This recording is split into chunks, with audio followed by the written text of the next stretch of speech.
I'm not online right now, am I? Well, shit, I better not be online.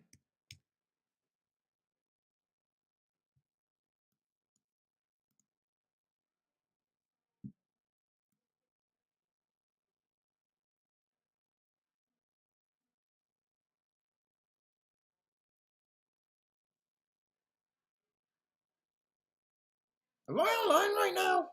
What the fuck? Hey, what's up, everybody? Welcome to the Shake Up. I hate the way they're doing this new shit on YouTube. All right. I thought it was going to start automatically, but I thought it was going to start at noon, exactly at noon. I do not like having, I do not like this new format. I hope I wasn't picking my nose or something. Fuck. Well, what's up, everybody? Welcome to the Shake Up, anyways.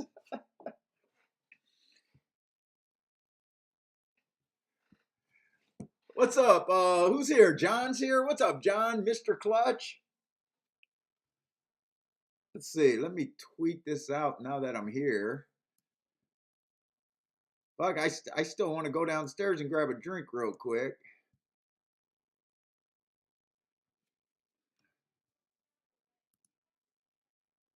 Oh my God, I can't wait to move in the basement. I'm ready to move in the basement. Got my own office, but I'm sick of hearing my wife in the other office.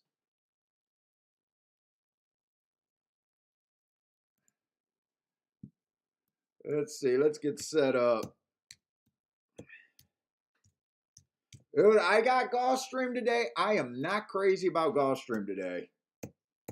I was not able to do Tampa. I said I would try to download Tampa and do the turf route races, but I did not get around to that. So all I got is Gulfstream and Fairgrounds today.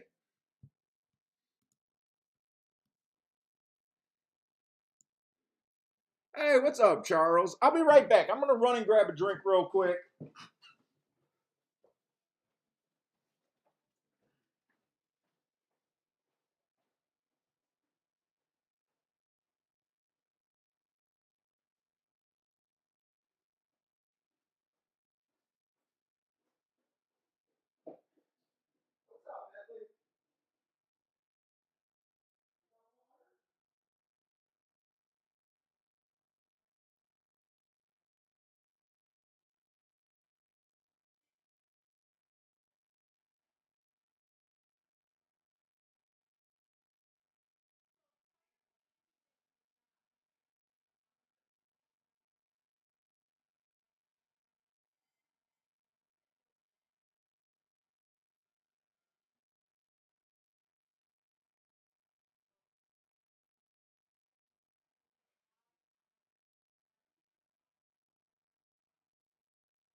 I got nothing for you, buddy. I got nothing for you. All right. When I said I'm making a drink today, I meant a real drink. I actually feel like a Jack and Coke this morning. I don't know why. Hey, what's up, Jared?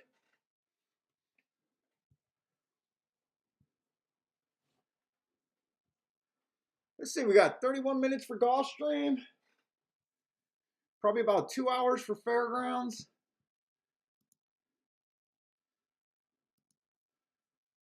I'm going to throw Tampa Bay video up there for now, just for something to watch.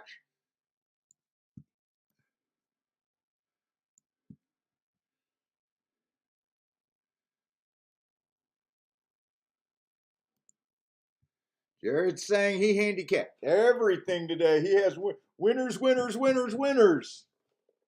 That's what Jared got. Winners, winners, winners, winners. That he ran when he was so young. You handicapped 6 tracks today. Oaklawn, Aqueduct, Santa Anita, Turfway, Golf, and Fairgrounds. Charles, I absolutely agree with you. Turfway was pretty freaking inside last night. I think only 2 outside winners won all day yesterday. I want to say the inside connected underneath in 100% of the races. And I want to say those 2 outside winners, I want to say they were both favorites. Fairly big favorites. Well, I guess the one of the races it was basically an 8-5 on the outside and maybe an 8-5 on the inside, and they ran 1-2. Jay says since it's 12 o'clock in New York, he'll join me with a rum and coke. I went with Jack. I probably should have went with the Crown Royal. The Crown Royal and Jack and Coke is my go-to. But I do not drink enough. I like the idea of drinking, but honestly, I just never think about it. Fucking one of those Costco's, those big bottles of Jack, last me for a whole freaking year.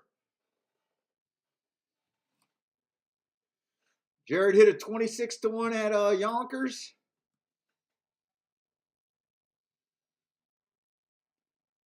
Let's see, Charles said he had that 10, but he gave him a heartburn all inside. Yeah, I wasn't watching it real close. I had it on while I was marking up today's forms. I had it on in the background. And then I looked at the charts late. And I thought everything that mattered was an inside horse yesterday at Turfway. I'm actually going to look it up because I'm a little... I want to see. I want to say it was only 2 outside horses all day yesterday, and they were both bet. I don't want to give out talk and be completely wrong. Yeah, the first race, the 3 wired at 9-1. Second race, it came in 1, 2, 3. 1 wasn't even money, but 2 and 3 had a little bit of odds on them. Third race, it came in 1, 3, 4 to 9-2 over 5-2 basically. They had you had the 10 horse. You had to sweat it out. That one was post 9, but that was your 10 horse you're talking about, Charles. Oh, nice hit. 5, almost 6-1 there.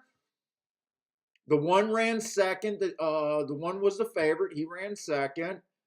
The 2 ran third at 24-1. Like I'm saying, pretty much all the horses underneath were definitely inside. 5th race, the 2 horse won at 10-1, almost 11-1. 6th race, it came in 1, 2, 3 again. That one was 60 cents on the dollar, but the 2 was 9-1. The exacta was terrible. I wouldn't have recommended that exacta. It paid $11.60 for $2, but it was an exacta. I made that mistake yesterday when I wasn't paying attention, and I hit me an 11-1 exacta, and I said I should never have owned that ticket. Oh, the race that I was thinking about was the 7th race, where it came in 8-3-2. That 8 was $1, 1.60-1. What is that, about 7-5, 8-5? And the 3 was the second choice at about 8 or 9-5.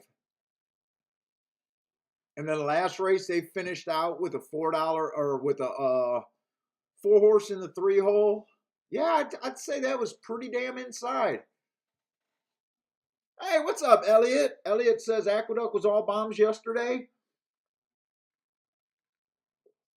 Ed, nice job, Ed. Ed says he hit a 38-1 winner over there at Charlestown.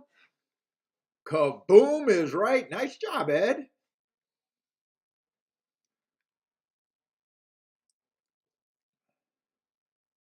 Let's see. Jared has a try already for Gulfstream race one.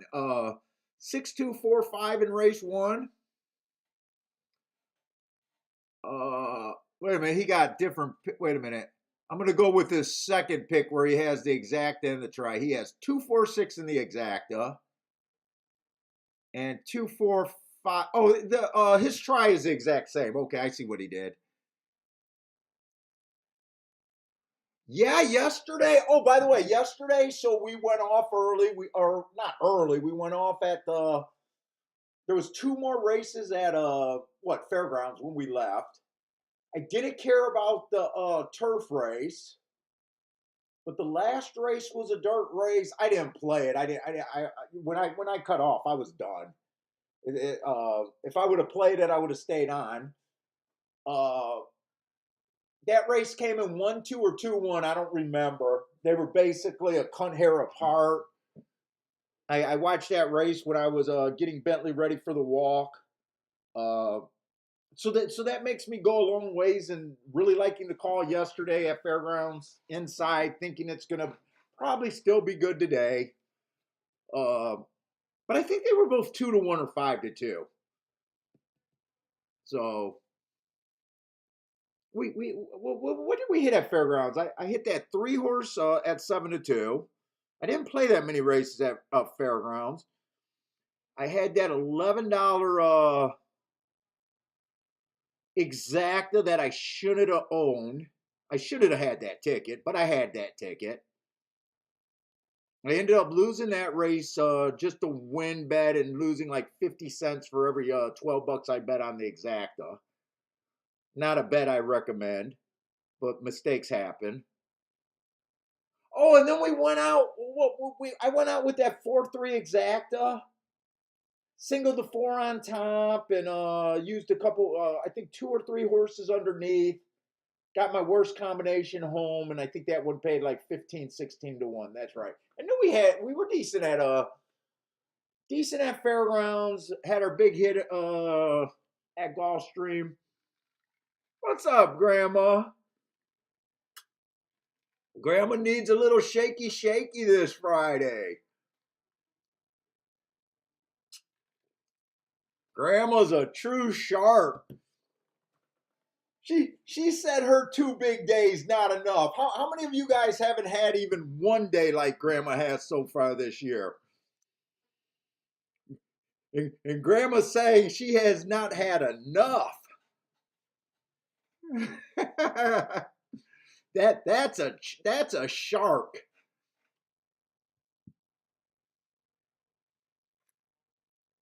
She basically had a Rolex day and pretty damn close to a Rolex day. Already 2 this year. What is it? We're at the end of February on $8 tickets. Yeah, grandma is seeing big things in the future this year. I hope she kills this year. I hope she kills this year. Who else is here? Gregory was killing it yesterday, Grandma says.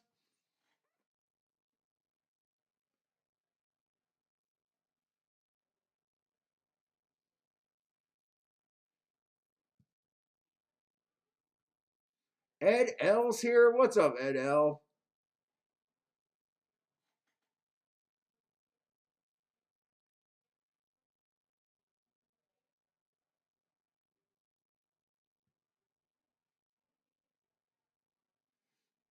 If you can't be a greedy gambler, where can you be greedy? Yeah, that's right. That's right. So we got Gulfstream. I am a little nervous about Gulfstream's card today. It's not for any particular race. I thought there was a lot of races like this second race is what I thought, where we're going to have a lot of gaps, first time starters, lightly raced horses. The other big problem when I was trying to mark up this card, there was quite a few insane layoffs every race. In quite a few of the races, like year off layoffs or close to a year layoff, puzzles that I normally don't want to answer too much. But we never know. I never know what I'm going to see. Just because I hate a card doesn't mean that that's not going to be a huge day. And just because I love a card doesn't mean I'm not going to get crushed. So I don't change ship. I'm gonna stay with my Gulfstream track. I'm gonna see what happens. I guess if these horses off long layoffs are winning, I'm probably gonna have a bad day. But we'll see what's gonna go on. But we got Fairgrounds and Gulfstream today. What's up, Q Savage?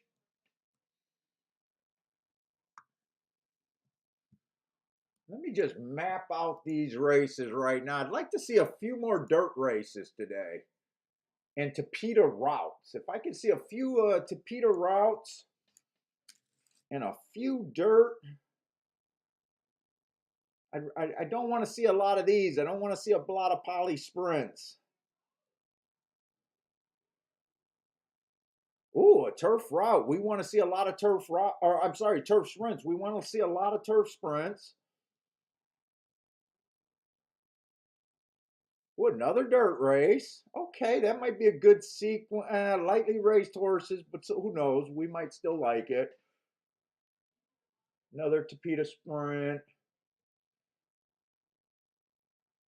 There's a Tapeta route right there, 6th race. We got a pretty full card today. I think we got 10 races today. We do have a few dirt races, which is nice. Give me another turf sprint. One more turf sprint would be beautiful. That's a turf route. Give me one more turf sprint.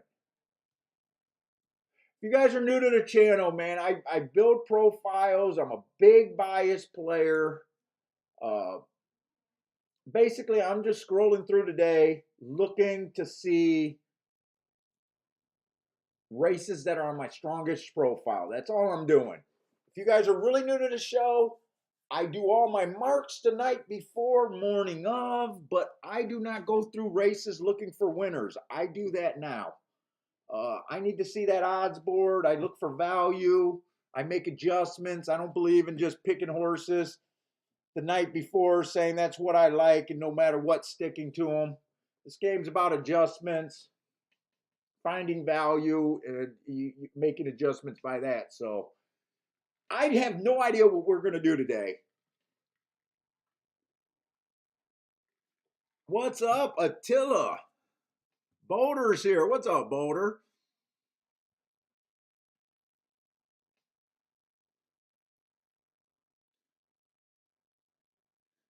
Let's see. Tampa has about 3 minutes left. Maybe I'll just wait for Tampa race, greet some more people as they come in, and then we'll start on race 1 at Gulfstream. Let's see. Or is Aqueduct getting ready to go off? Can I watch Aqueduct?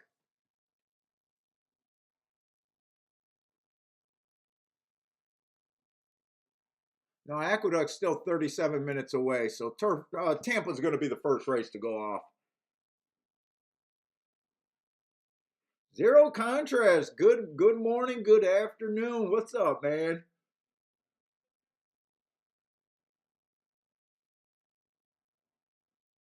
Hey, what's up, Gregory Ross? I'm sorry I missed you. You got the longest name. I don't know how the hell I missed that. Gregory Ross featuring places and things. That sounds like a travel YouTube channel or something right there. Is that what Gregory Ross does? Featuring people, places, and things?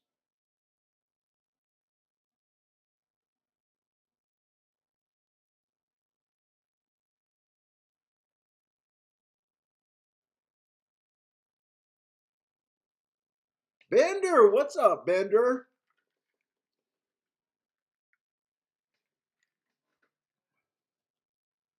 Let's see. Jared got the 3, 5, 6, 7 at Tampa. Jared, throw us up some bets. Just don't throw up the numbers, man. Tell us that those are exactas. Tell us what you might be doing on a win bet. Tell us if that's a start of a pick three or pick four. Let us know what's going on there. That leaves a lot for interpretation, and I know you are better. If you're a better, throw up what. Tell us what you're doing, man.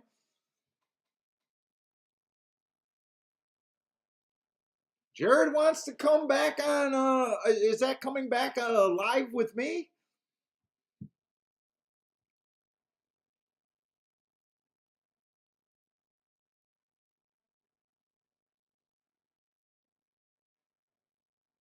Oh, Gregory had a really nice day yesterday, huh? Nice, Gregory.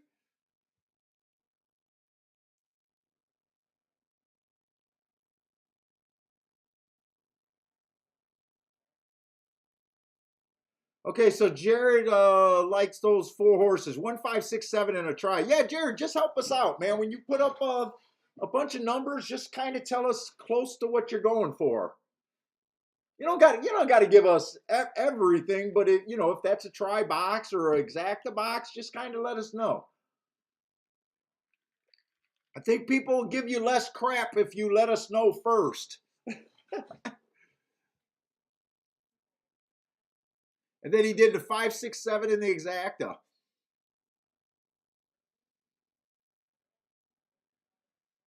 Let's see. Jay says the only possible price at Tampa he sees is a 3, not a. But he's still not interested in playing it at 14-1. So that sounds like Jay's on a sit-out play right there. Oh, by the way, guys, if you guys are new to the show, this show is about handicapping, not about picks. I can give two shits if you guys follow me or not. It's about getting better. And I am not shy about sitting out races.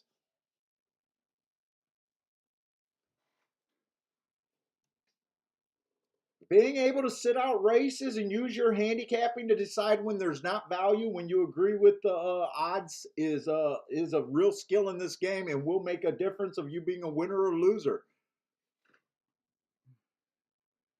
Gregory said, yeah, yesterday was a big day for him. Nice, Gregory. Oh, by the way, Grandma, I signed off at the same time you sent me a super chat. So I didn't thank you because I did not see it until after I signed off. But thank you very much for the super chat yesterday. Let's see, Mark. What's up, Mark? Mark says the 6 at Tampa, wire to wire.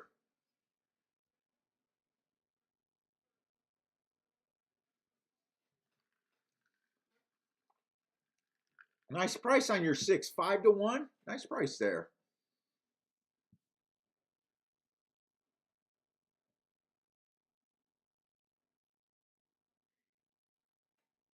See, we got 13 minutes. Let me just make sure.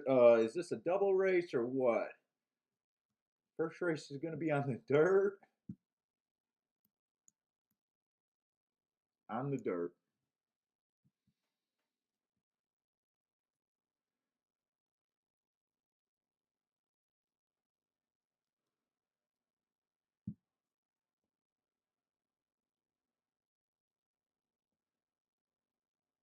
Let's see. Jared played a 5, 6, 7. I'm worried about that exacta you got there. If you box the 5, 6, 7, I would be really careful about those being high enough if the 5 wins. Obviously, if the 6, 7 or 7, 6 comes in, you got something. But if 5, 6, 5, 7, those might not be good enough.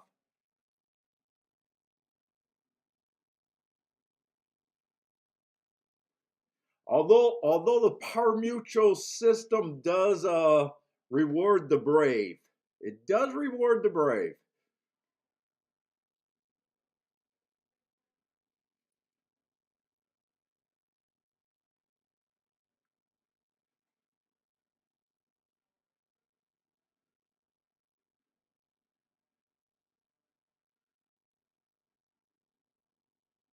5 and 6 is moving away. The one still looks a little bit threatening there at Tampa. In fact, I think he looks really threatening right now.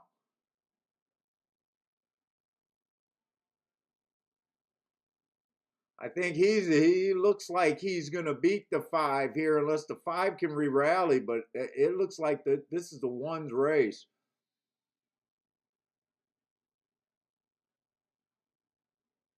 Can't really tell who got second on the outside with my blurry vision, but it definitely came in 1-5 something. Maybe 1-5-7, but I'm not sure on that last spot.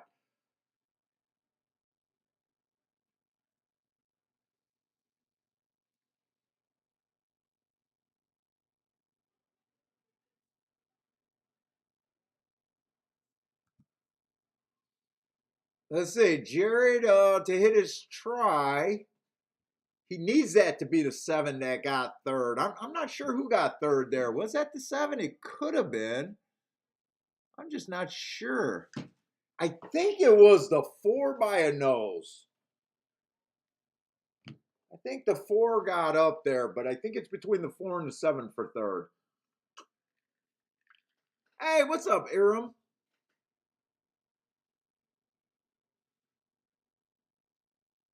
Oh no, it came in 1-5-7. It came in 1-5-7.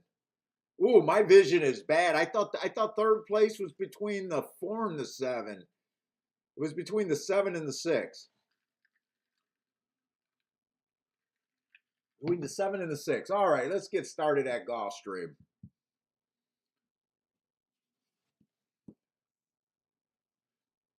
We got the first race. What we got? Maiden claiming 35,000, 6 furlongs on the dirt. You guys know that on my profiles that I think post 1 through 3 is the place you want to be. It's been a pretty big bias for about the last 3 years, 4 years now. We're running less and less races on the dirt right now, so my numbers of my sample sizes keep getting smaller and smaller. I still believe in it. I definitely want to believe in it, but Gulfstream's a changing track. They just want to be the Tapeta track right now. So, but I am going to start my handicapping geared to the inside just because I know that that's what's been good to me. So let's just get started. The 1-2 races ago, I just got them slow, taking a bit of a drop in class. Last race was a route race. I hate route to sprint, but we have no idea what this horse is. He's just been running against lesser, or I mean better. He has no real front speed. You tend to want speed or to at least be within 3 or 4 lengths of the lead at the first call. I'm not sure this horse is necessarily capable. Does have the inside of the track, which I do like, but overall I don't like him. Or I should say overall I just can't get to him with any degree of confidence. Put it that way. I don't like him, but the real reason is I just can't get to him. The 2 horse, I don't like route to sprint. But there is one little thing about route to sprint. On this Tapeta, it's been such a stalking closing track. I have noticed these Tapeta routers being able to come back and win uh, even sprinting. But you got to be careful. They got to be front speed Tapeta horses that showed speed, that went too fast to win. This horse kind of fits on that. He does have the inside of the track, which I think is generally better. So 3 races ago, stalking closing day was average. Finished 4-2. I can almost forgive any horse first race out. Comes back, gets a bad rail, stalking closing day. He technically was off the rail. He was technically a stalker that day, but he went too fast to win, so I do like that. Last race was a stalking closing day. Tried to go wire to wire. Went too fast to win. So he's kind of an exception for me not liking route to sprint. I could possibly get to him. I probably still would prefer true sprinters, but like I said, you guys know that I don't look in races at advance. So I got to even see if there's some true sprinters in this race. Three at least has ran all four races as a sprint. First race out, early pressing day, should gave him an asterisk. He just came out slow and did not have the right profile that day. Three races ago, inside the track was good. It was a speed favoring track. I like that race right there. He was on the outside. He came out the gate a little bit better, but still was at a disadvantage for still not being on the lead. I got to smoke. I wish I had bought a cigar. So I do like that race. Two races ago was a stalking day. He technically was a stalker.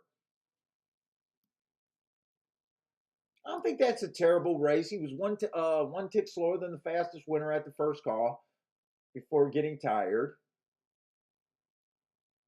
In the last race, he was average, slow on an early pressing day, showing speed kind of around. I got a feeling this is not going to be that strong of a race.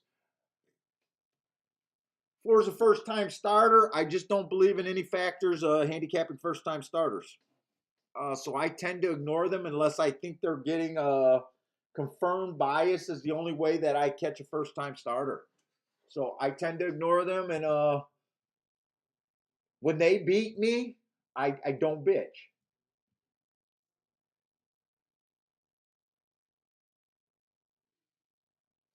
The 5 horse first race out was a speed favoring track. It was also his first time out. Took some money.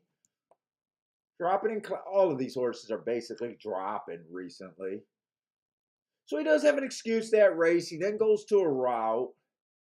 The inside of the track was good. I question why he didn't have it show any speed. He was just average. I don't know. I might watch some replays here, but I'm not super crazy about that running line. I think I'd rather play the 2 or the 3 here or Dutch them. But we really got to see what this 6 horse looks like.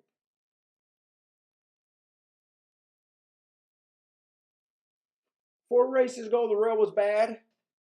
I like that excuse. He was slow on a bad rail. Nothing wrong with that. Comes back at a higher level, average slow. Then he runs against an inside bias when he was stuck outside. Stumbled at the start there too, so I like that asterisk there. I'd say he probably deserves to be the chalk, but he's a chalk that I would want to try to beat here. I'm not overwhelmed by his advantages here, but I think he got a couple advantages, but a couple weaknesses at the same time. And then the 7 is real where 7 post is where you really start dropping off and having a super hard time to win at Gulfstream. I'm probably just against the 7 just based on that alone.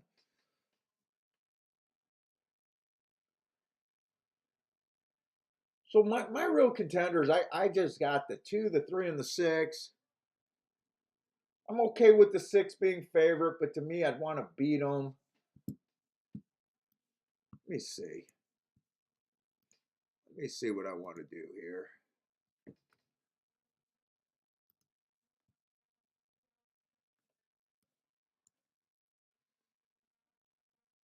Yeah, 6-2 is only paying 12 to 1, and 6-3 is paying 17 to 1.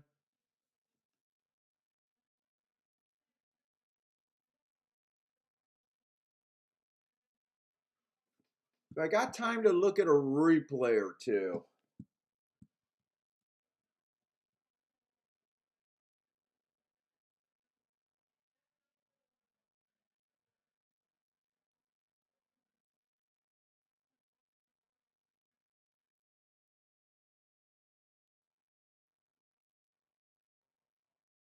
I think I'm just going to start this off pretty simple and just play the 2 and the 3 to win.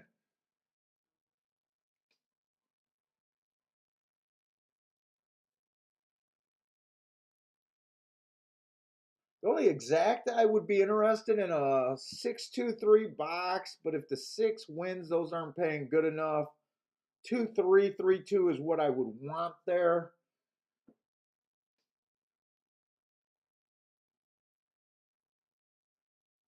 Four is going to kind of be on the inside. I could almost do a 2-3-4 if I was going for a home run in a box here.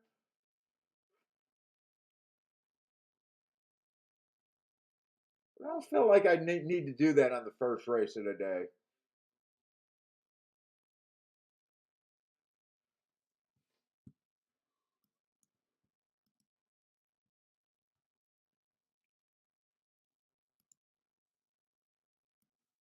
I'm watching a replay on this 2 horse. I want to see when this 2 horse gave it up and was wrapped up.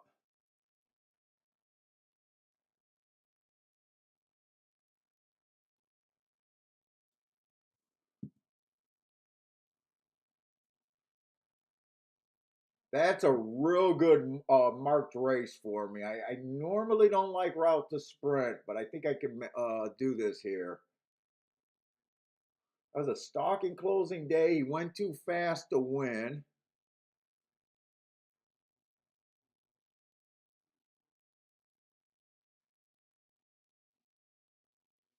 Got the lead at the first call by a call. It looks like he battled. Hey, what's up, Brent? Brent and Melissa? I'm pretty sure it's always Brent.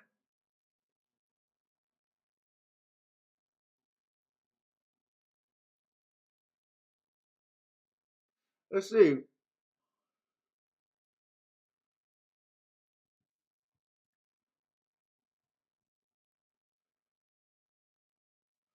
Let's see. What is that asking? On this 6 at Gulfstream, did you see his best race was much worse? And what about the 7 shipper? The 7 shipper, I wouldn't be shocked if he ran well.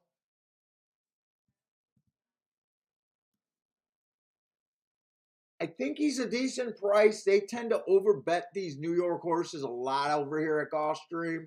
I'm putting in my bet here. Uh, the 2 and the 3.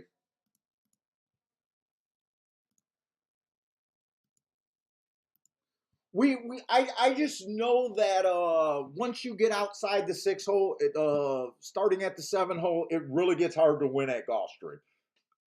So I'm kind of just using that.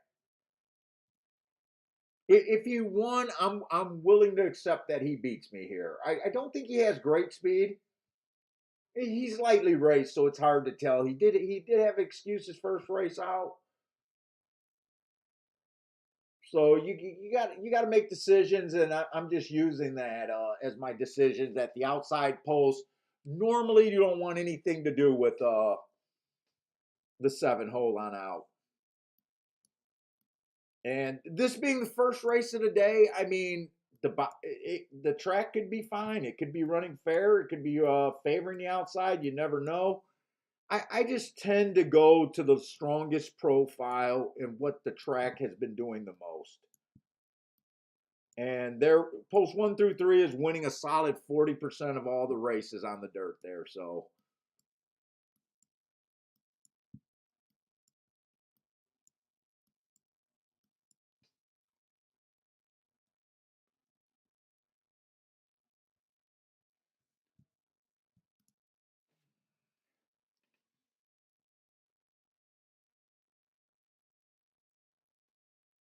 let's see. Mark's taking the 3 king to 3 on an exacta wheel.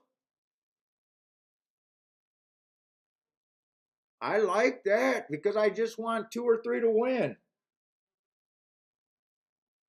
And 3 would be lovely. All right, we got a nice break on this 3.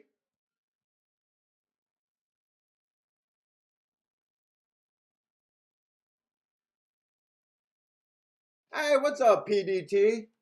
6 already jumped on the 3, so our big advantage was not very long lasting. Maybe I should have boxed the 6-2-3 in the exacta, but I just thought if the 6 won, the 2 and the 3 the exactas wasn't going to pay much more than even money. So I thought it was best to try to beat the 6 with the 2 and the 3.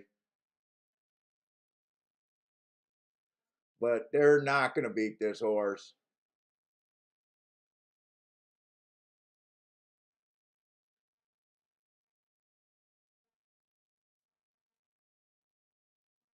I think I would have needed $18 or more on this, 18 to 1 or more to be able to box that exacta.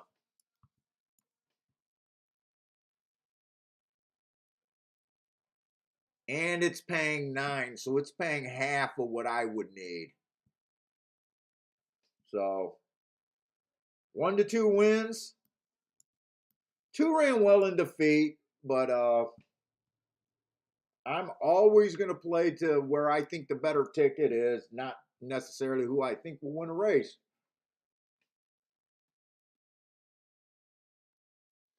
Jared, you knew the 6 would win. He's 1 to 2. That's not even saying anything. That's saying less than nothing in my book. I knew the 6 would win. He's 1 to 2. Handicapping is telling us what you're going to do with that info. Could you make money? What does that mean? The tote board told you the horse was probably going to win. that falls under no shit Sherlock.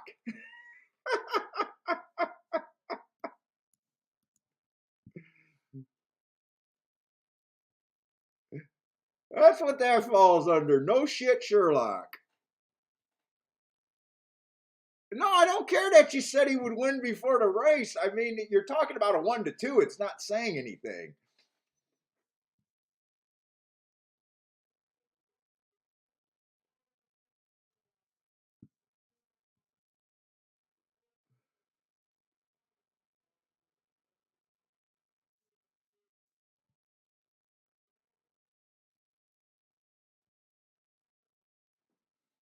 Attila says 6 horse was a clocker's tip.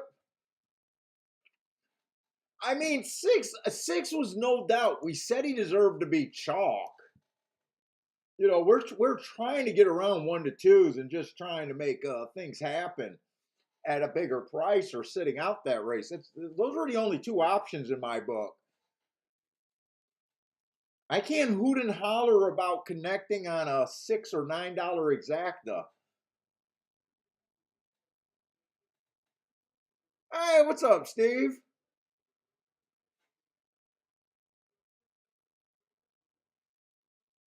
Like that race, if you had that opinion, like we knew what we were trying to do going in. Like we understood the race. Yeah, 6 is probably going to win the race.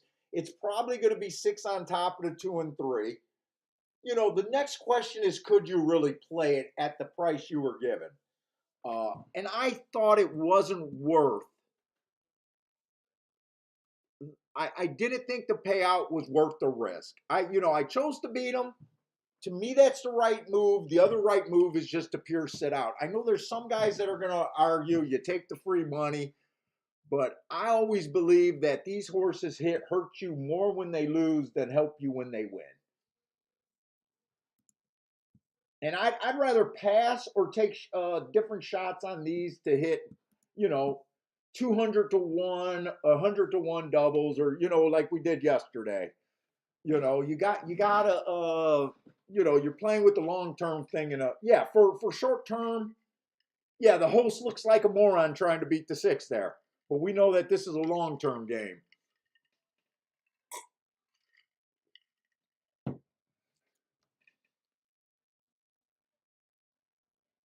Hey, what's up, Joe?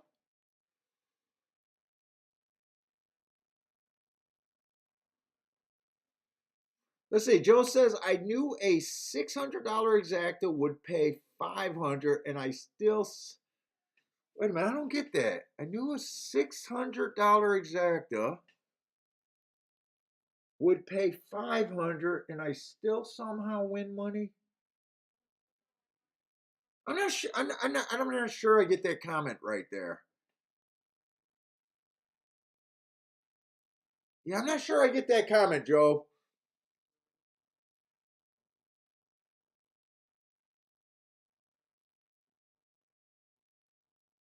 Yeah, but in the long run, you want to just make bets that you think has a real positive expectation.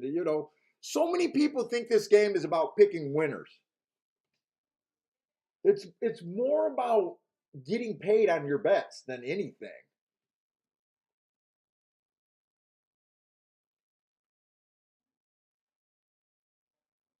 Let's see, six technically stalked there, but he was pretty close to wiring.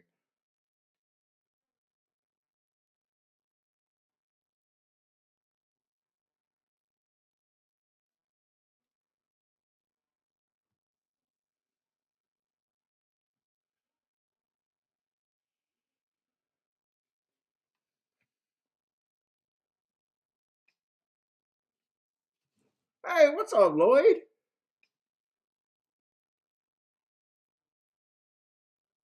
Let's see. Lloyd says in a 1-2 race is not a sure. Well, there's never a sure thing, but yeah, if there's a 1-2 in a maiden race, I think in any race, it's not a sure thing if other horses are being bet also. Yeah, I mean the two is only 5-1 when you considering there was a 1-2 in the race. The other, the other horses had to be crazy odds.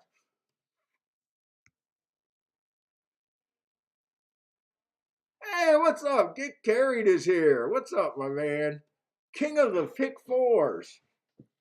Is it King of the Pick Fours or King of the Pick Fives? I keep forgetting. I'm pretty sure it's King of the Pick Fours, but maybe you're better than I thought. The King is here. Let's just leave it at that. Yeah, and I could have just as easily sat that race out. I don't think I said, but I did do a minimum bet there. Uh, in my play bet category. I was a little excited when this 3 outbroke everybody, but the 6 got him collared really fast.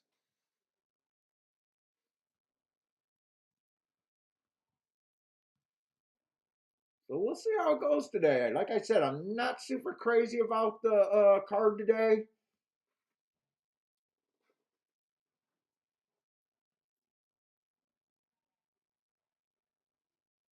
And with the 1-2 winning the first race, it doesn't add any more to my excitement about the card. By the way, it doesn't add anything.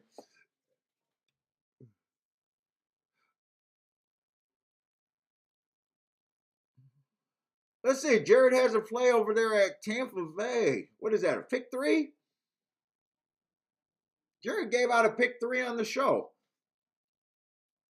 4-5-6 is what he's starting off here. 4-5-6 in the second leg. Good luck, Jared.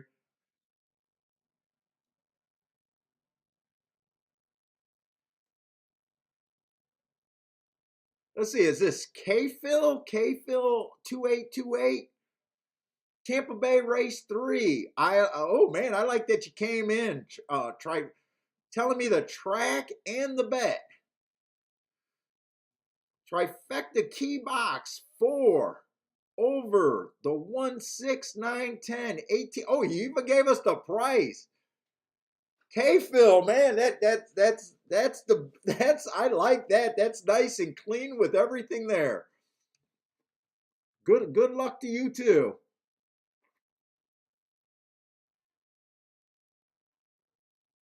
And I think you and Jared both have the chance to hit the ticket.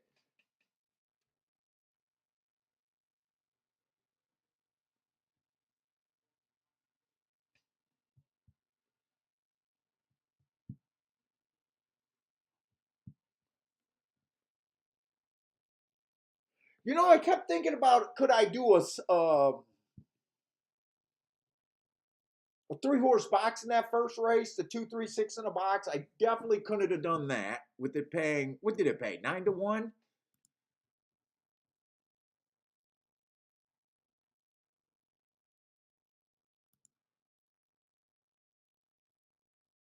Actually, it paid 8-1. It would have been profitable, but that's not how you want to beat the game. That's not how you want to beat the game. For every $6 you bet, you get $8 back. Could I have just took the 1 and 2 over the 2 and the 3? For every $2 I bet, I get $8. I mean, it is a little bit better, but I'd rather take the shot that I did or sit out that race. Both of those options could have been winning bets, but to me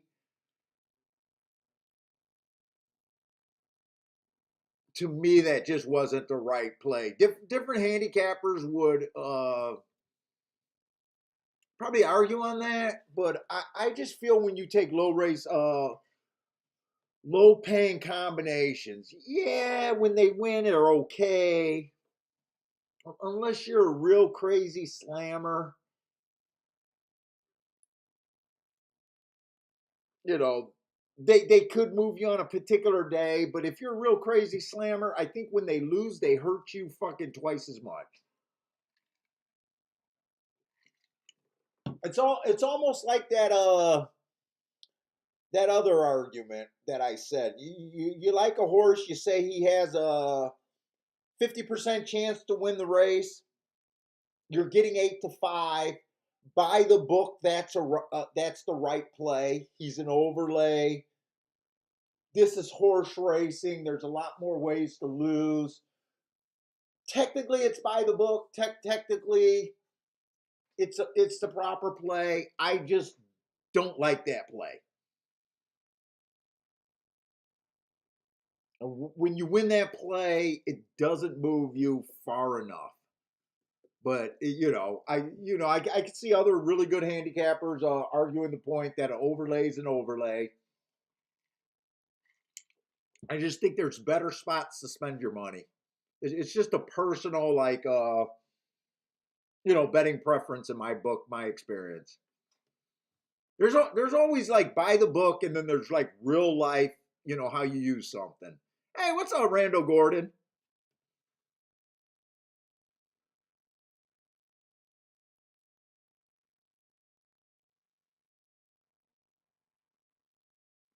Man, Jerry just got vets everywhere. He got a aqueduct. He's shooting today.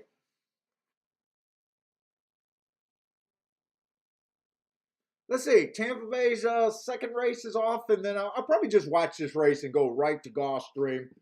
I already know this is one of those Gulfstream races just with a whole bunch of lightly raced horses and a bunch of first timers. And right now, I gave a warning that I'm not crazy about the card today.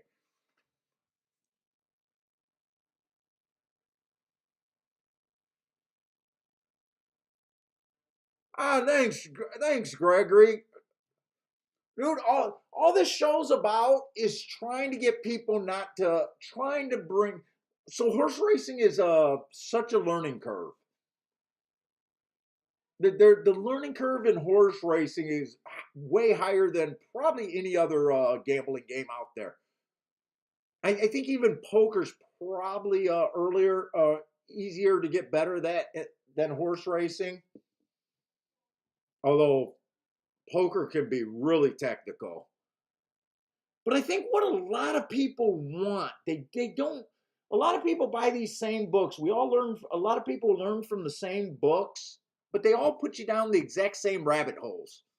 They give you a whole bunch of things that, yeah, everything they do produce winners. You can look at breeding, it'll give you winners. You can look at speed figures, it'll give you winners.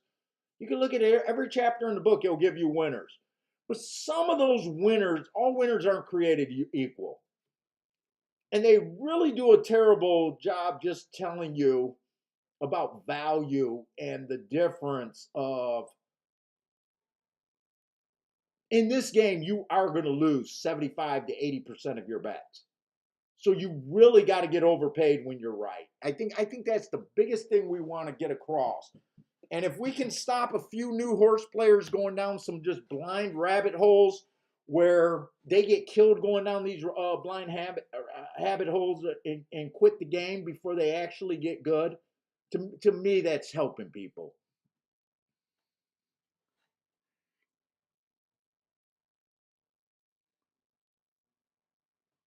235 over there at Tampa Bay.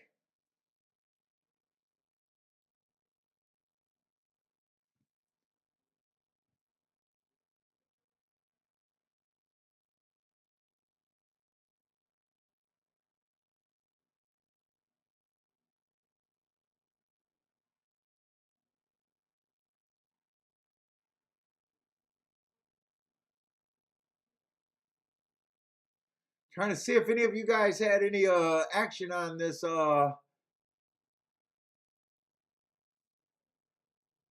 that's a Tampa Bay race 3. Trying to see if anyone had anything started over here at Tampa Bay. Hey, what's up, C Money?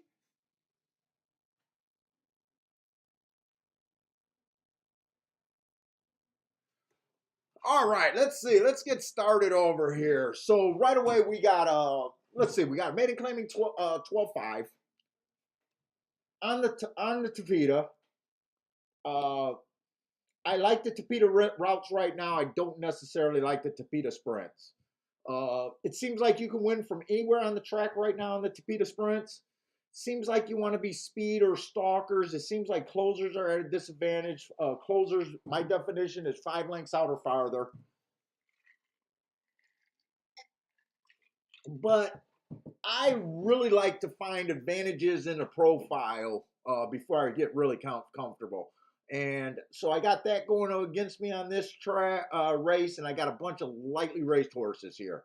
The way I play, I need running lines. I want running lines. I want running lines or super strong biases. And right now in the Tapeta second race of the day, I can't say I got either. So the 2 and the 3, they're first timers. I ignore first timers.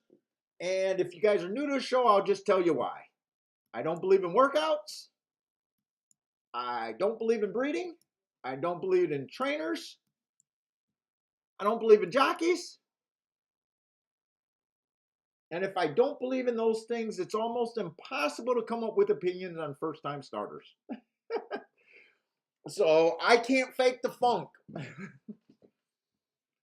Let's say the 4-horse only ran 1 race. So, I mean, this is almost as bad as a first time starter profile. A first timer that really didn't do anything. I just got him as slow on an early pressing day.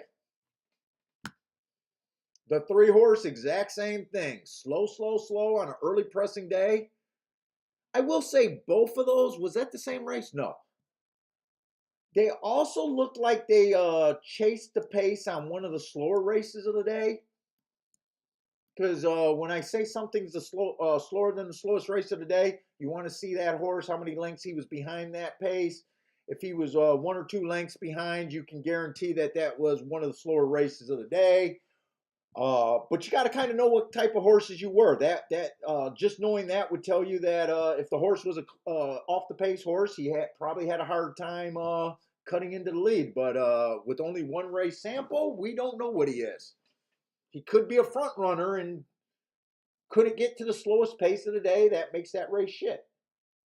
So horse racing, there's always multiple things to look at the same information. Let's see the 4-horse. At least we got some races marked. The yellow is just from a class drop, so everyone's kind of taking class drops. The Ford's been at this level a couple times, but he's been higher back and forth. So I mean, everyone's just moving around or lightly raced. Let's see, 3 races ago, I liked that race. 3 races ago, I got that it was a stalking day. This horse tried to go wire to wire, got the lead. He was average that day. Looks like he was second best. I like that race, but 6-5, I don't do this extra work to find 6-5s. I can sit out and just next race he comes back speed favoring track. Actually dueled with the winner, so the winner of that race was probably who he dueled with. I don't think that's a terrible race. I don't think it's a great race. It's just a race. He probably dueled with the eventual winner. I got no problem with speed and fade. This is just a weak group that's going to be hard. Last race, 1 race sample. I build profiles, so if you guys know how to build a profile off a 1 race sample, please let me know, because I just ignore the information. I can look at that race just like everyone else, say that he had the lead, but I can't tell you how good the times were that day. I can say he broke away and had a 2 length lead at the top of the stretch, got caught. But I'm not telling you anything that you don't see yourself. And to me, betting this horse at 6-5 is just not something that I'm interested in doing. Uh, 7 horse coming from a 1 race sample. I mean, it looks like a useful first race, but fuck, who knows? This race, I'm guaranteeing is not for me. I couldn't put a betting line on this race or nothing.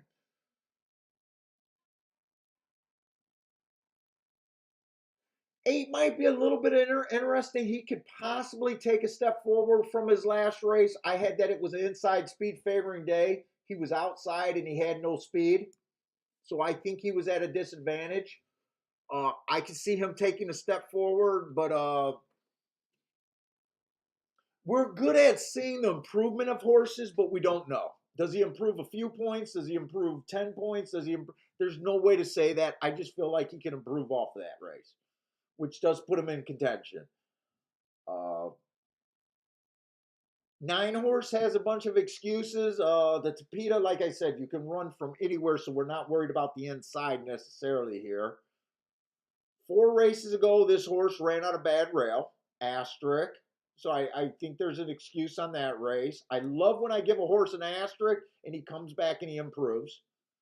He also inside of the track that day, so actually improved on an asterisk. He was 1 tick slower than the fastest winner, average. 9 has some upside. Oh, wait a minute.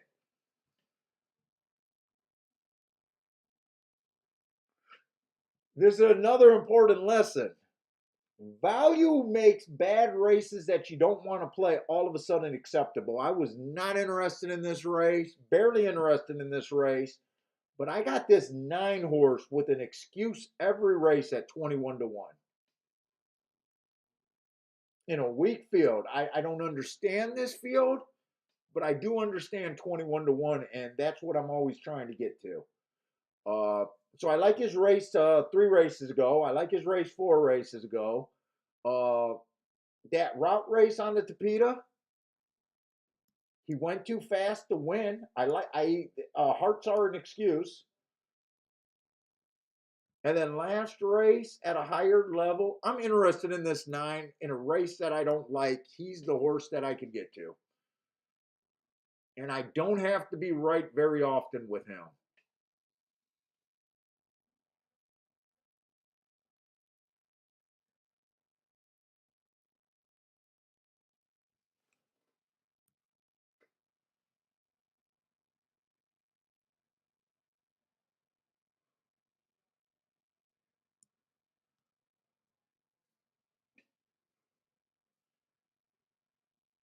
And I still won't get crazy. This is still going to be in my playback category. I'm just trying to see if there's anything else I can do here. I'd rather play the 9 to win and 9 in the exactas, but is how I normally want to do something instead of a place bet.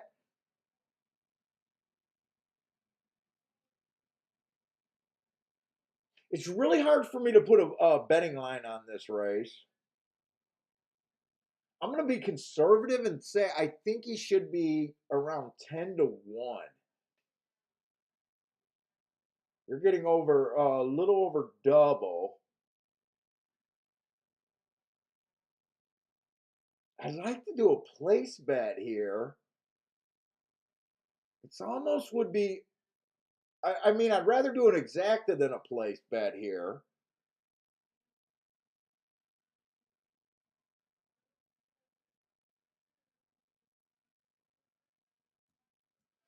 I'm gonna go 9 to win. I'm gonna go 9 to place, but I am gonna just wheel the 9 in second with a couple horses. I'm gonna see what this 6-9's paying.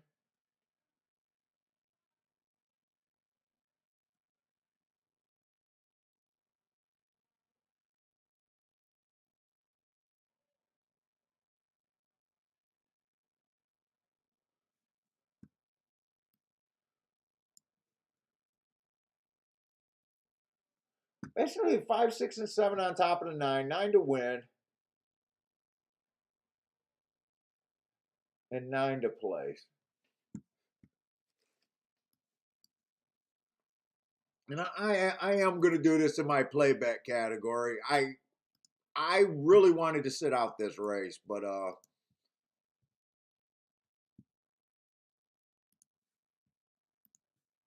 I don't believe this horse should be 23 to 1, even though I don't understand the race and I have no opinion anywhere else.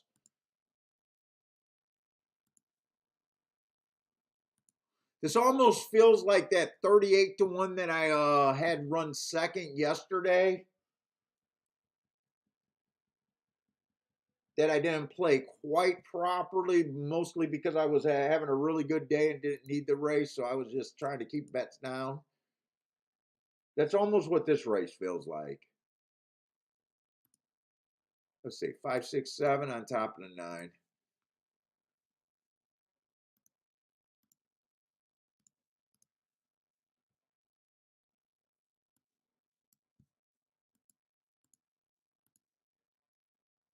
Well, I'm almost shocked that I already played 2 races, but I don't mind the 2 plays.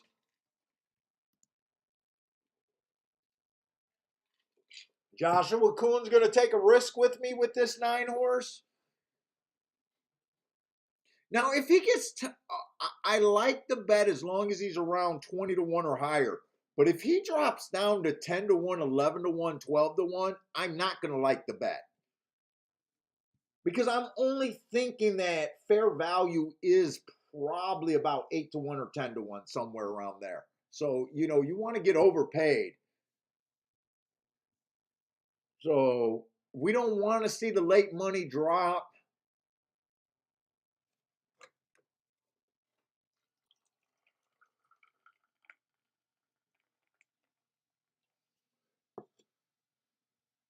Rex says 9 looks like a router. I mean, yeah, could very well be.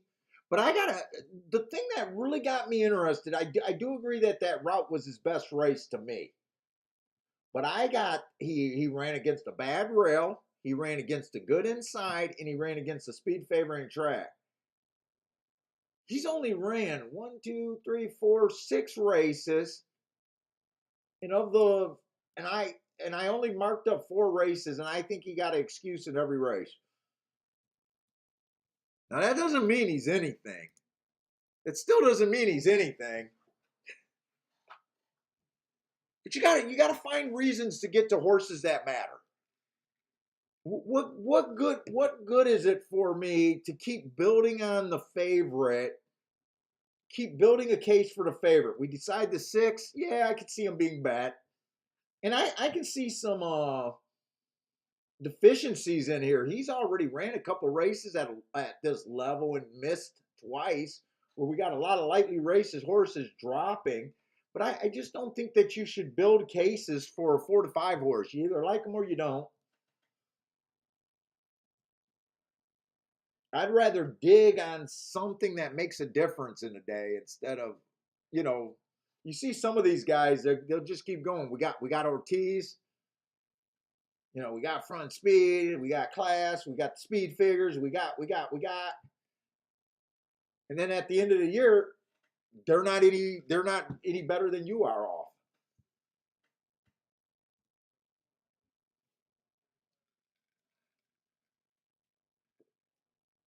Mr. Clutch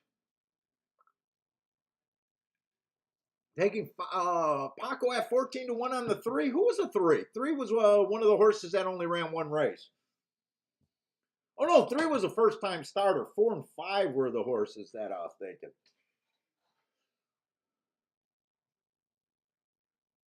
So you're getting Paco at 14 to 1.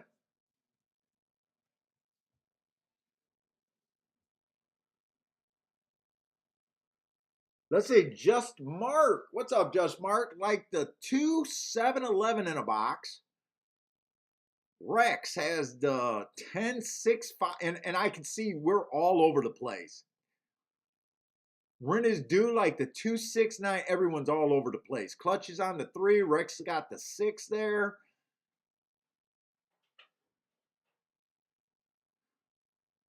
K Phil says 5 and 9 have been in tougher. Hey, what's up, Stephen Marshall? Stephen Marshall's taking a shot with the 6 and the 9, or I'm sorry, the 9 in first and second with some horses. Hey, what's up, Frankie Tubbs?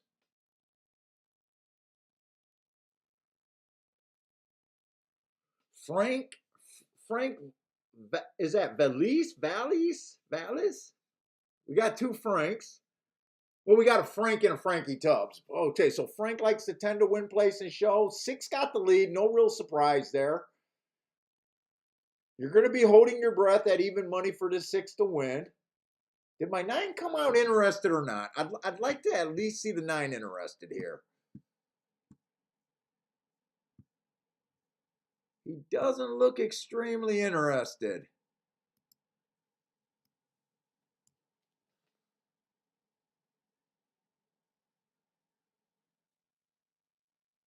He's in position. He just doesn't look like he has anything. Here's some change of foot here, but no, he's not coming fast enough.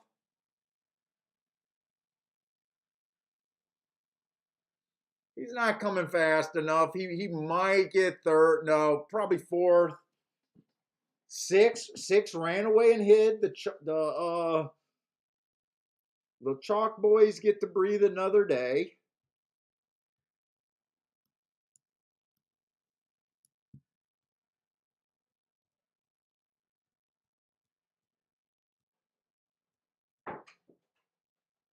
Let's see, that was a Tapita, 6 went wire to wire. Rex got the exacta. 9 sucked. He sucked.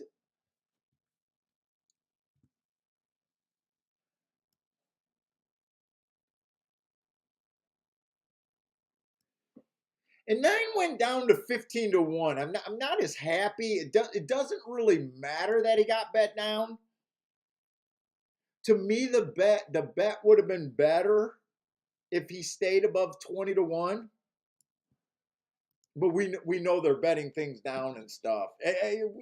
Equally the same bet, but I would have been happier at a higher price.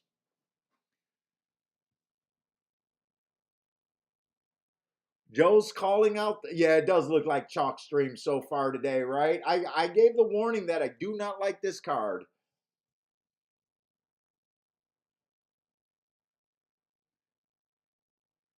Who was the 5 that got second? 5 was just a horse that ran. Oh, I used the 5, 6, 7 in the 5, 6, 7 in the exacta. So yeah, I mean, yeah, kind of. Who gives a fuck? Let's see, your three ran okay at third at 17 to 1. You got some value on him trying to make something happen off the Paco play. He ran better than the 9.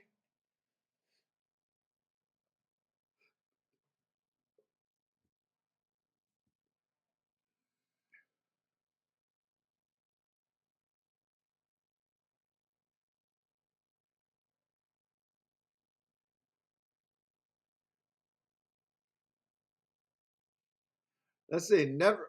Rex says never bet. Oh, that trainer. Who's a trainer? Rex, do you think I ever look at trainers? I hate when I notice a trainer, but he's a bad trainer. I'm never going to take your advice on that.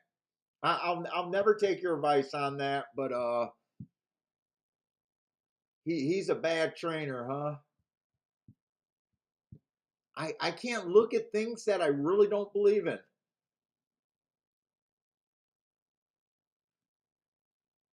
It's almost like jockey that we don't like at Gulfstream.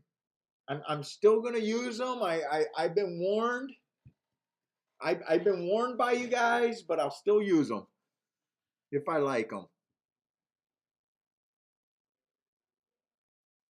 Yeah, I'm hoping they're setting us up with a 1 to 2 and then an even money horse, and we're gonna get some fireworks today.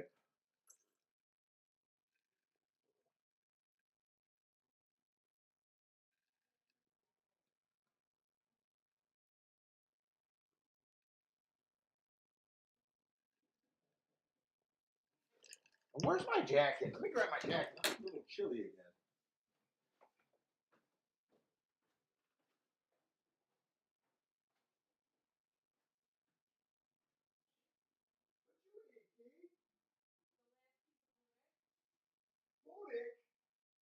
I don't like that with that spinach in there. That's a gross. No, that Iva looks like fucking toast with maxi pad on it. Yeah, I know. That's what you eat. Yeah, that's what Billy eats. Oh, Billy eats.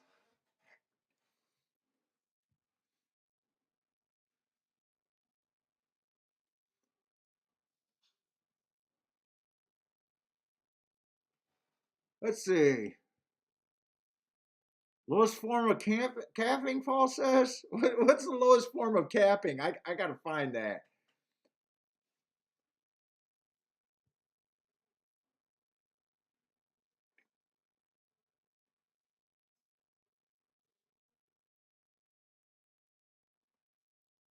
Dude, that's interesting. What would I think the lowest form of handicapping be? What's the lowest form of handicapping?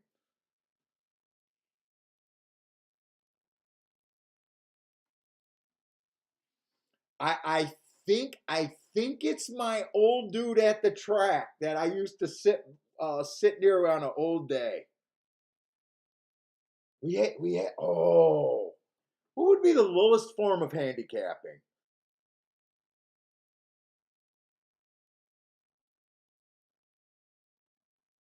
It, it would have to be doing the least amount of work. So what would it be? Just going to the track, no form, no nothing, no form, no nothing.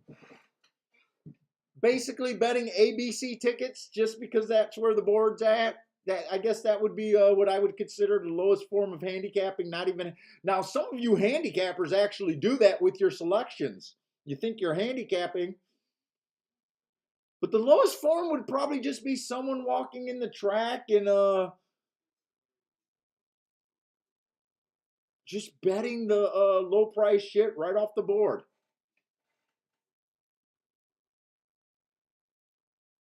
Attila says, yeah, I do say, but the lowest form would actually be where you're not even trying. I say like jockeys, trainer angles, and that kind of bullshit is the first thing someone comes up with when they're trying. And I can't believe old time handicappers that have been playing for years still believe in that shit and and just don't realize that that's priced in already.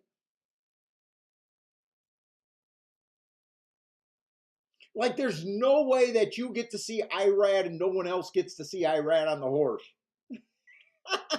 I'm freaking betting Irad. Oh, you don't see me betting Irad? How do you not bet Irad? I bet Irad. You didn't see Irad?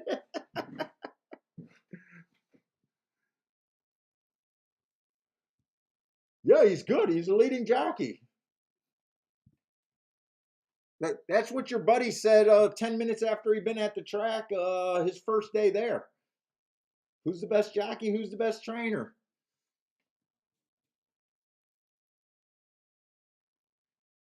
Now, see, EJ Daniels say lowest form is picking favorite numbers. Is it worse picking favorite numbers or is it worse playing the lowest prices every race? I'd like to see that. Think people are betting I would say that picking the lowest odds every race is worse than picking favorite numbers because I know people had monster scores off of favorite numbers. Like you can accidentally fall on a positive expectation bet, a bet that's a true overlay by randomly picking crazy numbers and that, right? And if you're right, you could really get rewarded. Where if you're basically king off of AB every race, You'll never get crazy rewarded. You'll hit some tickets. You'll hit some low price tickets, but you'll never get crazy rewarded. Just blind betting numbers? Fuck, you could do that and you might hit them. You might hit one of these giant jackpot wagers. You might hit a super where it's the whole pool. But if you're always king off the favorite, you're never going to hit anything that counts. You're hoping to buck the whole or horse racing industry and pick over 50% winners, and if you believe that could happen, you're nuts.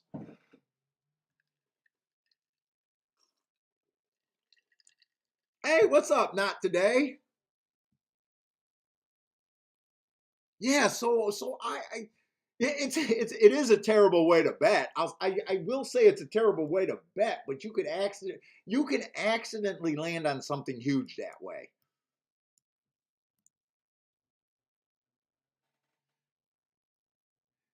Rex says believing on inside or outside bias is the lowest form of handicapping.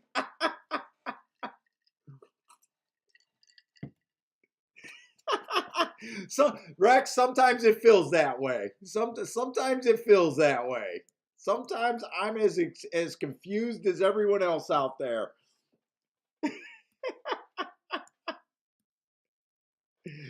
I even admitted it that I could just be the best coincidence handicapper of all time. I'm just the best coincidence guy. There's no such thing as biases. I like that one.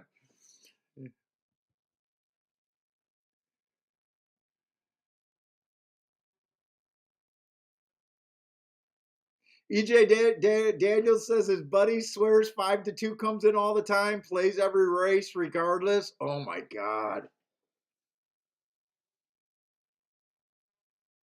Dude, you should almost be booking your buddy's bet, unless he's a giant better. Because every time he's wrong, you're taking his money, and when he's right, you're probably buying him a fucking beer. There's probably no downside for booking his bets. How do you wake up in the morning hoping to find a 2-5 to bet? Oh my God.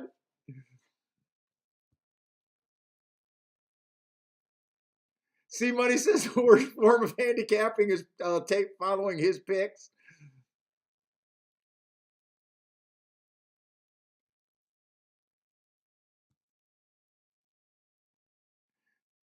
By the way, freaking EJ Daniels, Grandma Horse Racing is basically said, hold my beer. 2 days ago, she threw out a 10-1 in a pick 3 and pick 4 and keyed off a 232-1s. Automatically gave her bet a positive wager bet, which she crushed. So Grandma on those 2-5 says, hold my freaking beer. I'll show you. I'll show you how all you horse racing experts. She sent us the tickets. Grandma didn't even use 10 cents on the what is that? You guys told me 10 cents on a dollar is 1-5. She did not use the 1-5 defensively either. There was no ticket with her 230-1 shots and the 1-5 over here on the side. Grandma said, "Hold my beer."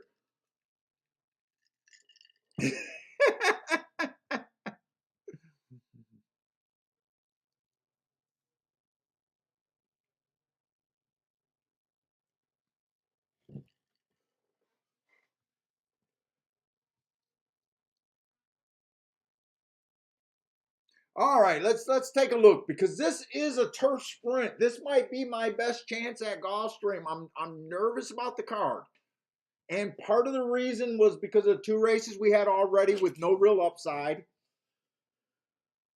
Uh, Luckily they were just play bets for me. But the other reason is we got a horse like this. The horse fits it. The one horse we're looking for horses on the lead or within 3 lengths of the lead at the first call. These turf sprints are just a conveyor belt most of the time. On the lead or within 3 lengths of the lead by the first call is where you need to be. This horse fits, hasn't raced since March. Does me no good to look up March. You're betting on the health of the horse. And right now he's a freaking favorite.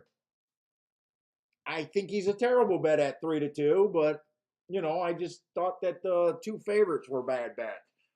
The two horse, I don't think he fits. This horse does not look like he could be 3 lengths of the lead at the first call.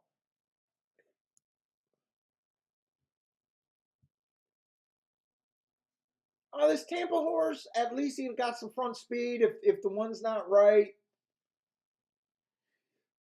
uh, 3 races ago at Gulfstream, that was on the Tapeta. It was a speed favoring track. He dueled with the eventual winner, so he does have a little bit of speed. He was match strides with the fastest winner there. But then he comes on the turf at Tampa. He gets two one race samples, which just annoys me. Tampa just does not run very many turf sprints, so it's really hard to rate these Tampa horses. I'd say he fits.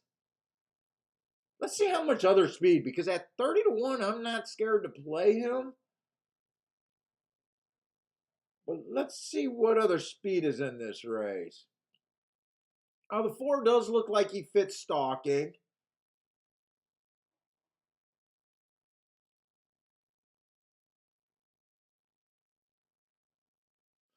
4 races ago, he had a speed favoring trip. He was a stalker there. I gave him an asterisk. Comes back, gets a bad rail. I don't think either of those are bad races. They're against biases. I just think this is a fast stalker who can be within 3, who has a shot here. 3-1, I'm not crazy about. I always like to find the speed first. 2 races ago, ran on speed favoring track. Asterisk. Did a great job coming after him. I just thought that track was favoring speed. So I don't think that's a bad race. My marks does not look great, but you got to remember, on a lot of speed favoring tracks, there's not that. People think times vary greatly between a lot of races. Usually, when you watch a race for a day, the times are pretty close together, and there just wasn't a gap there. And then last race was a 1 race sample, 7-2. Not super excited yet. I think 5 fits with the speed and everything. Trying turf for kind of the second time that I can see on paper. First time that I see on paper. He's been on it 4 times, but he's been at. We had a horse like this, that 8 horse that won the last race, that I would have thrown out because of class. He kind of almost falls in that. He did run. He's sharp. 2 races ago, one on the speed favoring track. Last race, it was inside speed. He was on the outside, didn't get the lead. Gave him an asterisk there. I mean, he's super sharp. Stepping up in class to me.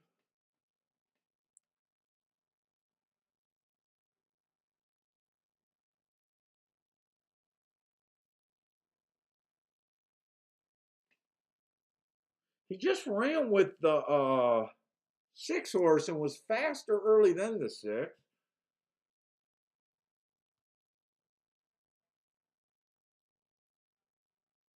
Dude, this race is super interesting to me if I can get past this 1 horse.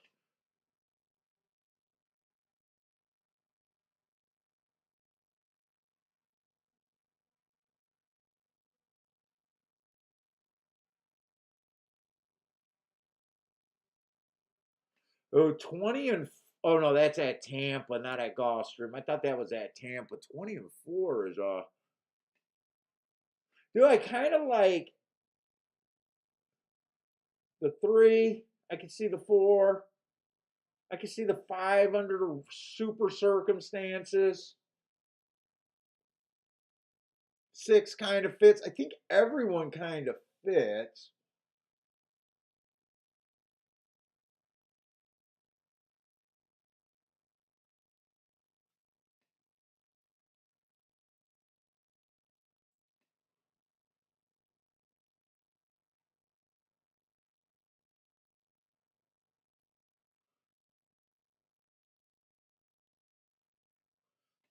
God, this is probably my best race of the day, too. I was excited when I seen this race.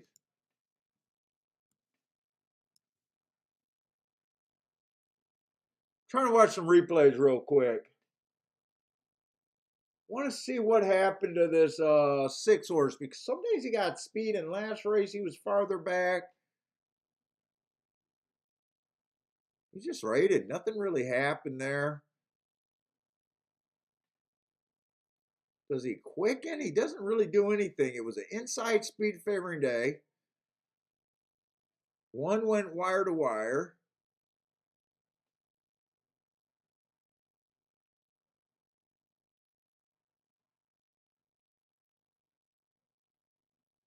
He tried to make a middle split. I don't know why he tried to come off the pace that day. He made a middle move and that was it. I'm not sure if I'm super crazy about that race on the 6.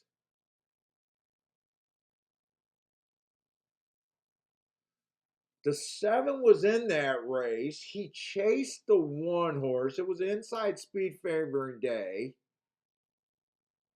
I'm saying the 7 because that's the number he was last time, but the 5 is who I'm talking about. I think the 5 ran a really good race there. He dueled with the eventual winner who had post position advantage on him. Is this too high of a step up for him? It feels like it's a high step up for him. He's in really good form. I don't mind throwing horses out stepping up. And in fact, you should. The problem is when they're in really good form.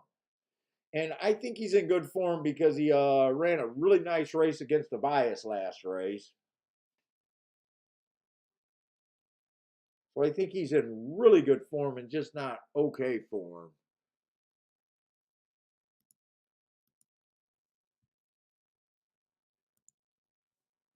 Let me see the 6 horse. Or the 4 horse was a 6 last time. I'm trying to watch as many replays as I can. Yesterday it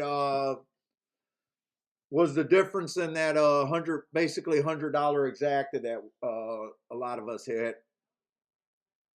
I wanted to hit that race without hitting replays, and I've been on a replay kick for since the weekend.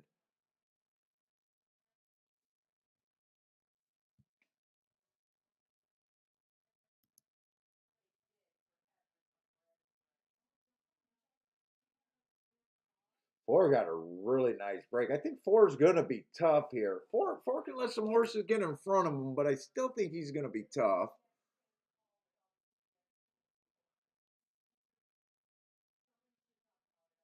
Says he checked. I don't see the check. When the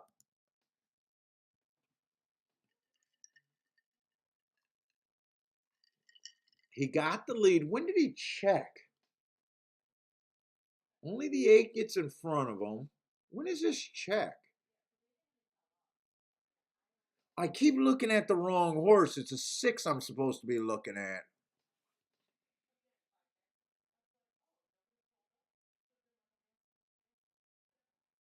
Oh, he did get checked at the start.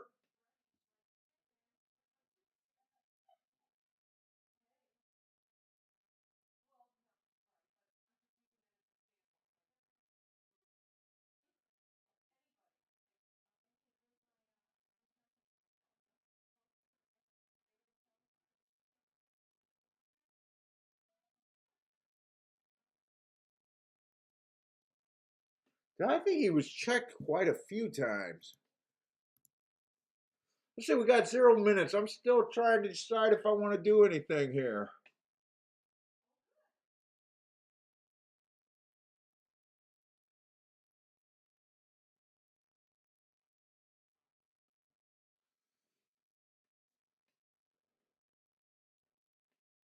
I would have to throw out the 1 and the 2.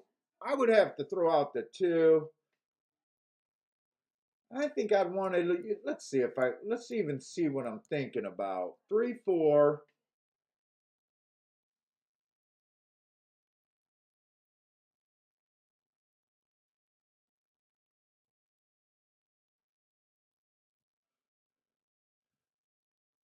think I would use 3, 4, 5, 7.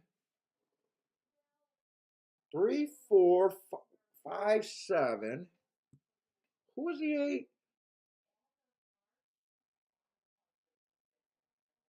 I don't think I like this 8 that much.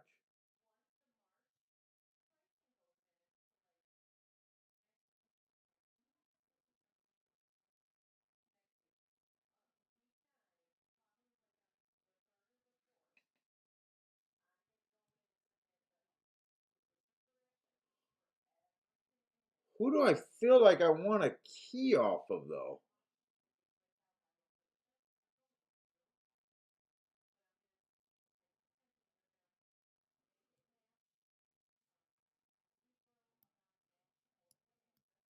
I might bet this race.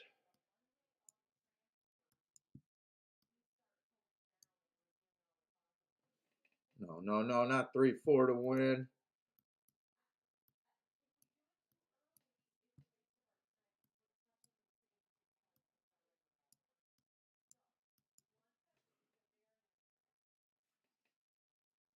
I keep writing the wrong fucking number down. That's the 4.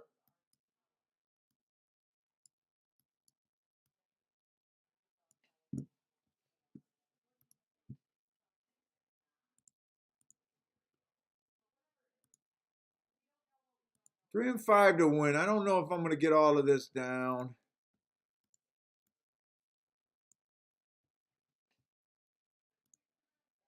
Exacta. I think I could have bet this race better. I think I could have bet that race better. I was getting out of time.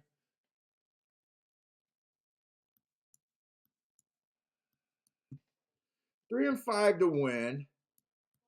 4 and 7 on top of the 3 and 5 is all I did there.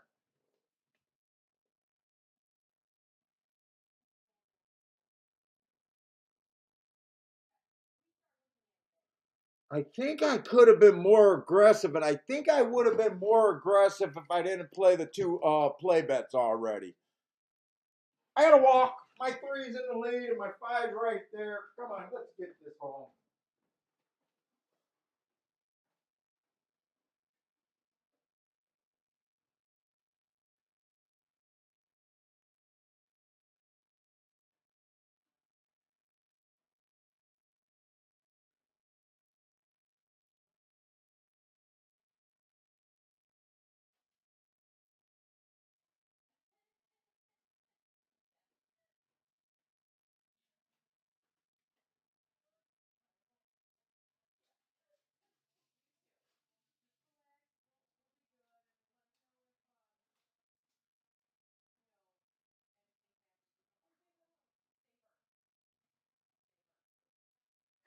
Motherfucker!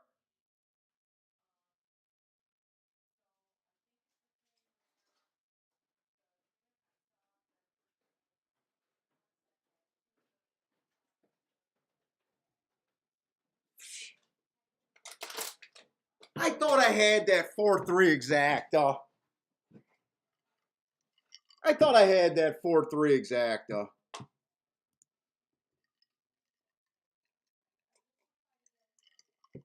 Fucking 1. 1 and 2, my 2 throwout horses.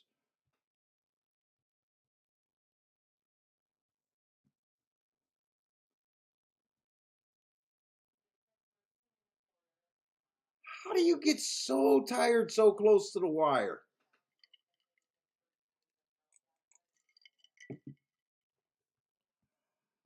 Ah, fuck me.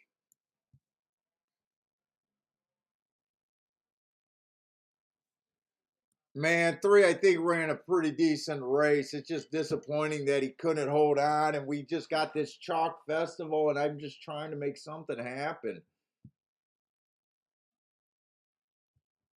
I don't mind the bet that I did.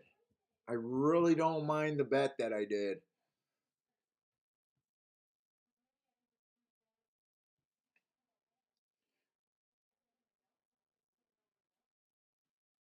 21 and 3, 44 and 1. That's kind of the fractions that we kind of expected.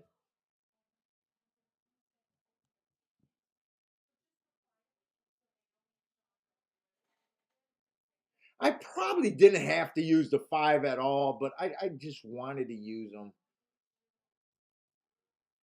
I knew I was always going to use the 3. I questioned the 5's stepping up. Could have made that ticket a little bit cheaper, but yeah, Gulfstream is just. I even warned yesterday that I hate this card.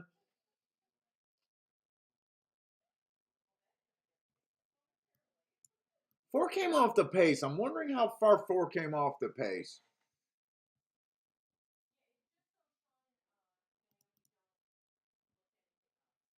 First 48 out. Oh, I love first 48. I love watching them snitch on themselves.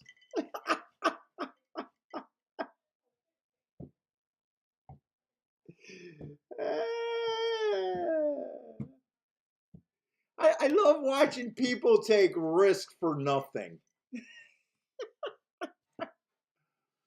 Dude, if you're going to do a risk like that, do a real lick. Do a real lick where it's going to set you up for life. Just watching the fucking random street crime is the dumbest shit I've ever seen.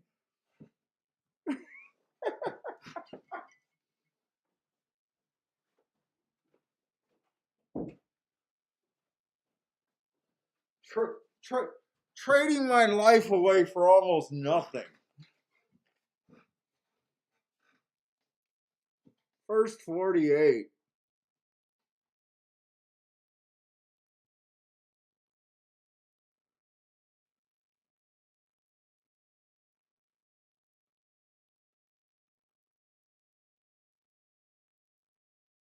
Oh, Frankie Tubbs, you like that too a little bit at freaking Gulfstream. That race really did break down. I thought this 3 was this was another race where I kind of walked away and thought that I had the exacta. I did that yesterday with the 4. I thought oh, this 3's gonna hold on for second. I'm good.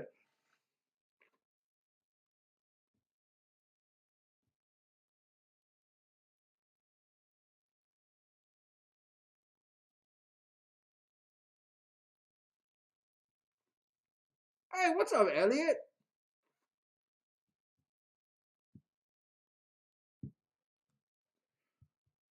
Is this the biggest combination we've seen today?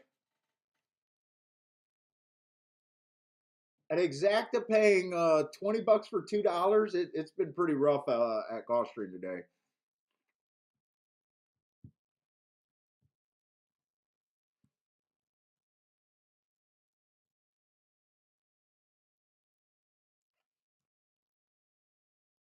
If I would have had to guess, I probably would have been pretty convinced that I would have took a shot on this turf race because I felt like that might be the best chance today at some value. I would have thought that second race I would have completely sat out, but I was trying to get to something. On the first race, I don't mind the bet on the first race either.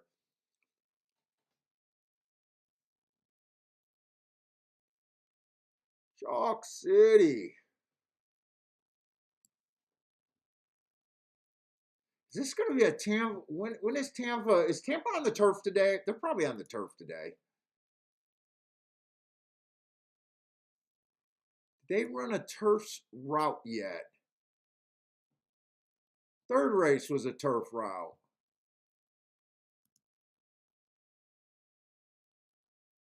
Oh, even that paid 5. Oh, but they got a nice long shot in a second. Anyone watching Tampa? Did that turf last race, the turf route race?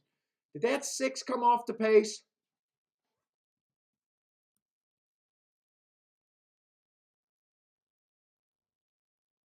Oh yeah, that was a nice exacta. That exacta paid $92 even with the chalk. Just wonder how they ran.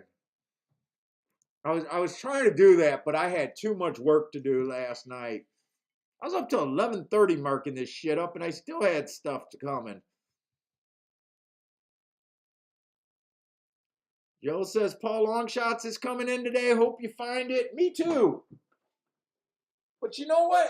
I mean, fuck. I'm coming off a great week. I had a really bad Sunday. I had a really bad Sunday. Saturday was good for me.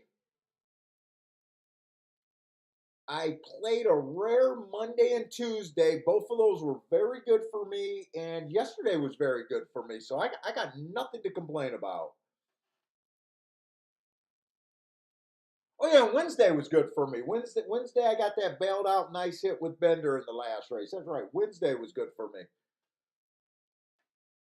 So I think my biggest losing day that week was about, I think, just over $700 was my worst losing day on Sunday, and my worst winning day I think was on Wednesday, and I ended up winning just under $300 when because Wednesday I only hit one race. So having a pretty good week. Definitely don't want to have a terrible day if I could help it. Where did this four came from?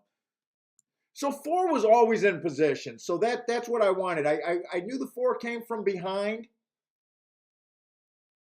I want him to be within 3 lengths of the lead. He looked like he was like 3 lengths from the lead, maybe four at the farthest, but pretty close to that. So I don't I do when I lose a race, I want to at least be right about my profile. Grandma asked a question like, how do you get over or something about you think you see a bias, but you keep picking the wrong horse. How do you work that out? And my real opinion on that question is at the end of a losing day, I just want to be right about the bias. If I'm right about the bias, I think I'll have more winning days than I won't. But by making that call, and I think I told her to, you want to look back. If you were right about the bias, why couldn't you bet that horse? If you were just between a bunch of low price horses, hopefully it's a value thing. Kind of like that first race. Yeah, I could have played the 6-2, but I had to try to beat the 6-2 to be to me that's a better losing bet. So you want to know that.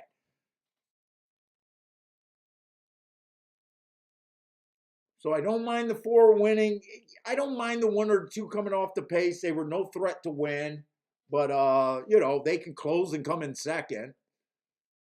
I would have rather if my three held up those last 70 yards, but he didn't.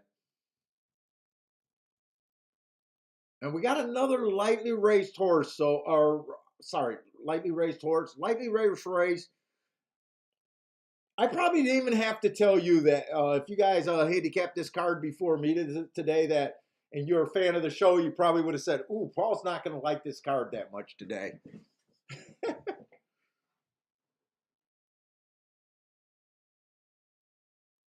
See, EJ, you know what? I keep watching ITP, and he's a big structure guy, and he says handicapping has very little to do with it, that he can make his decisions. I do believe, I'm starting to believe that betting is more important, but I still don't see how you can make good betting decisions without good handicapping. For instance, like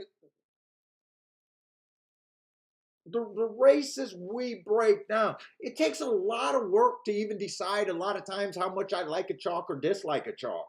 Like that chalk yesterday, I don't know if you watched yesterday, but we were able to hit that 1-7 exacta pretty good because we hated that 5 favorite. We had to watch replays on that. When I first started handicapping the race, I thought the 5 fit the race perfectly. It wasn't until we watched replays. It took me pretty much the whole 20 minutes to be able to come up with that ticket. And then we bet it pretty damn good. We willed the 1 and the 2 first and second, and we used the 7 at a 15-1. So that was a really nice ticket. But Without good handicapping, how do you know which favorites you're leaving off and which favorites you're keying off of if you're willing to key off of a favorite? Like, I definitely think there's a mix. I think I've been able to get away with bad betting structure just because I'm so good at finding 10 to 1s and higher. And that's when I put more money in the races. But I know most people can't operate like that. Like, they don't find enough 10 to 1s and higher. And when they do, they can't key off of them the right way. They're cutting their bets down instead of keeping them up there or even going higher.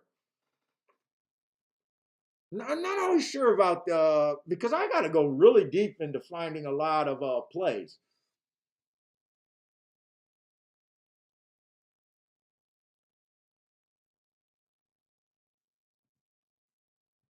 But I am trying to this year improve my betting. Like, I like the ticket structure I did last race. I like these four horses. I had my reasons.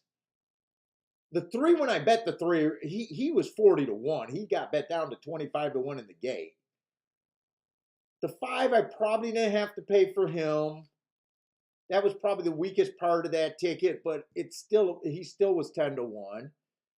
I like that I didn't wheel the 4 and the 7 first and second, making the bet cost. I probably could have left the 5 off again, but that combination would have paid either of those probably.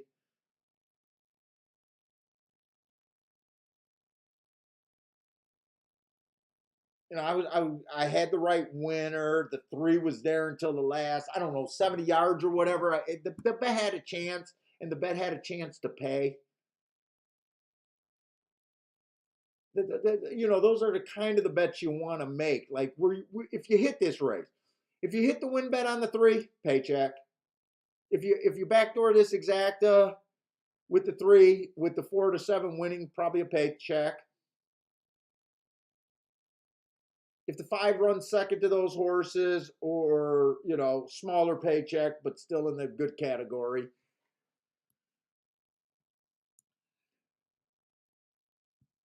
I got to bullshit more because I just don't like the races today. In fact, if you guys got questions that or concepts that you guys want to that you're playing with that are working for you and you guys want to discuss shit, man, probably do it today. I probably should have told you guys to do that right off the bat today.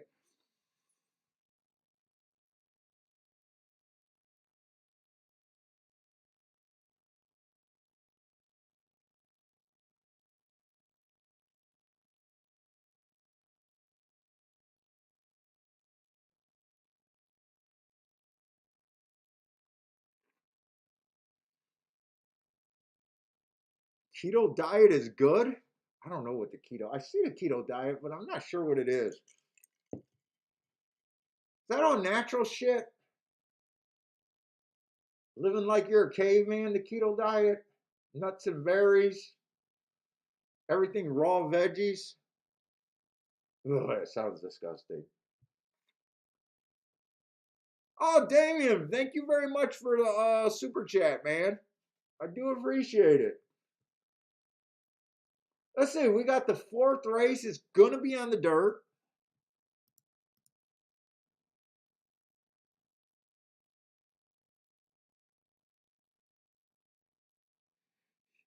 Get Carey said, "Shut up, you." Is he talking to me?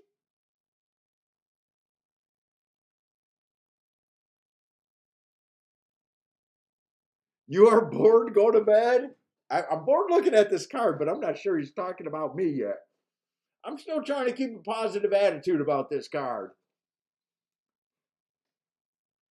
We still got Fairgrounds, so hopefully that's not directed at me. I'm not sure. Let's say we got Maiden claiming 50,000. I'm still going to be looking on the inside. But another race that's probably just not for me. Quite a few first-time starters. The 1, the 4, and the 2 outside horses. So We got 8 horses, and half of them are first time starters, and there's a few really lightly raced horses. Oh, you're talking about Rex. I was like, get carried. I thought you were coming in hot at me. I didn't think I was that bad about the card. Let's see. So, like I keep saying, first time starters, I got to ignore them. If I really believed in the rail right now, which I kind of do, but we're just not seeing enough dirt races right now. If I really like something in the race before this race or the next race, I sometimes I do go like a 1 through 4 in the blind, but I'm not really feeling that right now. I have made 3 play bets, and even my play bets do start to add up. I don't have unlimited play bets that I can just throw shit at the board and hope it sticks. Sooner or later you got to decide. You got to gear up and say I'm gonna have a good day because of handicapping and not necessarily because of a bunch of play bets. And I'm just getting to that point right now. So the ones just first time starter, I ignore them. 3's going to be on the 2 hole. Not a terrible first race. Actually made a pretty nice middle move, dropping in class. He was average at the first call, 1 tick slower than or 1 tick slower than the fastest winner at the second call. Average at the 6 furlong mark, and then he flattened out. I think that's a useful race. But at the most, this would be a play bet. Oh, at 2 to 1, I'm not that interested. At 2 to 1, I'm not that interested. 5's a first time starter. Or I'm sorry, 4's a first time starter. 5 only ran 1 race. I don't really have an excuse there, dropping in class. Everyone can see the same thing I see there. I got no real insight. 6 first race ran on a stalking day. He came out a little bit slow, broke slow, swung. That might be a good race to look at. I'll say this, that he might be interesting to watch some replays. But even if I come up with wanting to do something, at 5 to 2, I won it. And I was just going to continue the thought. Let's just say, even if I see these 2 replays, I think he ran against an inside bias, possibly last race. I'm interested in watching these replays. But in my opinion, you want to bet more races. You're better off betting races where you understand more horses, not less. Like, there's nothing that's going to tell me about the first time starters. There's nothing I can look at to tell me. So it's impossible for me to really understand this race with my frame of mind. So even if these were tremendous looking replays, I've seen all sorts of excuses. I'm gonna sit back and watch them. But it's not. I'm going to do it to pass time and just to get better at watching races, not necessarily to find a way to bet a 5 to 2 horse. Let's see, 7 definitely looks interesting, but we know that once you get to the 7 hole, your chances of winning at Gulfstream on the dirt gets a lot lower. It's really hard to win from the outside.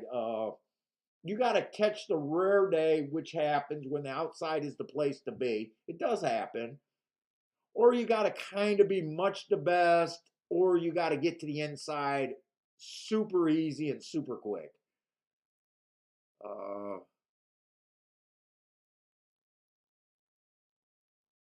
let's see, 3 races ago, he had a good inside part of the track, dueled. I don't think that's a bad race. 1 tick slower than the fastest winner while dueling. That race took a little bit out of him. Oh, he took a layoff and then he regressed a little bit coming back. He was just average, slow that race. And then last race, it was a bad rail speed favoring day. I might want to watch that replay. He's 9 to 1. He's at least 9 to 1 is kind of worth the effort if you wanted to make that bet. Let's just watch some replays, pass some time and bullshit.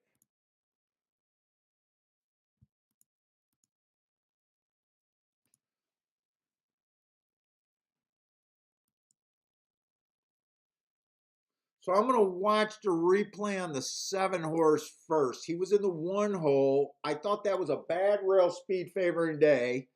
So I want to see when he was kind of put away. Did he have good energy? Was he really on that rail? And then I want to confirm my bias and just make sure that an outside speed horse won that race. And it'd be nice if I seen the start. I think that if you watch replays the first race, you need to have a note going into that replay before you watch it. Otherwise, you're just looking at the replays like everyone else.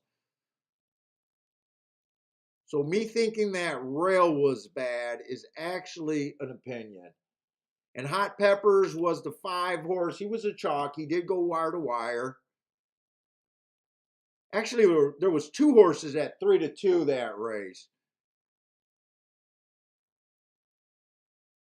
One had pretty good energy. One actually made a move in that rail. It was a slow pace, too. It was a speed favoring day that was a slow pace on the dirt. They went 23-3 on the front end. So with this one coming from behind, he made a decent, or this 7 coming from behind. I think the 7 kind of looks live here if we could get by that 7 hole.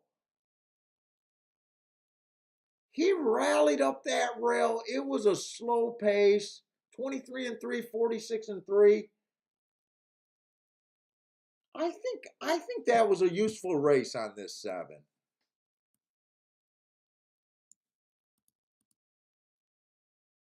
All right, my video player froze again. Yesterday in the last race replay, I didn't realize I was talking about the race and the race was already across the wire. This mistake wasn't that bad. I had 18 minutes. I refreshed it, and all of a sudden I got 6 minutes. So it wasn't that bad, but I'm glad I looked.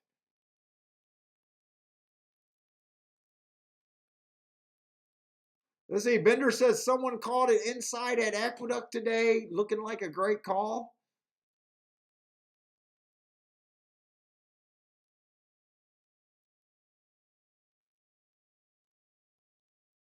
E.G. Daniels specialized in fast women and slow ponies.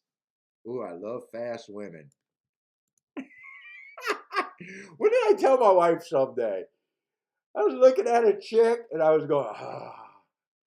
And she looked at me disgusted. What did I say to her that just set her in a wire? I said something like, is that the chick that I said, oh my God, she just looks like she'll send me to clinic the next day or something? It was something on that line, wasn't it? Oh, wait, it was about Amy Winehouse. She turned me on, and basically I just said, oh, she just looks like a chick that'll send you to a clinic the next day. my wife my wife was so disgusted with me.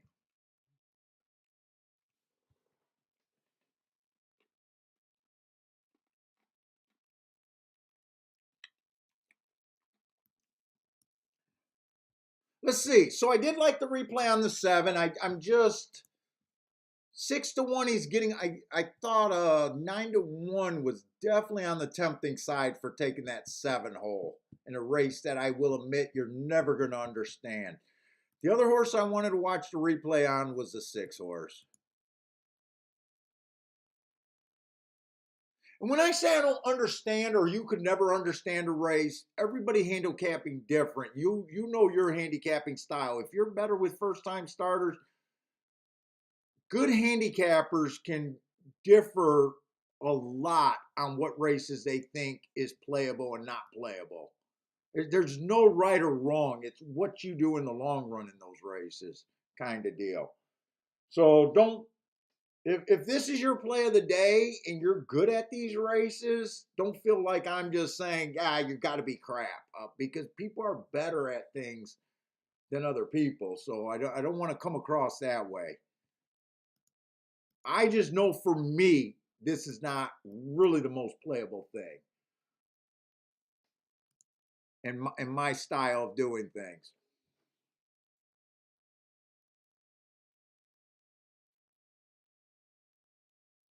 Let's see. So I got this 4 running against an inside bias. 4 did not. It was an inside early pressing day. He's about 5'6" wide on the backstretch, so he's definitely not inside saving ground. The 1, the 7, and the 3 are in front. I'd like to see the 7 die completely.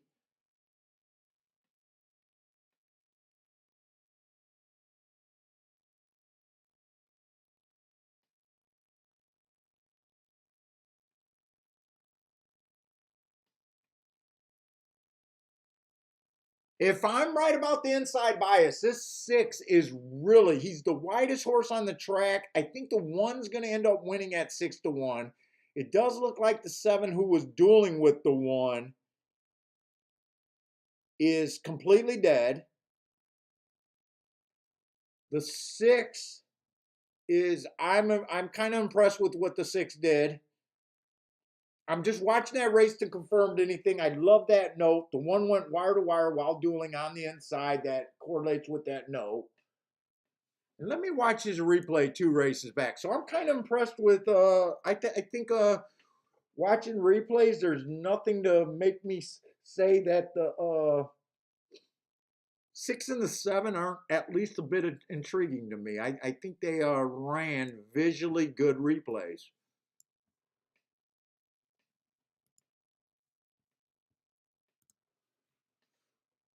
Let's see. So this other replay on the 6, I got it as a stalking day, and I just think he got the asterisk for he broke dead last. He broke dead last. Let me see if that was a slow break.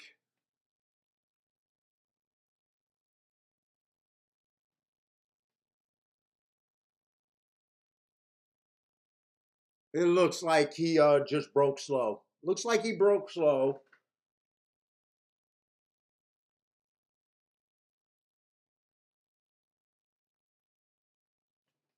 He ends up running third that race. I think that's going to be a visually decent looking race there too.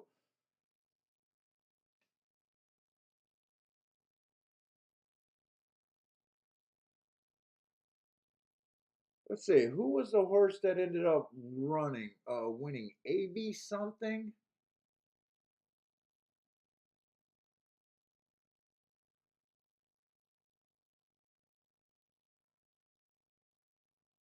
He's making a little eye-catching move. I'm just gonna say, to me, watching the replays, the 6 and the yeah, 6 and 7 looks like interesting, but I'm not doing anything here.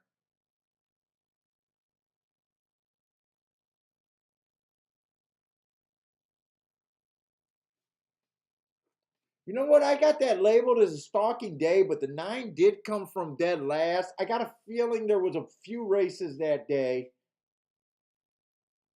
All of the races stalked except for this one race, and I didn't list that as a stalking closing day because this horse closed, but this horse was odds on. So I got a feeling. So someone did actually close that day. So no one went wire to wire that day, but someone did close that day.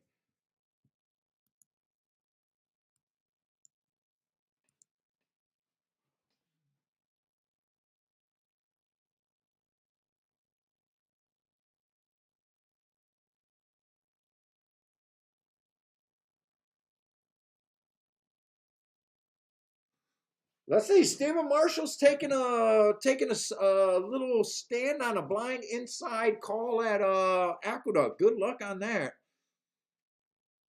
Rex says, Amy, yeah, you got bigger problems if you still thinking about Amy Winehouse. That I think you got to dig her up and you'll end up in jail.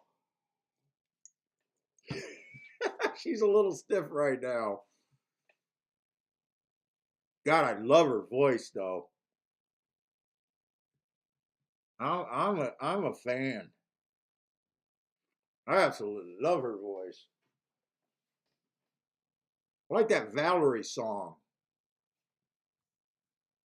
That's right. I could say I like Amy Winehouse. I could take the teasing from the community. My wife's like, girls, dude, she can sing, or she could sing.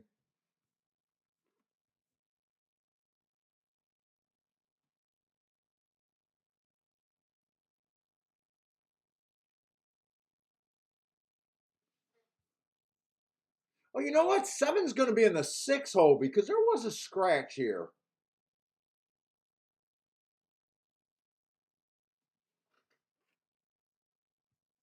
So who is the favorite? The favorite is a three horse.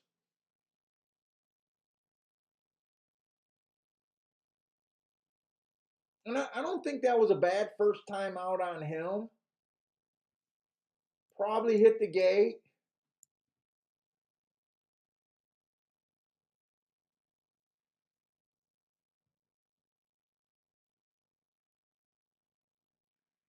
See, Money says Kiki is singer shaming me. Oh my God, you should see the movies my wife will watch. Her television is terrible. She can shame me on my singers, but her television is terrible.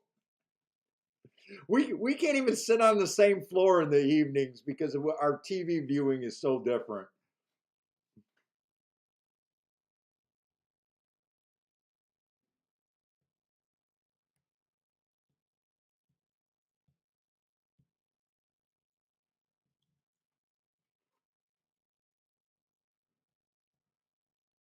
Let's see, get carried.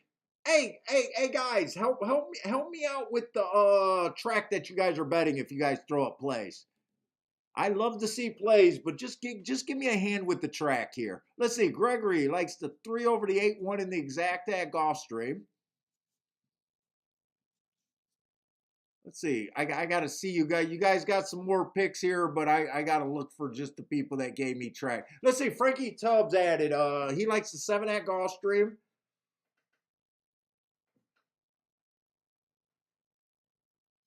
Rennes do like the 369 over there at Gulfstream. Who's the 6 that got the lead? Or no, the 5 got the lead. You know, could have been going for that lead today or last race and could have just been slow. Not shocked to see him at the lead, but I can't put him on the lead after that one race. That's why horses with one race are so tricky. Nine's running a pretty good race from outside the 7 hole.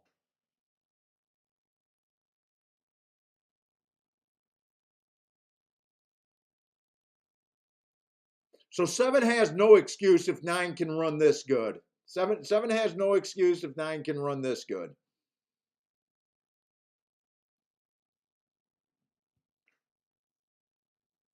I think I can circle this bastard.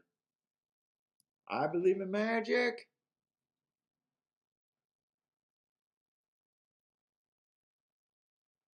First time starter on the outside. That's definitely something I can't get to. 9-5-3. I mean, that's a good sit out for me. 9-5-3.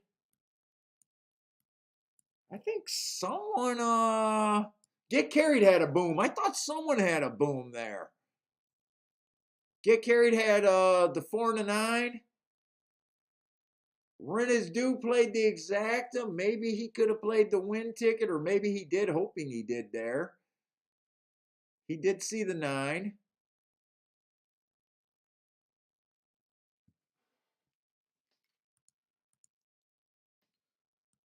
So some of you guys don't have that big trouble with first time starters.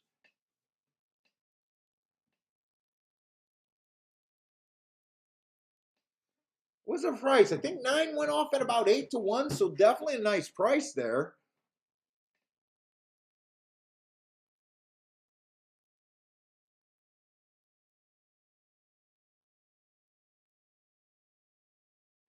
Oh, Grows It Well had the 3-5, so second and third in the exacta box.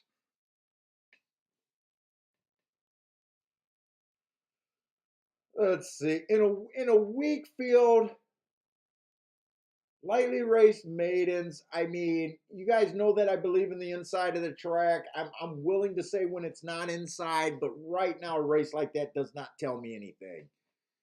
Uh, I don't like to see it.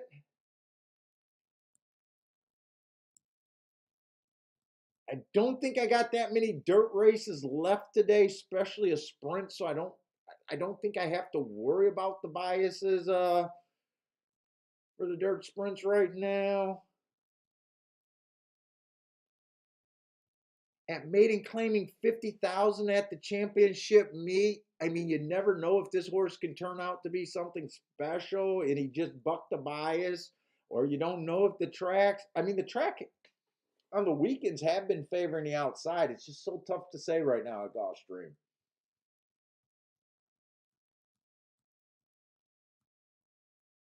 I'm probably just gonna move on and not really think too much about inside outside right now in the dirt right now.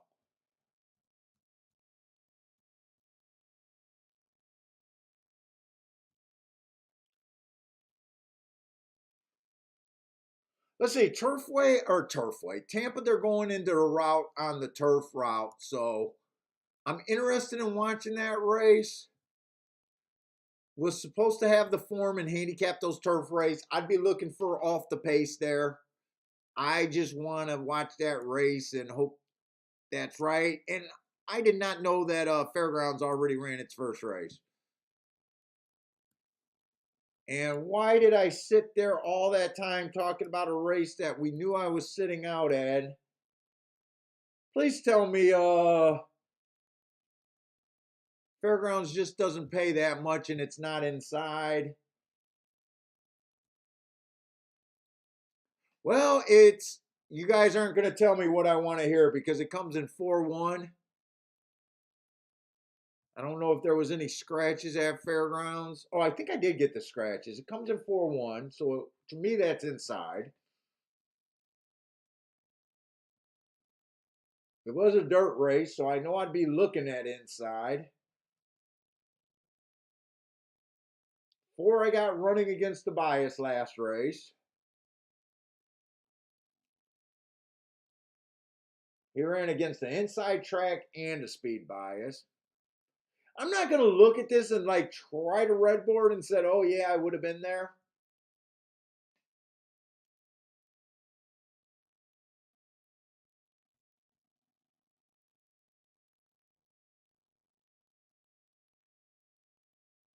I just know that's kind of where I would have been looking at. 2 and 3 had some good marks. Kind of crazy that they're earning hearts in the races that they did. I don't want. I want to watch that replay, see what happens.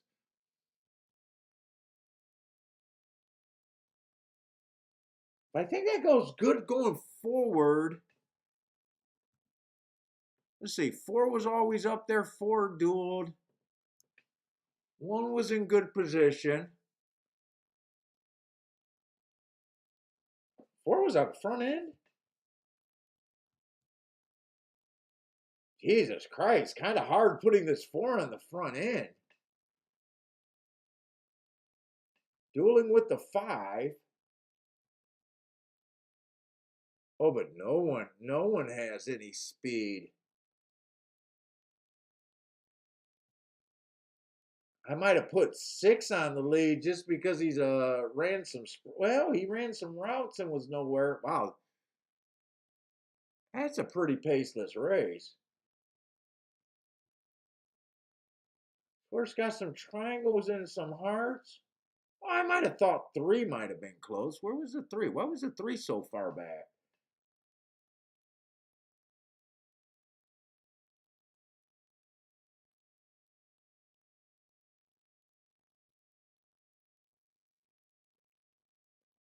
Boy, this is actually a bad looking group in a pretty paceless race. Look at this horse. How is this horse coming up fast? How slow were those races? My God, how were those races coming up fast? I trust my marks, but The 4-1 got the inside. Okay, I'm gonna have to get excited about Fairgrounds today. I don't mind seeing that result.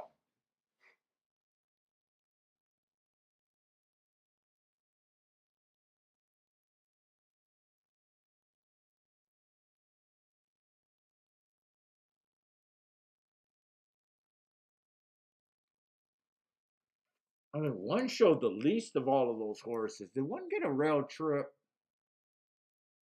the whole way around? I think he did. And I think he got pretty close.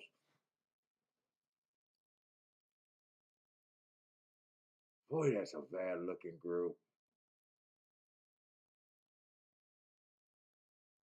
Oh, one was probably the favorite. He only paid 240 to place. I'm just kind of reviewing this fairgrounds race in my head.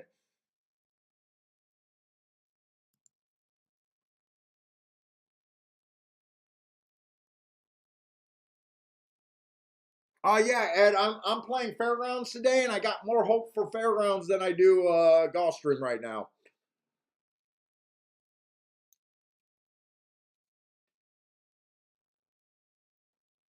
And we finally seen a bomb at Gulfstream, so that was nice.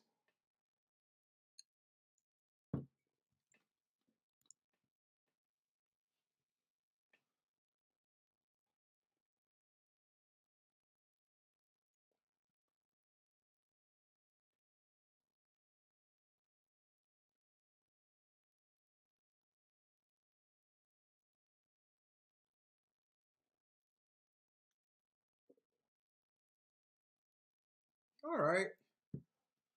So I do like that result at Fairgrounds. Let me just see. I want to see what those horses were bet down to.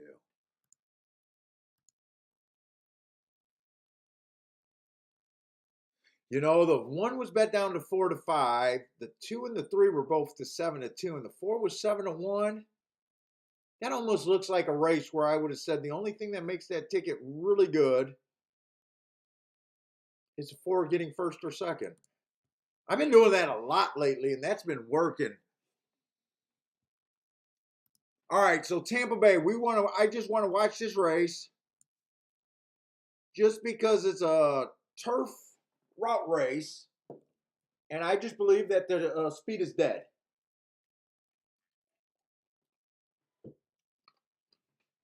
And then we'll get over to Fairgrounds and Gulfstream. Let me see. Let me just circle this 4-horse.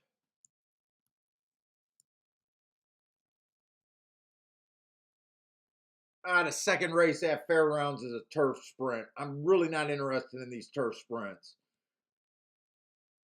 So the second race at Fairgrounds, I think I can go over it, tell you guys what I got marked, but I'm probably not going to play that race. I'm just going to give a heads up there.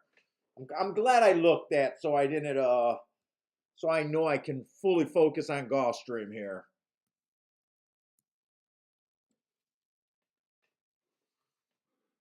Hey, what's up, Magic Cars? Who else got in here? Kind of a slow Friday. Let's see, 10 got the pretty big lead. Let's see, 22-4 is insane for the most part over there at Tampa. Insane. He is 83-1, so it looks like he put everyone as a stalker and closer just running away. Slow second quarter. There's no doubt I'm going to be right about them coming off the pace. He's re-braking, but I'm definitely not worried.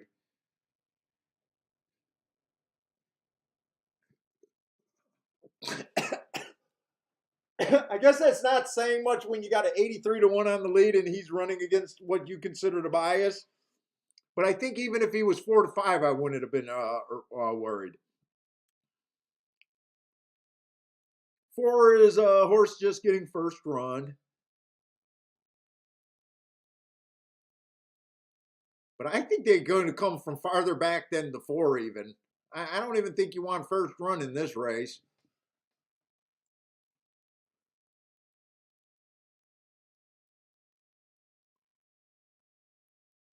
Right running style, but I don't think it was a bettable race. I think the 2 and the 6 were both right. They ran how I would have predicted, I guess is what I'm saying. But I don't see how I can have a say even money horse over a 3-1. It just looks like what Gulfstream's been, but I still want to be right about how they're winning.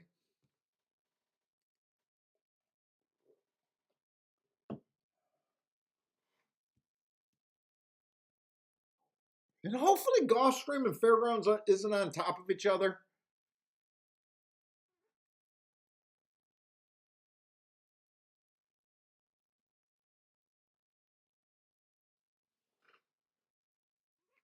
All right, well, let's go over to Gulfstream.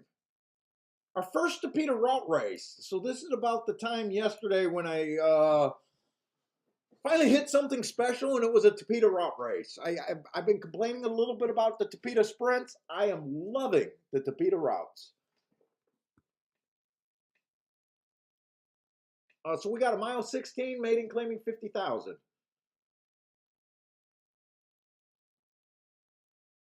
One's a little bit tricky. He's only ran 2 races, stretching out. When I got the Tapeta route, and I just think they're backing up, I'm not like very likely just to get to a sprinter stretching out for the first time. You usually when I see a sprinter stretching out for the first time, whatever I think his running style is, I move him up once. So if I got a stalker, I'd say that he's a threat for the lead, which he is. If he's a closer, I say he's probably going to be a little bit closer as a stalker, but he's tricky, lightly raced. First race out, inside the track was good. It was a speed favoring day. I like the asterisk there. I think that was a useful race. Comes back, 1 race sample. They can't time shit at Gulfstream. Uh, I don't think that's a terrible looking race, but I'm not comfortable with really what I'm saying about that race. But at 5-2, I definitely would not be trying to get to a sprinter stretch it out on this Tapeta that's been favoring off the pace. I want to try to get to him. Would he surprise me? Like if he wins and I throw him out, I don't think it's the worst thing in the world. I mean, he does have some things going for him, but I'm not really interested in him. I want to see a lot of speed in this race if I could find it, and there could be because 3 stretching out. He's a sprinter stretching out. Looks like looks like the 2 horses best raceman on the lead. Let's see, 4 races ago I got an excuse. I thought the inside of the track he was in the 4 hole. Tango checked. I don't even think I got to watch that replay. There's enough for me to believe in that. But then he tries to Tapeta. The rail was bad. He was in the 7 hole, but he went to the dreaded lead.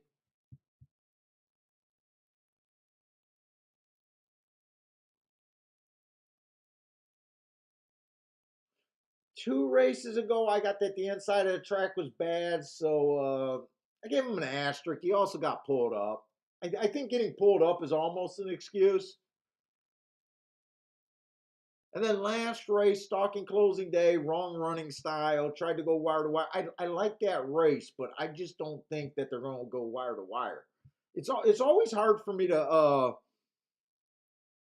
pass up on horses that I think did something good running against the bias. But if I think the bias is against them today also, he's 7-2, so he's not like in that range of prices where if he went wire to if he won, I wouldn't be that pissed just sitting out of a 7-2.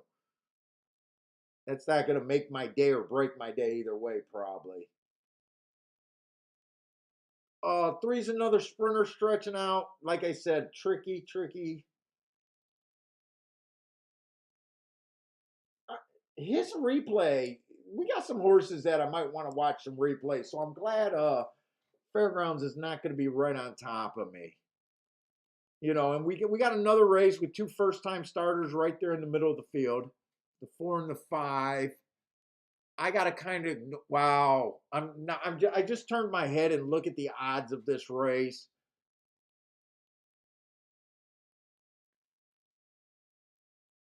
Not really an appealing race when you have four horses between 2 to 1 and 3 to 1.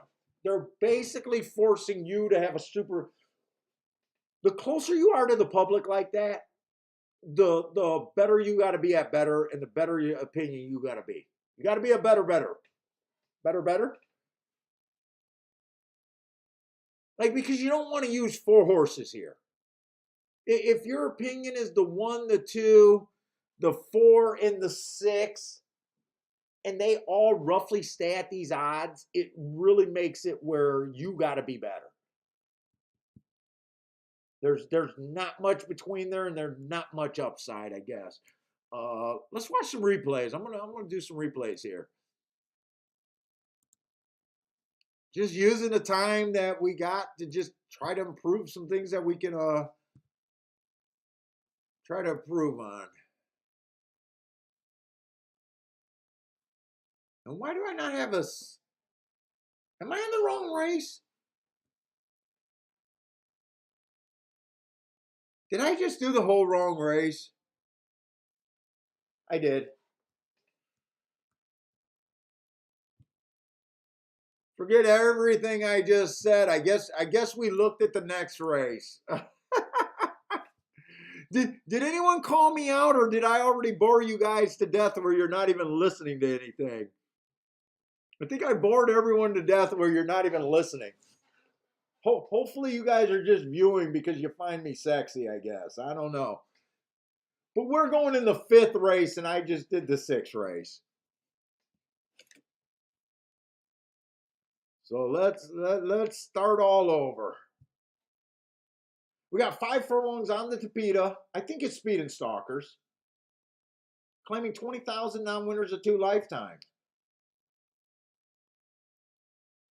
We had a rare day where at Tampa they ran 2 turf races. Holy shit.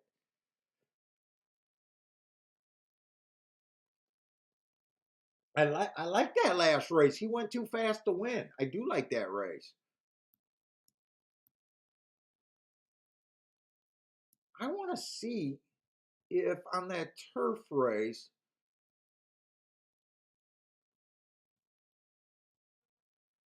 who was that? Wasn't there Tampa? Okay, that wasn't the same day. That was a 3-horse at 25 to 1 that I tried to play. Didn't quite work out. So I'm a sucker for horses going too fast to win. Let's see, 3 to 1.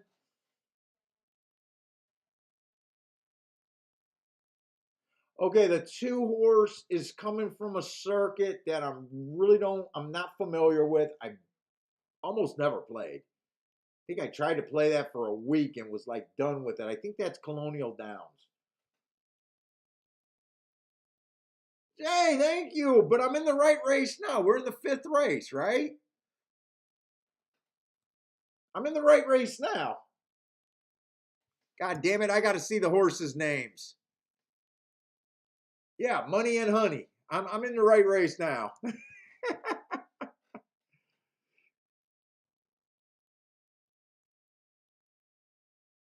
You know what? I like the ones last race, but I like the 4s just as much. 4 has a bunch of races where he went too fast to win. 3 to 1.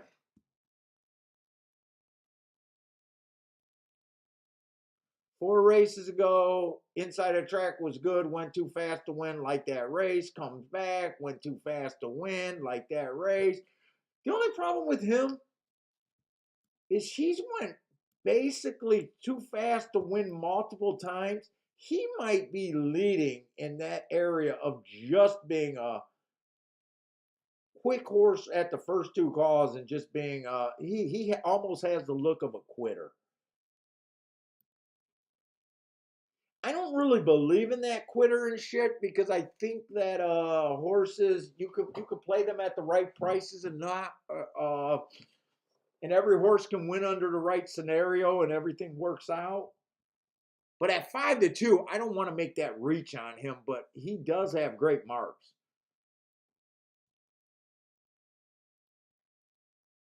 And we got the five. Wow, we got a lot of speed in this race. Although the 5 mostly earned his good marks at a route.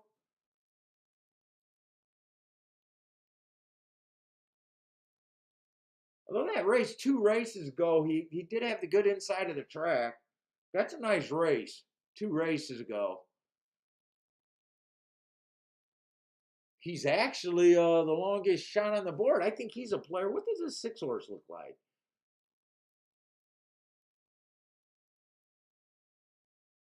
You know, I don't think I'm crazy about this 6-horse. You know what? I might be able to play this race.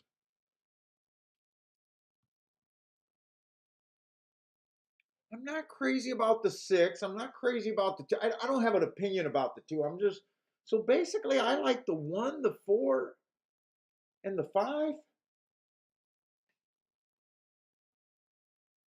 That's not saying much. There's not a lot of meat on that bone, that's for sure. Is there any way these exactas can pay anything?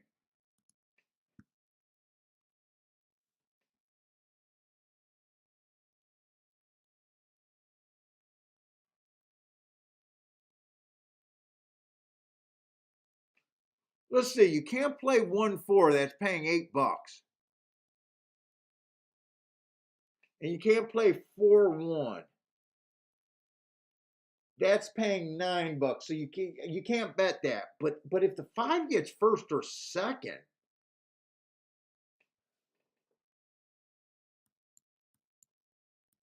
to me, I do a Q will box, and this is all I got. I think I can play this bet, or I can just do a win bet on the 5. I think I'm gonna just go wheel him first and second with the 1 and the 4. Do I want to play him to win?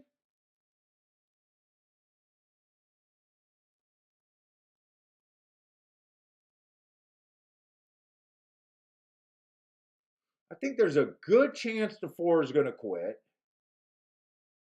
You know, I think I'm going to play him to win too. I'm going to play this race. 5 to win.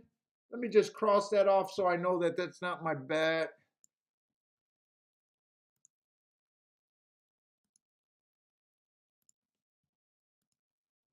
I don't think I mind this bet right here.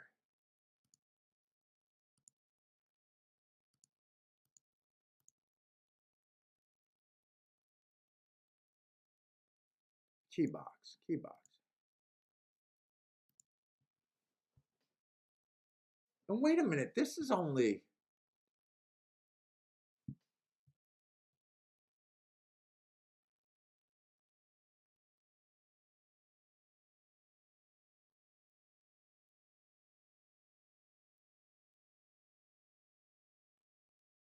I even looked at, could I just wheel this 5 first and second with all 5 all? I even looked that up. I don't think I can. I could do it, but I just don't think it's that great of a bet.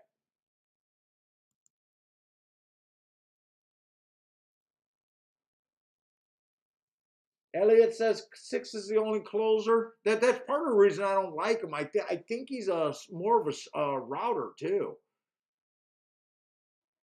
I didn't get to look up the Woodbine races, so he could be a stalker here. He just broke his maiden. He wouldn't surprise me.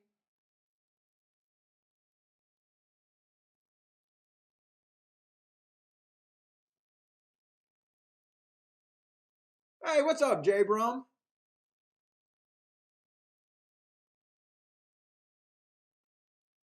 Hey, what's up, Mac and Company's here.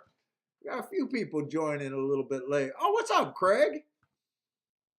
I didn't see Craig in here. Who else? Anyone else slipped in that I think I missed? Is that Samir? Oh, that's going to be a bot.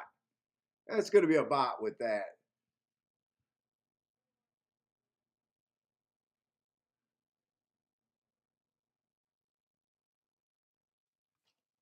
And I think we got enough time just to look at the marks over there at Fairgrounds, even though I don't think I'm going to be interested in it. So one got some good marks, but that was earned at a route. This is a sprint on the turf. That's why I'm not interested in this race. Got the 4 hasn't raced since March, so practically a year off.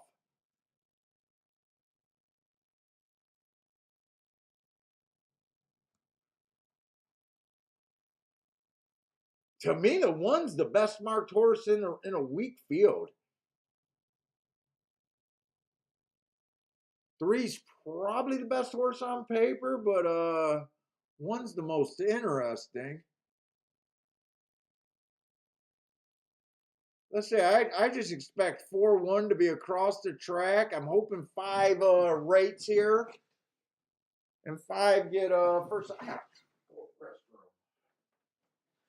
Hoping 5 can hold on for first and second. Hold on, what's harder than that? I want to take a pic. What are you talking about?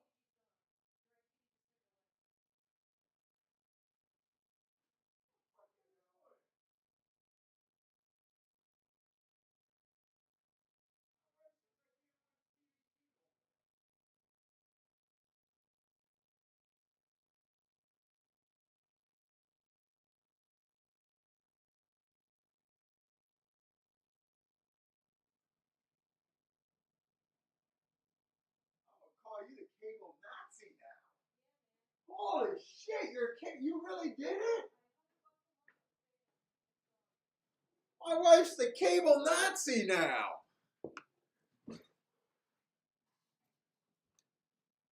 That's all right. All I do is hit winners, so fuck off. Hey, Kiki, call him back and turn it on. Your husband hit a winner.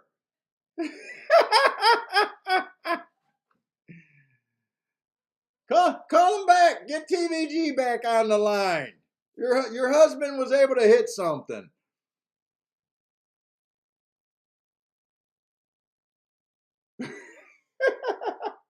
My wife's been talking about our cable bill keeps going up to ridiculous prices, and neither of us watch anything on cable. And she's always saying, do you really need to watch TVG? And I said, it's just background noise, and I walk back and forth. So today she finally turned it off. She's like, fuck it, it saves over $100 a month. But I just hit a winner. Turn it back on, dear.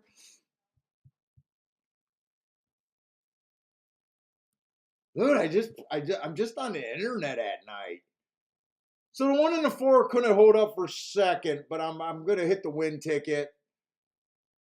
I thought about doing the 5-1 all 5. The 5-1 the 5 all made sense, but if I was gonna wheel them first and second is where that bet kind of didn't make sense. If the 6 won and the 5 got second, let's see what that ended up being. That was paying $14. Let's see if I just did the 5 all, $19. I'm okay with the win ticket there. Okay with the win ticket. It at least got me off the snide.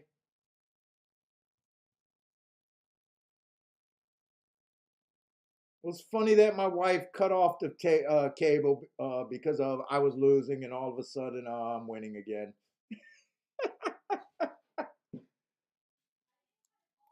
No, she didn't. Okay, I'm saying it wrong. She didn't cut it all off. She downsized the package, and only TVG we were losing.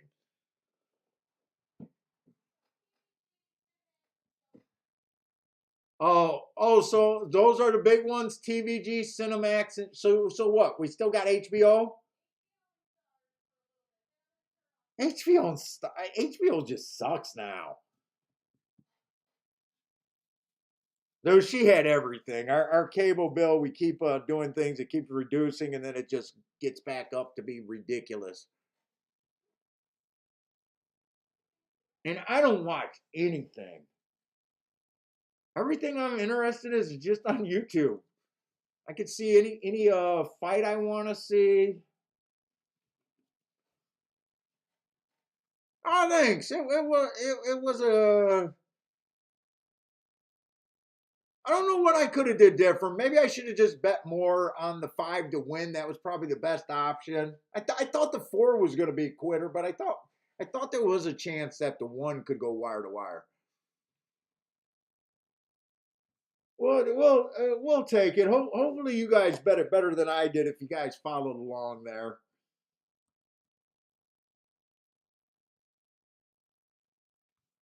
I'm just kind of happy to see a race that made sense, that was playable. That was supposed to be a win ticket.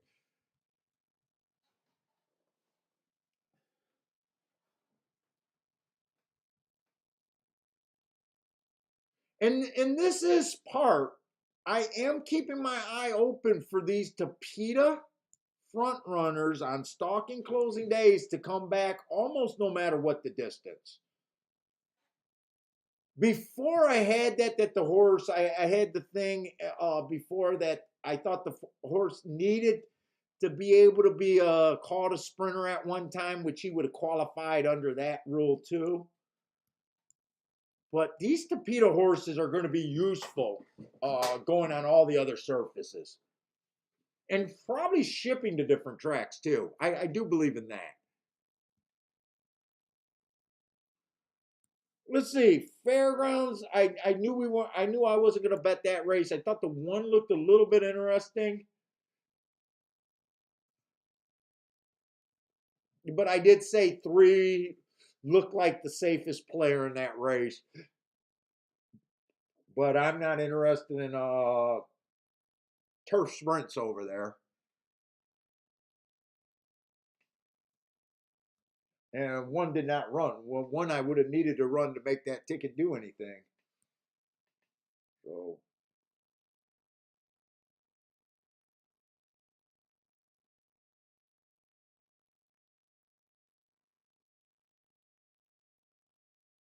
let's see, Jay. Hey, what's up, JW?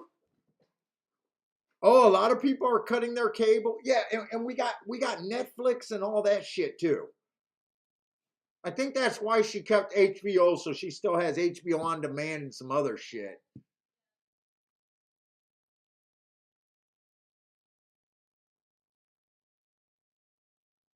Hey, what's up, Shan? Yeah, the 5-1 over there. MKT. A lot of you guys are coming in later today, or you guys were just quiet all day. You didn't miss anything on my end if you're just joining us. I took a few play shots on some long shots, and they just chalked out like crazy early today.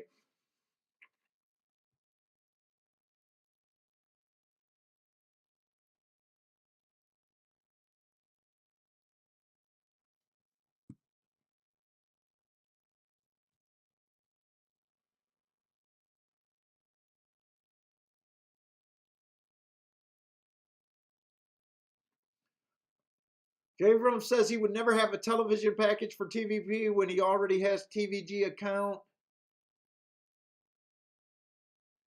When he can just mirror. See, I know our cable company gave us one of those boxes, but I never opened it up. I forget what the box is called. It's one of those like fire sticks or something. And I'm moving my office. I want to move my office in the basement. I got a huge basement. I want to move it down there so I can hoop and holler, not worry about my wife when she's home.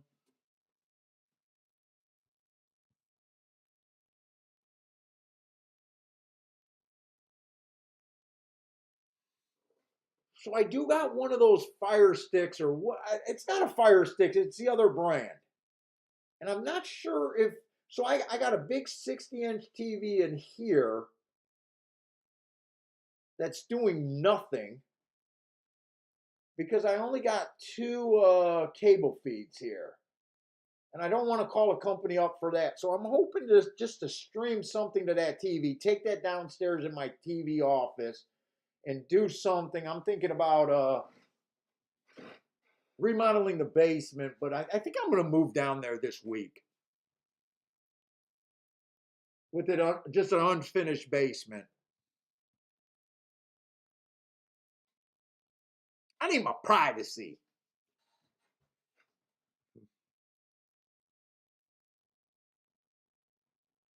You got a fire stick hacked? That's what I think I got. I think I got a Roku. What was that box we got from the cable company? Oh, it's an Affinity? Oh, but you don't know, you just know who it's from. You don't know what it's called. Yeah, I got one of those box from Affinity Cable or whatever it is. I'm gonna have to look at it. I think it's something where we just can stream all around the house. So I'm hoping to get that. I don't know if it's a 60 or 50-inch TV. I'm hoping just to take that downstairs. I already got my desk down there. I just got to move the computer. I was worried about. I was going to do it yesterday, but I was worried about the internet connection. I got to go down there and test the internet connection first. I don't want to do it on a streaming day and then get all, because you guys know how freaking confused I can get when shit's not working right. I don't want to go down there, start streaming, and then all of a sudden find out that it sucks. We don't have the bandwidth and all that.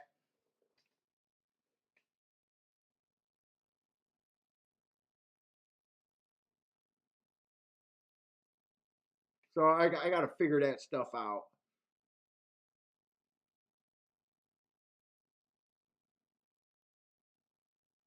Let's see. Wait a minute. What is Grandma saying? I'm sure Kiki feels the same way. Oh, getting away from me. Getting away from me. Well, I just know, I just feel sorry because she's been yelling at some people at work, and I'm just, ooh, I don't want to be in her crosshairs. Hey, what's up, Joshua? We haven't seen you for a little while, it seems like.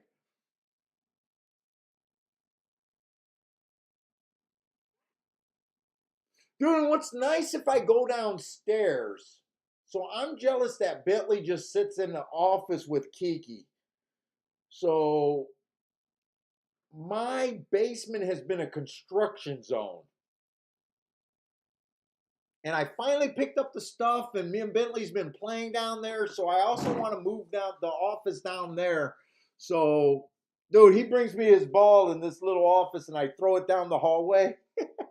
But it'd be so much better if we just moved down to the basement. And then this room, I can just repaint again, repaint, put on the doors, and we got 5 bedrooms, and I could just close. We only live in a quarter of our house.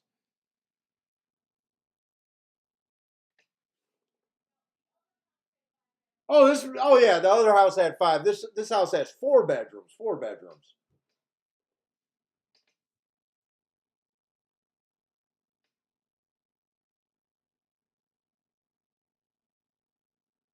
Let's see. Jabram says all I need is a straight feed with the HDM or phone unit to do the trick. So I'm just worried because my internet box comes in this office. So my HD, so I'm on the second floor. So I hope I don't have to put that Roku or whatever the fuck it's called through the internet on a HDMI cable, and that has to be by my TV. That would be a nightmare because my box is up here, my stairs is all the way across on the other side of the house. Then we got to go downstairs, go down another step of stairs. I'd have to have a fucking 300-yard cable or whatever just to run that, or call up a company and move my box. I hope I don't have to do something like that. That would be a nightmare. Although I'm going to paint these walls, I mean, I could. I mean, I could move it.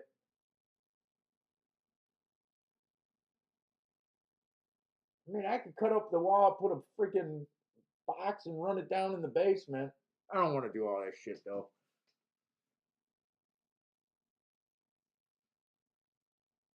All right, let's get back to handicapping. No one wants to hear about my setups.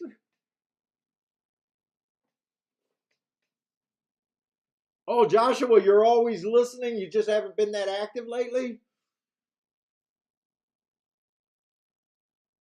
Okay, so we did start looking at this sixth race, and maybe I should have thought about a double that last race. Maybe I should have thought about a double.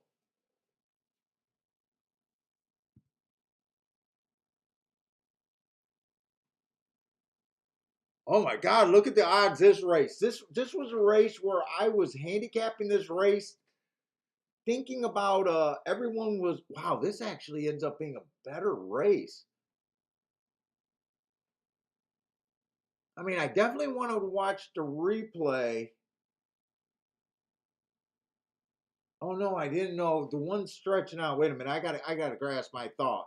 So this is the poly, the Tapeta route race, and I'm not sure what to do with these sprinters stretching out like the one and I think the three. I'm leaning towards are probably going to go for the lead.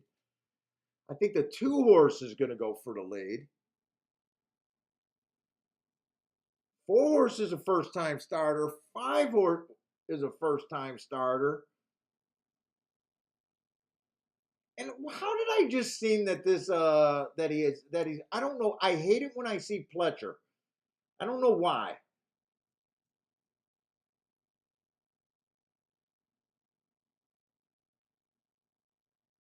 I think I want to watch this replay. I was getting a little excited thinking that this race might be okay for me, but I kind of forgot what this race was.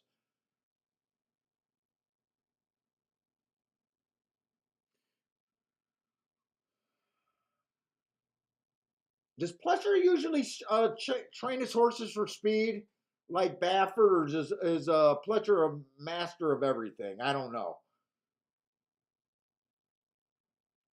He's like a Baffert trainee, but a good horse can overcome this. I'm probably going to want to look at Fairgrounds third race more. But I did want to watch the replay on the 7, but I did get less excited when I just realized that the 7 was 5-2. But Mr. Cellular, it's only a one race sample, but I think that looks like that could be a decent race, not mark wise. I think he chased one of the slowest paces of the day because he was only 2 lengths off of that pace, and I gave him slow, slow, slow. So that looks like that could fall under one of those sneaky races, pace wise. And the other thing it can fall under, because he came off the pace, I want to see if there was anything that the chart caller missed.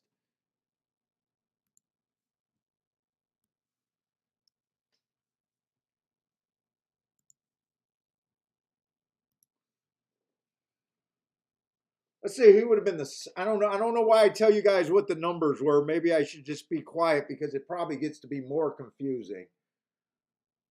But he was a 7 horse that day, and I just got to remind myself. Yes, he was. That was January 14th. It would also be nice to make sure that was the slowest pace of the day. Can I do more than one thing at once?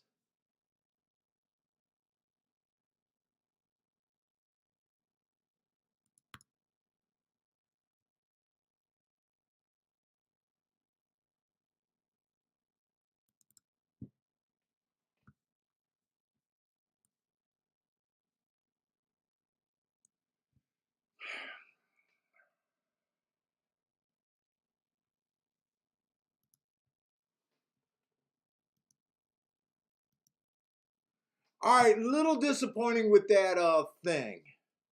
So there was actually 5 Tapeta route races that day.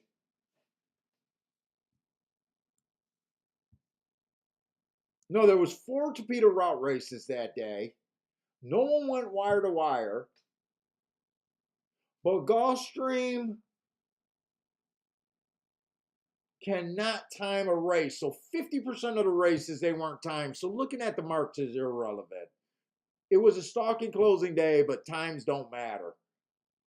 And they got to do better. They got to figure out how to time a race.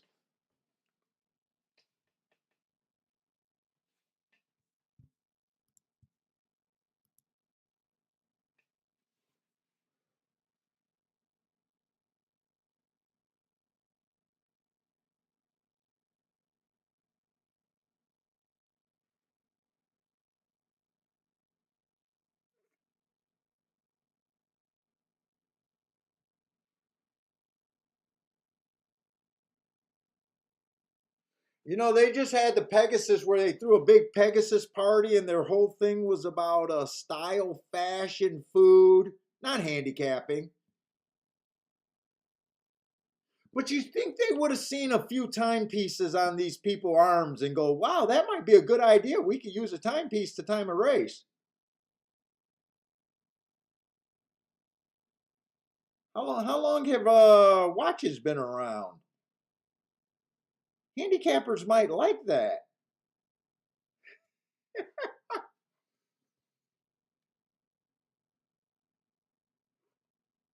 I think this was a pretty useful race he ran. You can't trust the times where they can't even time 50% of the races that day. I don't really see any problems with him, like getting steadied, running into traffic, getting passed, taken away from him. That was just a nice little workman's like thing. Solid race. But I already did too much talking about a 5-2 option here. I already did too much.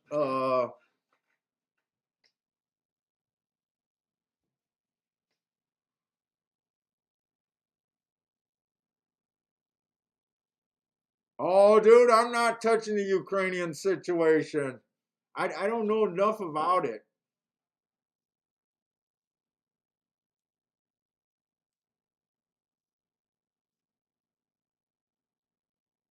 I'm ill-informed, and I don't leave the house, so I don't know. I don't talk to Americans either.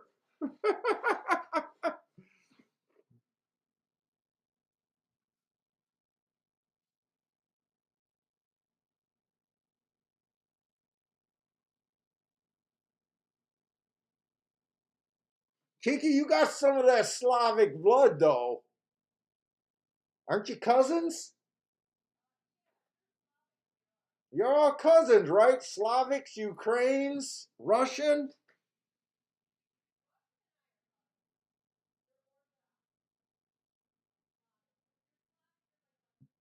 What is Ukrainian religion? I think Ukrainians are probably Catholic or Orthodox, aren't they? Quite a bit. I don't know.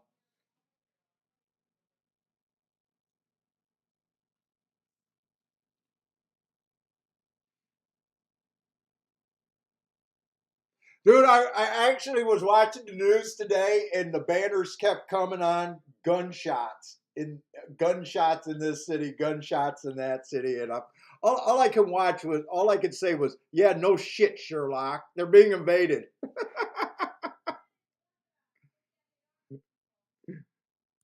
That was the banner going across the news today. Gunshots. Yeah, no shit. That's what I would kind of expect.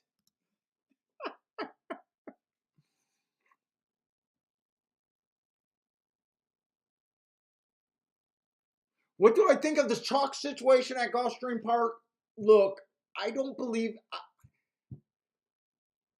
I don't believe in anything that would make him chalk. To me, he's overbet.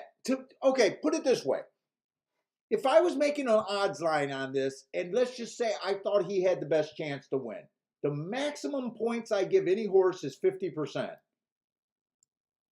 So I don't even try to do better than that. So if he's 50%, that means he's an even money shot. Right now, he's an even money shot. So it's almost just impossible for me to even want to play this horse because you want to get overpaid. And you guys know me that if I see a horse that I think has a 50% shot, technically you're supposed to bet them at 2-1 or 8-5, 3-2. They're all overlays. 2 to 1 is not even a big enough overlay for me to be interested for a win bet. So it just kind of falls off from math to me. It's just math. You got an unknown unknown horse. I'm not even going to try to say the word that I was saying.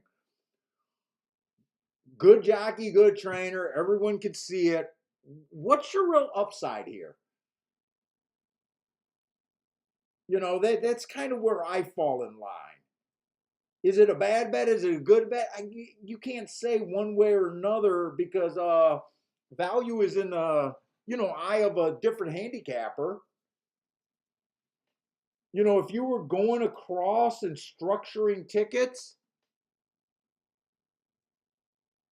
you wouldn't want to have him with a whole bunch of other low price horses. I mean, I can tell you that ticket sucks. But if you had some opinions on some big horses later, big as in odds, I guess you use them. Would I have wanted a 5-5 double here? What is the double payouts? 5-5 double is paying 14 to 1. If I thought about playing the double instead of exact the last race where I had the 5 basically as the key horse, I wouldn't want that double. Wait a minute, am I in the right race? Yeah, 6 is scratch. 5-5 is paying 14 to 1. Whoop, I should be looking at will pays. Oh no, I'm wrong. I was looking at the new repays. Wait a minute. I want to look at the will pays. Yeah, wait a minute. No. I'm sorry. I would want that double. It's paying 33 to 1.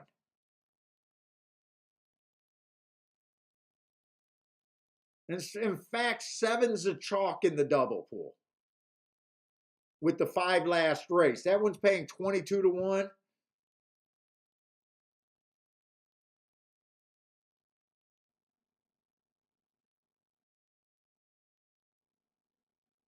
The 5, the 3, and the 1 are all about the same odds in the double pool. 33 to 1. So yeah, I mean, it just depends on where you're going forward at this. Like, is this a race where I think someone should? Is this a race where I feel like you could have a super strong opinion? I couldn't.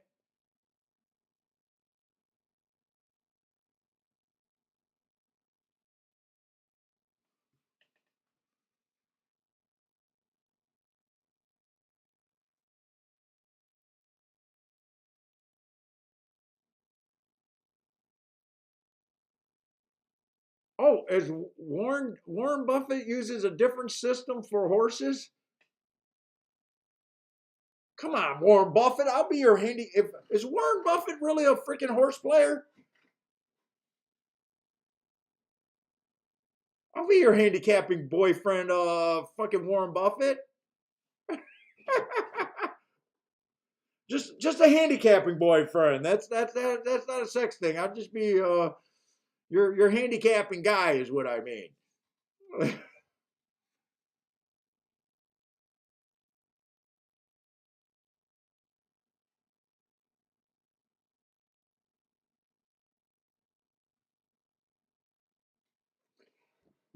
In general, you're trying to look at the board and see opinions that are different. Like when I just say, what do you do with the 5?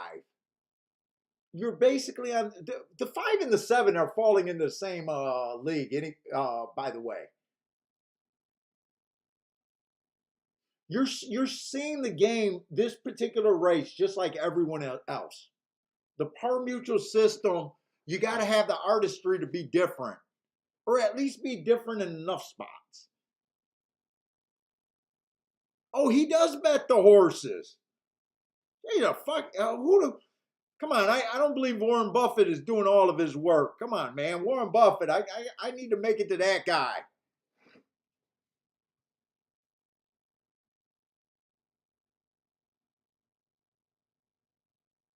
Ew, Christ, I didn't know he was a horse player.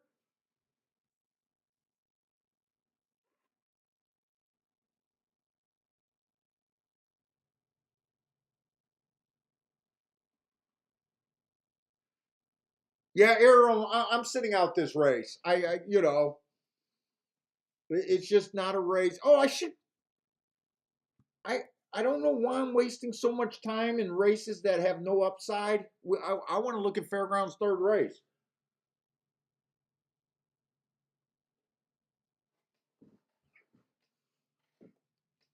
Let's see. We're going to be back on the dirt. 5,000, 6 furlongs. Come on, Warren. I need Warren Buffett. That guy got some money. We can produce some real horse racing shit that matters.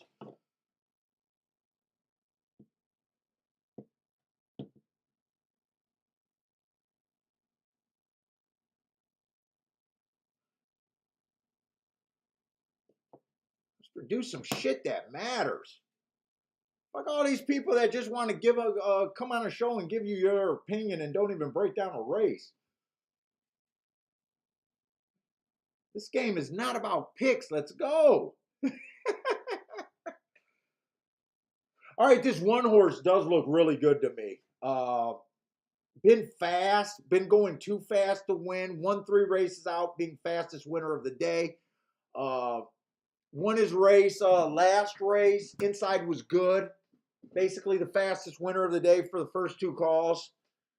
Uh, the race before that, inside the track was good. Went too fast to win. Problem is you're just not getting a price on him today. 8 to 5.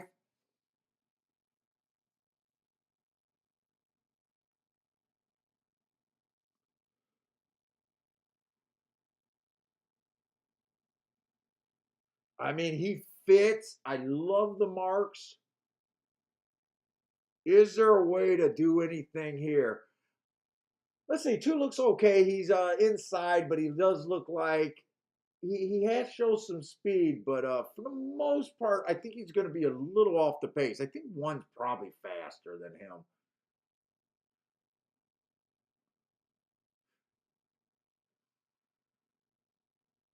3 doesn't look that fast. Got the inside.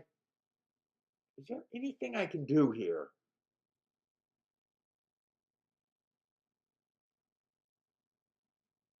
Next race is going to be a rock. Whoa, what do we got here? I let pick 3.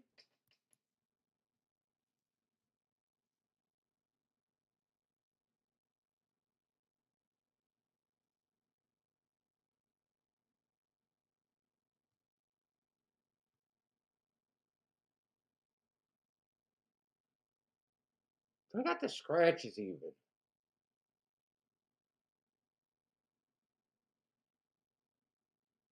See, this is a dirt race. I don't think I got. Do I got enough time for a pick 3?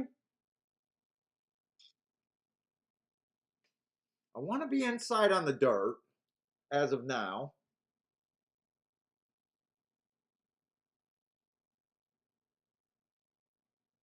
Oh, 5 got some speed. Love that race. Comes right back to win at 12. Wow, 12 to 1. He did win in the basement. I think 1 almost looks like a single here to me. Maybe I should just look for doubles.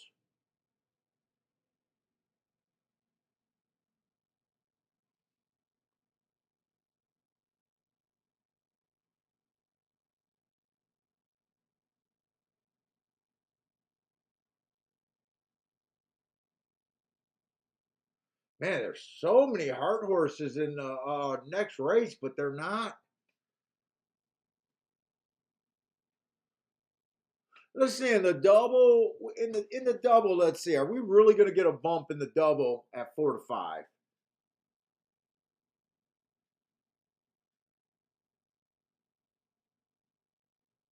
The turf, I know what I'm looking for. I'm looking for off the pace on the turf. I know they went wire to wire that beat my 10 horse yesterday. That was at the fairgrounds, right? I think that was at the fairgrounds, right? I like that 10 horse at like 38 to 1 that got second, but the 6 wired and I didn't do a place bet. I think that was at fairgrounds. I think it was at Gulfstream.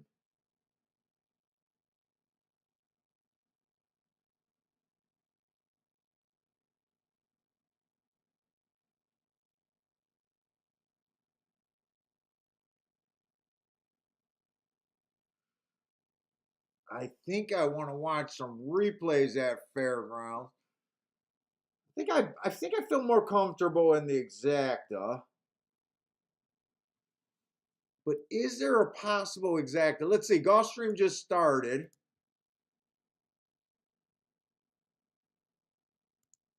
I got a feeling this race just doesn't look that playable at Wait a minute. Oh no, those are doubles. You got to beat the 1-2, the 1-3. The only exactas are worth having is the 1-4 or 1-7. Is there a way to get a 1-4 or 1-7? I can see the 4. I don't hate the 4.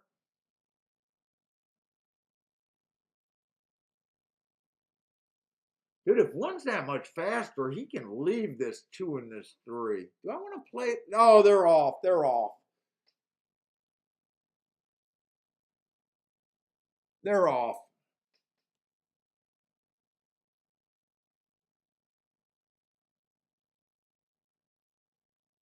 Dude, that one stretching out at Gulfstream ran extremely good.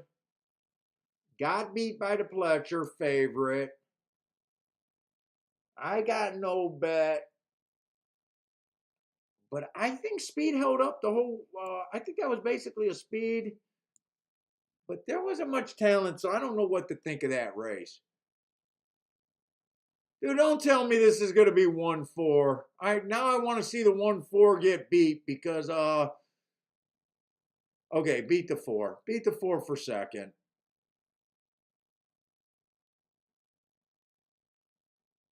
Beat the 4 for second. 3's going to win. Okay. 3's going to win, but that's going to be chalk. Well, no, 4 is not going to get second. 4 ran good. 4 ran good, but 3 ran them all down. Not exacta that I want.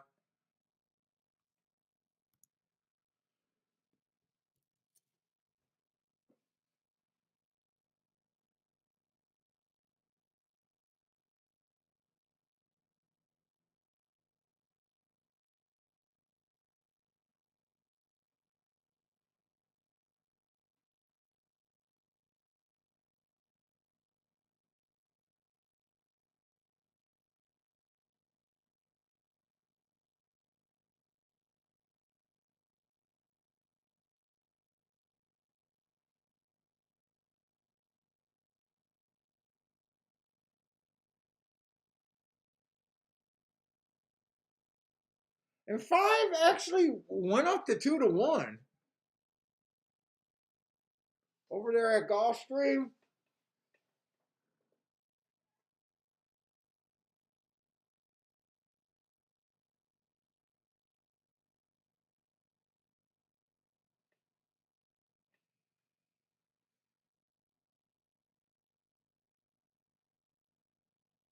Let's see, Voter said, oh, Voter, this is a turf route over here. Yeah, I just don't have a form, so I can't handicap it. You know what I'm looking for off the pace there.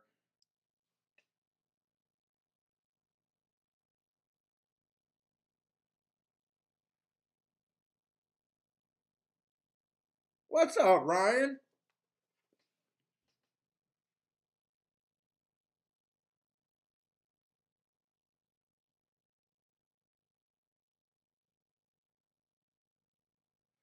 Wow, does this Super try pay anything at Gulfstream or at Fairgrounds with this 4 getting third? That was basically 1-4.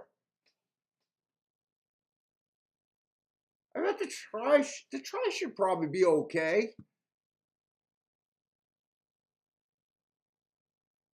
I don't know. It's chalk with the long shot. I think it would have been. I know it would have been great if the 4 would have split it. Let's see. How much is that going to pay?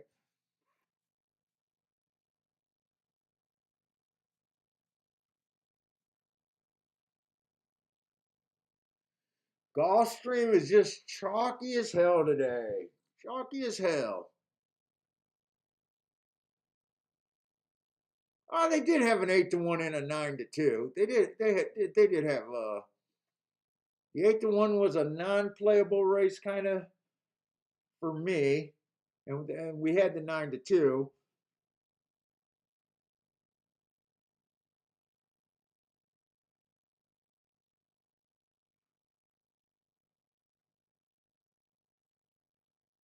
Let's see. Ryan's asking, did I have that $11 horse to the $12 horse? Uh, I don't. The only race I cashed today was that 9-2. What was that last race at Gulfstream?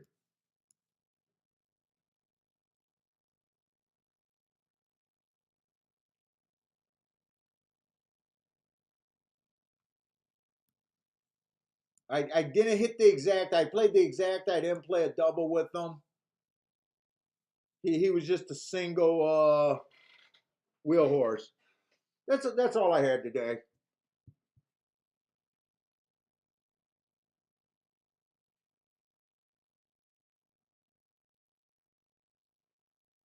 Started out playing the first three races with all play bets,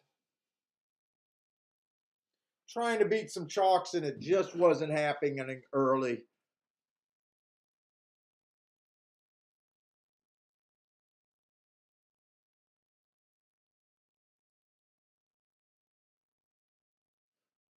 That try paid yeah, $79 for 50 cents. I don't play tries, but that sounds like a solid one.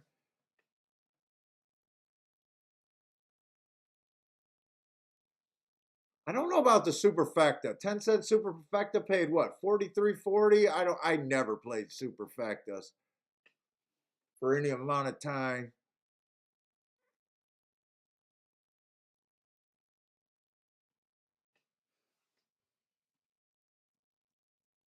I still feel good about Fairgrounds. I do think that it's inside, especially like that. That four held on so good.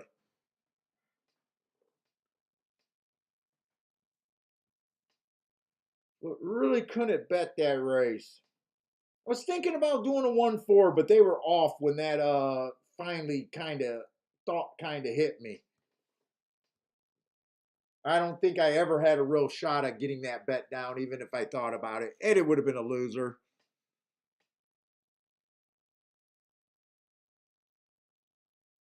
Let's see. Definitely want to watch Tampa Bay. Probably going to look at Tampa Bay this weekend, but only the turf route races. Let's see. Steven likes the 6-9-6 over there at Tampa Bay.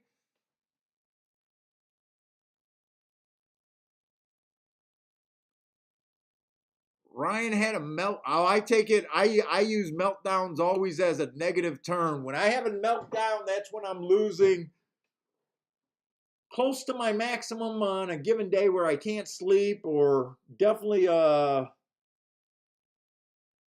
use a meltdown phrase when I'm up and I end up being a loser at the end of the day. I'll use meltdown when I lose more than I'm comfortable with for any particular day.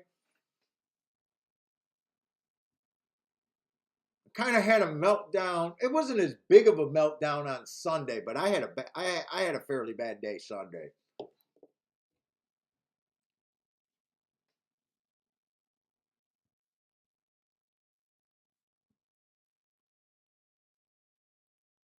But had a really good Monday, Tuesday. Really good Monday and Tuesday.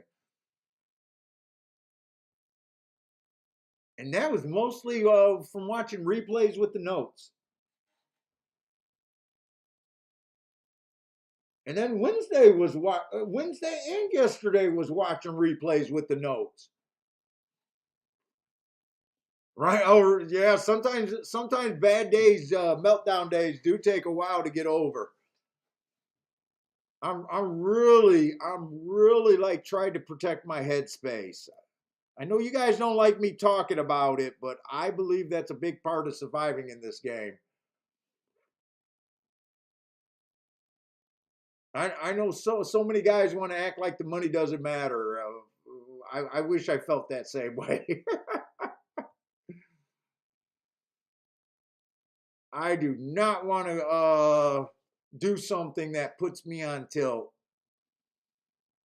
Hey, what's up, Disco? Not too much today. Gulfstream is extremely boring.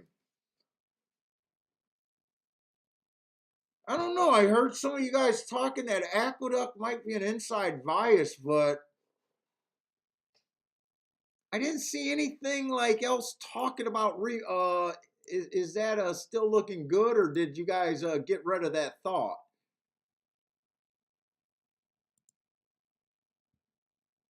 Let's see. Last race the two came in 243.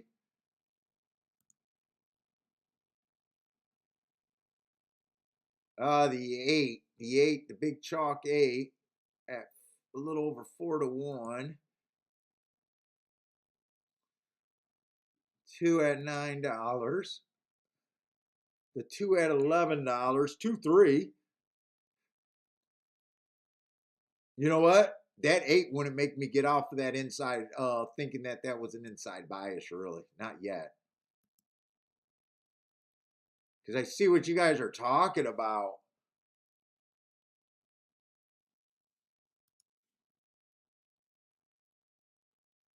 That wouldn't make me get off that thought at this time.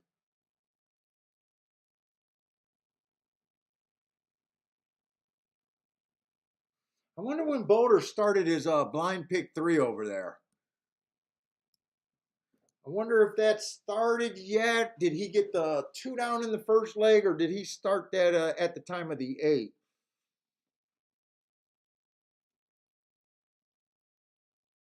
Right, Raya got taken down twice, had to lead every time in the stretch, and got clipped at the wire 3 times. Grandma's offering hugs. Got to take up Grandma's hugs. Oh, is this? I thought this 9 had those horses over there at Tampa lined up. I'm not sure if the 4 went wire to wire, but that's possible. I really didn't see the break. I was just watching the stretch run, saying, "Oh, the 9 got this."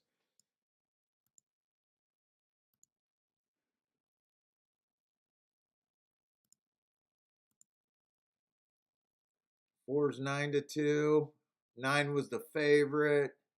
Who was the horse inside of the 9? Actually got third. I don't recall who was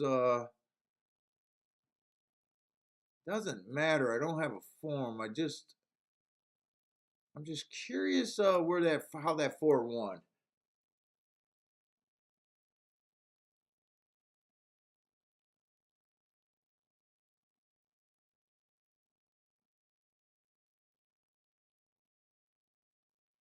Wire to wire?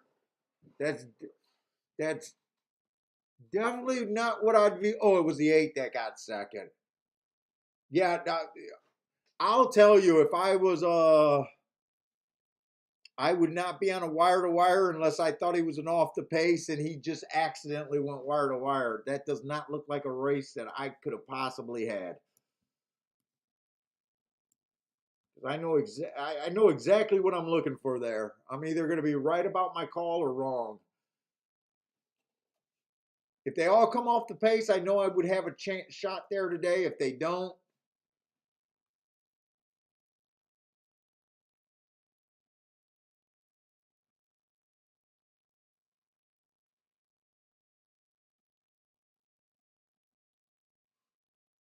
Stephen Marshall had the 9 over there at or I'm sorry, the 4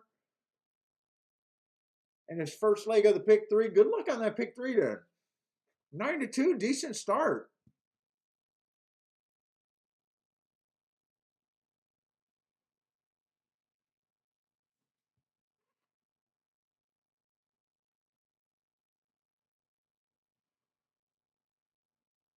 All right, what we got? Is this a decent race? We still got what we got? 6 horses or 5? 1, 2, 3, 4. We got 6 horses in this race at Gulfstream. Not super exciting with a 1-2 unless we can beat them.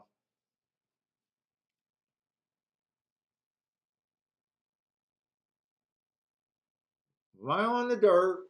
We have seen two outside horses win on the dirt so far today, but I think this is our first mile.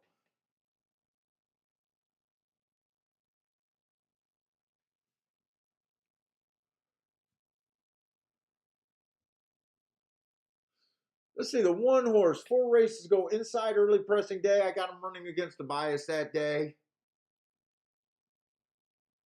Speed figure definitely improved back after that race.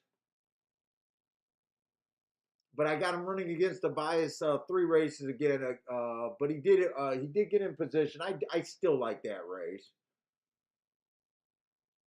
2 races ago was a 1 race sample. And last race I got him running against the bias. Can this horse take another step forward? I'm not going to know what I think about this race until I see this 1 to 2.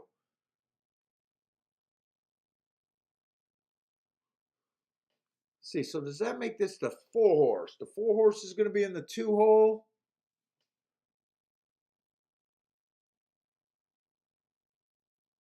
Let's see, I like that race, 4 races ago, Stalking Day.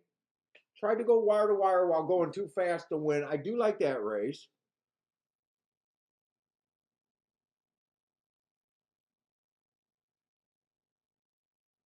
I don't know if I like his race 3 races ago. Just got a chance to get the lead here. Last few races has been at a lower level. I really got to see what this 6 looks like before I really make any real thoughts in this race.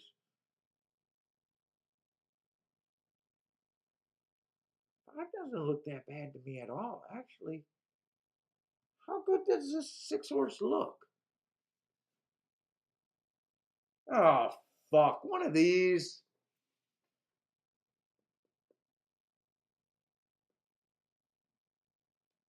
The horse been off a year. 2020. Wait a minute. That's like 2 years old, right?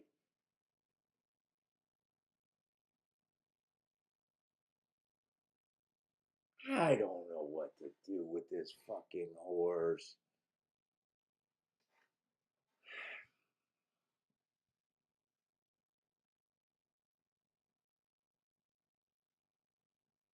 Oh wait, he ran a race. Slow, slow, slow. Yeah, I think I want to watch this replay. I think I gotta watch this replay. Doesn't look like a bad race. Looks like he chased the slow pace of the day. Let me look at that day up.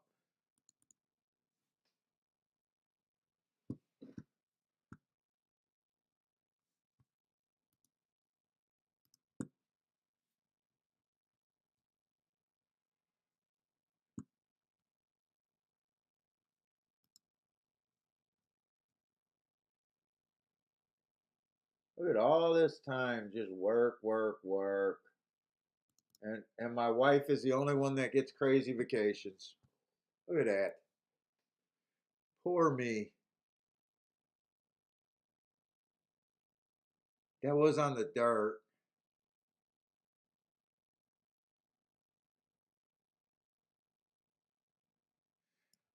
There was only a 2 race sample that day, and the times were identical. I mean, there's no difference between the times of those 2 races. They were both won by long shots, though. They were both won by long shots. One was a super long shot. I don't want to watch that replay. I'll watch that replay. I'll try. I'll try to look at this damn race. Whoops, I'm looking at the wrong race. 3 to 5 on this horse. Disco Jockey.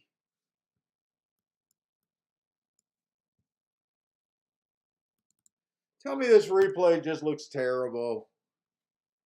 I want to see no push.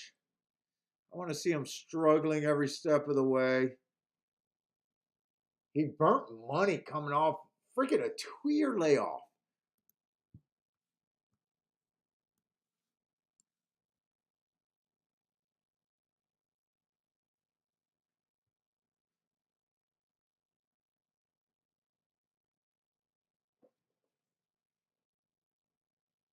crashes in the 2, who crashes into the 1, and the 1 pushes back. He didn't get the best start. But believe it or not, that start did not look like it hurt him that bad.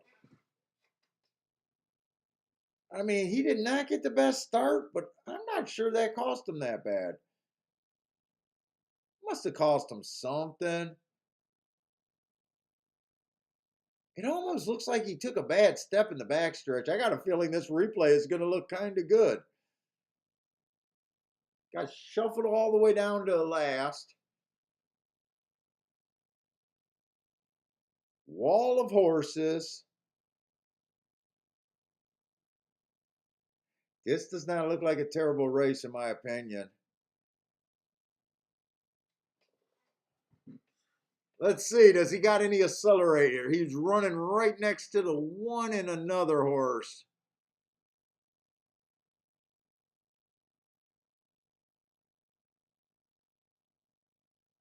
He left the 2.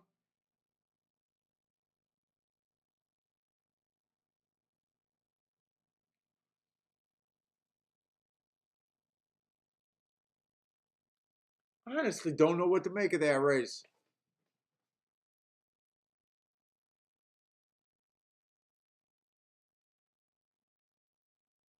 He never really got going. I don't know. I'm not that crazy about that race.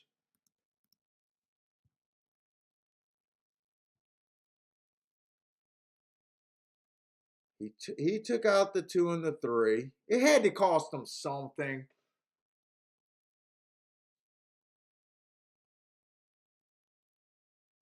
Did he get a little steady right here in the backstretch?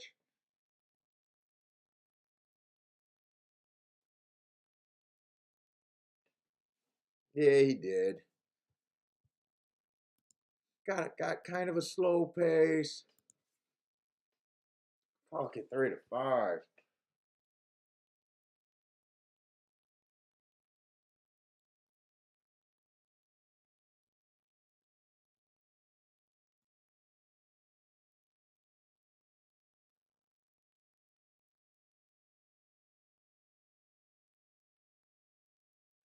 I mean, wasn't this horse in that exact same race? The 1 ran every bit of the same race as he did. Didn't they end up at the same place?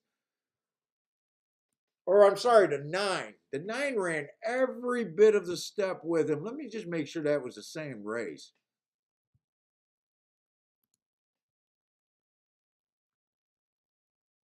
But this is a dirt race, and I know the 9s. Well, we have had some outside horses win. Only 2 races.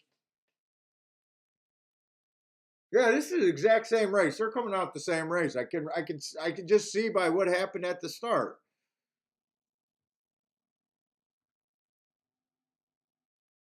Three comes out, kind of takes out the 1 and the 2. And 1 and 3 ran right next to each other the entire freaking race around.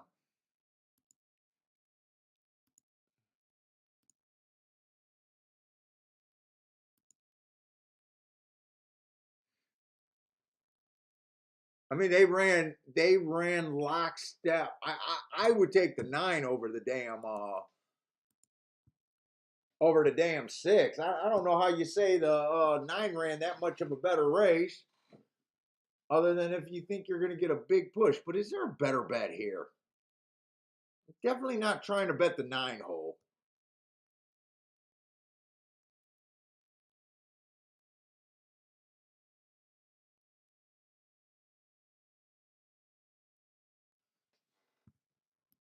Let me see if I can do some race watching the magic here. Or I just go over to fairgrounds.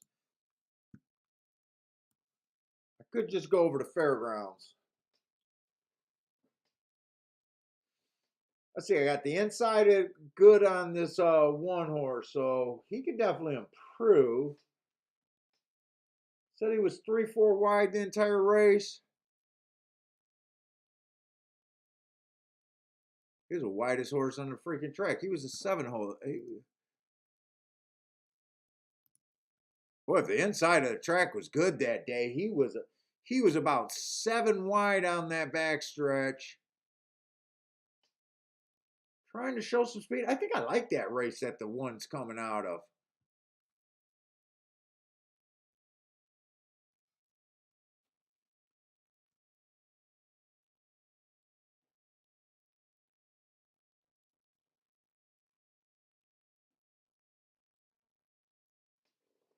Question is, do I really want to do something here? Yeah, I think that's a good race that the one is coming out of. 12-1?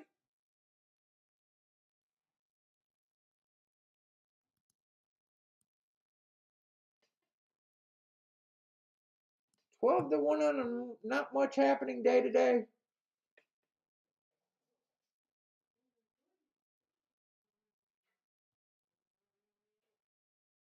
And let's see, five's coming out of the exact same race.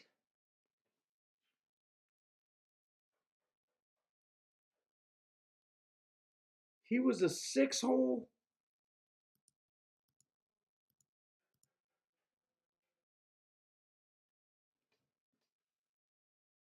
I think I want to do a little something here. Not crazy, but with the 1 and the 5.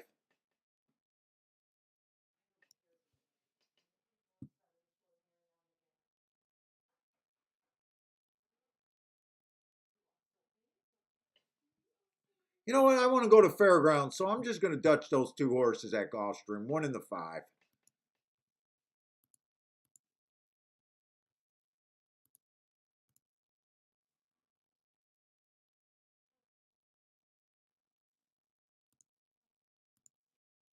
think I want to go to fairgrounds instead of looking at a double.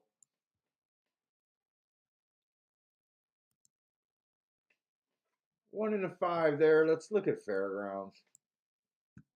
I can leave that up. That's not doing anything. Oh, that's right. I wanted to look at this fairgrounds race because this is going to be a turf route.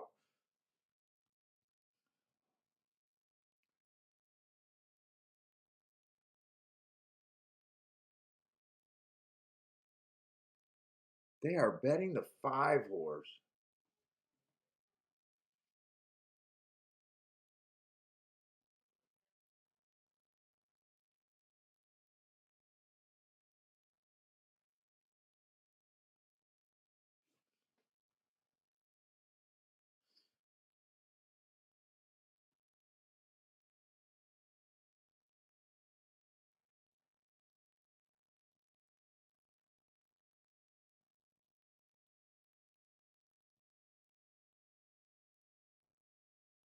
Are all of these horses coming out the same February 4th race?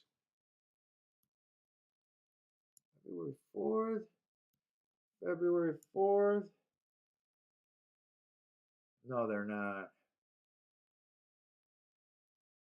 Okay, no, they're not.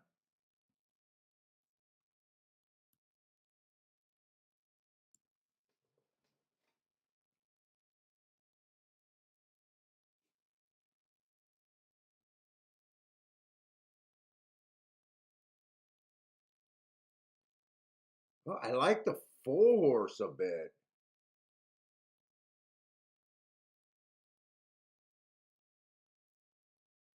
4 and the 1. What can I do something here?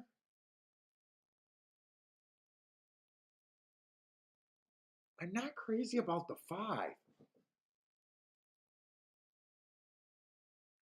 not crazy about this horse.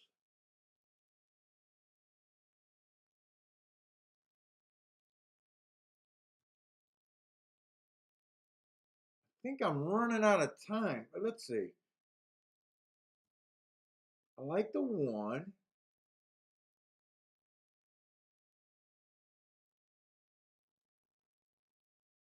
Do I know I want to do something with the 1 and the 4? Everything after that is interchangeable to me.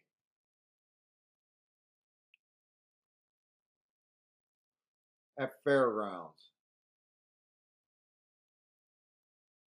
You know what? I don't have time. Actually, they got off. They're off at fairgrounds, so definitely no vet there.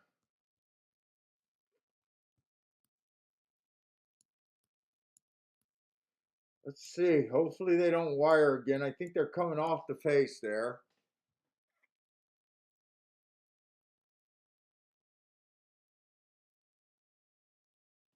They're letting this two just wing it, but 23-3 just seems too fast at fairgrounds for me.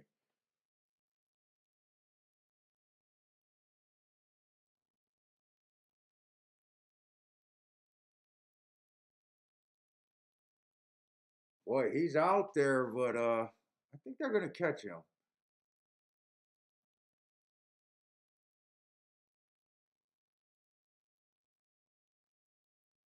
And I forgot who I bet at Gulfstream. Was it 1-4 or 1-5? I'll have to look. Boy, you know what? Is this horse gonna run them off their feet? I'm a little worried about this horse going wire to wire all of a sudden. Oh, they got him. Of course, it's going to be the. Oh, no. Four's going to be there. I don't know what I would have ended up. I was looking for a third horse and everyone looked interchangeable. But I don't know what I would have done. I need Gulfstream here, but no bet there.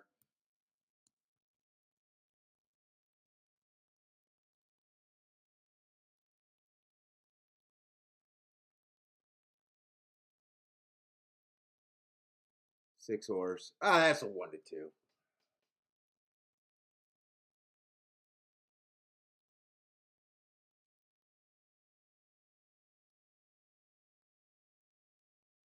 Well, six was definitely the 9, but that was the key race right there. And that's the third race where it was all outside at Gulfstream on the dirt. I hate this Gulfstream card today.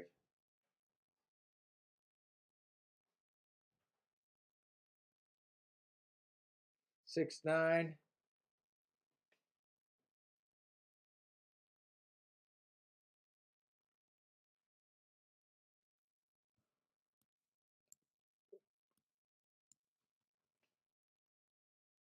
Who was the 7 there?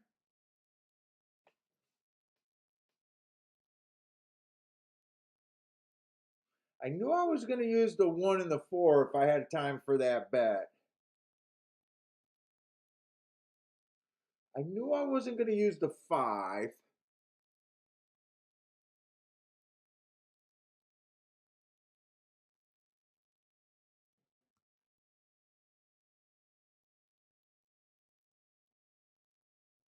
I wanted to use the 2, and I just kept thinking that the 3, the 6, and the 7 were all kind of interchangeable. And without making that final step, I really don't know if I would have hit this or not. I'd like to think that I would have hit it, but because it's a nice ticket, but I honestly don't know where I was thinking. I kept looking at the marks on the 7. I knew that he had a couple races where he could be on the lead. 6 had the exact same problem. I like the marks. He had some races where he could be on the lead, like last race.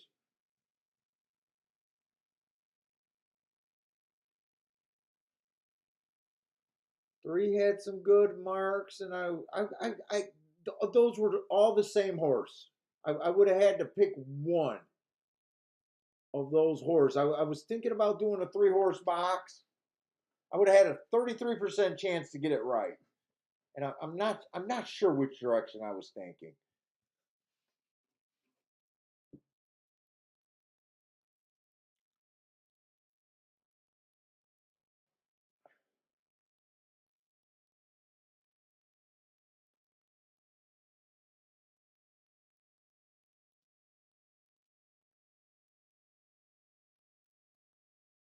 Let's see. Disco says that 6 was a lock in the double.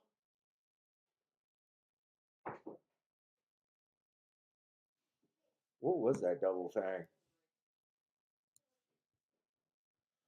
Yeah, Gulfstream's just been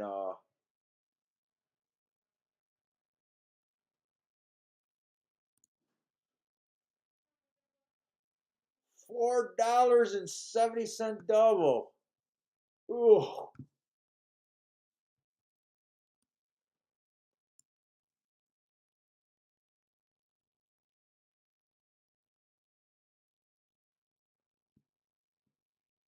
And who did I bet there? I think I bet the 1 and the 5 to win. I don't think I got.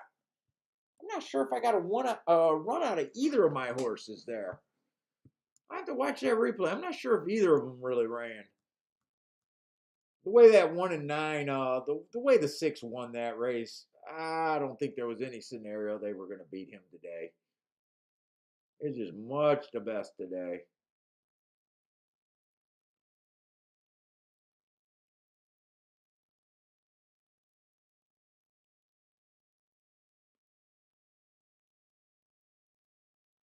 Oh, my back itches. Itches.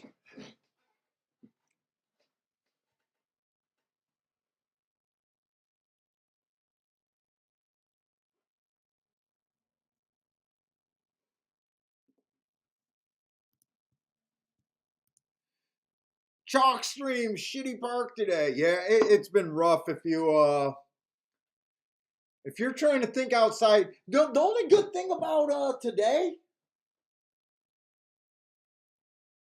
just with that one winning ticket, I'm not it didn't make me a winner today.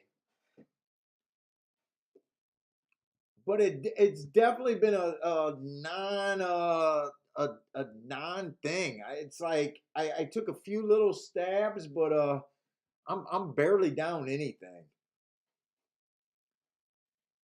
It's been easy to sit out, and it's been easy not to take any real swings today. So if it's going to be a chalky day, I think the worst thing about the day is it's just a streaming day.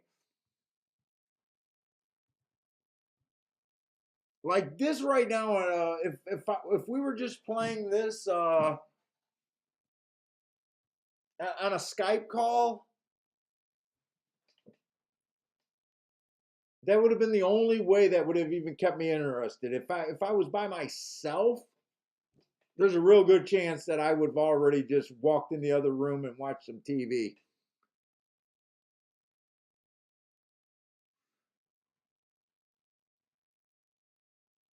Steve, I always try to go back as far as I can on a profile.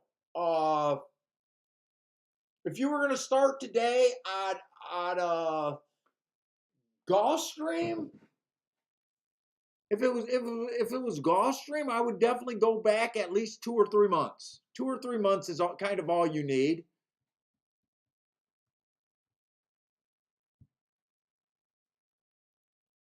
So I'd probably just go back there.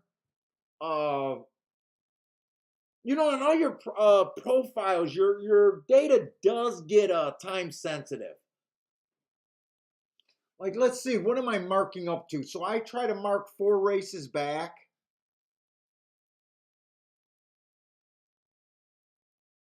Let's see. So like on this 4 horse, going back through October would have got me 5 races back. Going back to August is getting kind of like a little bit ridiculous. November would have got you all 4 races on him. I generally think all you really need to look at is 4 races back. It's nice to have.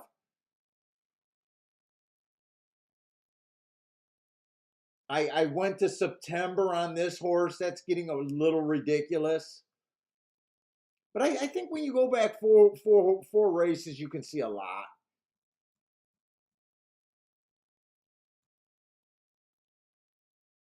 Yeah, like this horse, going back to July, I drew the line. I said, "Fuck it." There's no need for me to go back to July. Just fuck it.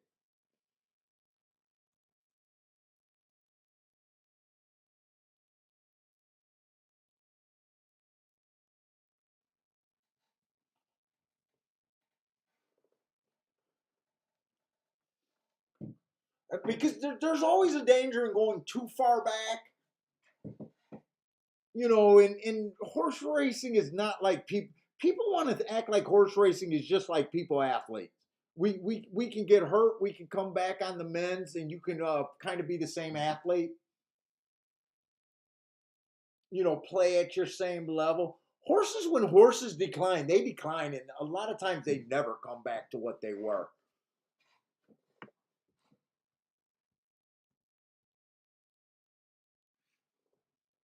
Okay, Phil. You know what? I'm not an angle guy, but if I had to say I'm an angle, I'm a track profile bias player, is what I would call myself. I'm not like an angle guy. When I think of angles, it's almost like when you watch TVG and you hear about Rich talking about his toolbox angles. I hate talking about angles, but I could see people that don't handicap like me would say your bias talk and profile talk is basically talking about an angle. So I guess in that respect, to me, the handicapping that I respect, I'll tell you what I need on a racing form. Really no value. No value. No value. I don't even want to know the horse's name. No value. To me, everything is manipulating these running lines and the times. And a little bit of class. I do find class a little bit. It gets me off winners, but it gets me where I'm not making some mistake, like really bad mistakes. So I'm mostly running lines, a little bit of class, just making the horse is not too far out of line, and then my notes. So the handicappers I respect. So I think you need to understand pace, a little bit of pace, pressure. You get that just from understanding basic athletics. If you played sports, you should understand pace and pressure. But you get your edge. You got to know. So most I'm trying to make these videos, and trust me, they're going to come out. I just keep toying around with them, and I want them to be way better because I think so much horse racing shit is just shit. Talking about horse racing and theories.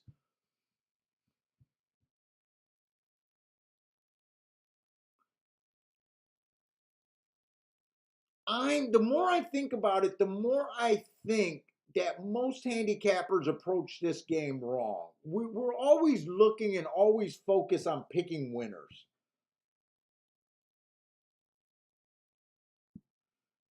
And really, we're looking for bets, scenarios, and races that we can get to that are overpaying. I think if you approach the game that attitude, came up with your contenders with that attitude, and then structure your bets. Say every time you get down to four horses, no matter what your handicapping is, if you looked at the odds board and you structured with those four horses in mind or three horses in mind, and you played to always the biggest way that ticket could play, you would probably be farther ahead than most players in this game. If you just stuck on that, if you just understood, and I'm not saying you as in you, I'm just saying as a beginning handicapper in general, if you just understood that you're only going to hit less than 70% of your picks, and I always give this example of what you hit. I'm going to say you're going to hit 70% of your picks, but they're all at 2-1. And for a win bet, this is the example. So after 10 races, you're going to be down, you're going to bet $20. I'm going to give you three winners in that 10 group. They're all at 2-1. Without breakage, I'm going to give you $6 back three times. You're a loser.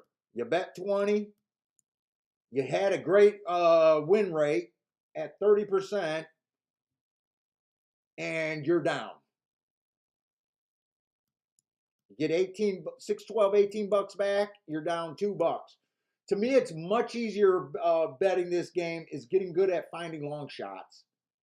You can hit at 10%, one horse at 10 to 1. You're going to get $22 back. Worst win percentage, you're a winner. So to me, you got to understand that concept first. If you understand that concept first, I almost think as long as you're not a complete idiot with your handicapping, like right now, this is the best time to be a handicapper. You get your replays for free. You get everything for free. You get more information and everything. If you look back at what guys were doing in the 70s and the 80s, crossing off horses because of 30 days rest, crossing off speed and fade horses, crossing off everything, crossing off because a jockey wasn't at a certain win percentage. Yeah, just having these speed figures, if you were the only one having these speed figures, you would have been a winner in 1970. You couldn't afford not to be. It would have been impossible for you not to have an edge. But the more people that play the shit, you got to understand that the edge is lost. Hey, what's up, Peter?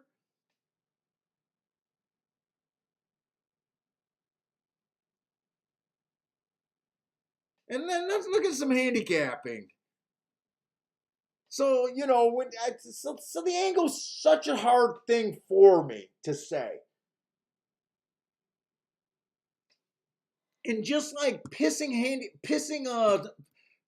matches between good handicappers, or usually it's between bad handicappers, but pissing matches between handicappers is ridiculous to me because I look at handicapping that it's a contact sport. It's not, we're not physically hurting each other, but when you think about the money's lost in this game, to me this is a financially contact sport. You don't got to tell me you hate me or tell me you don't believe me. If you hate someone's handicapping, you know, they should be getting killed in the pool. Hey, what's up, on break?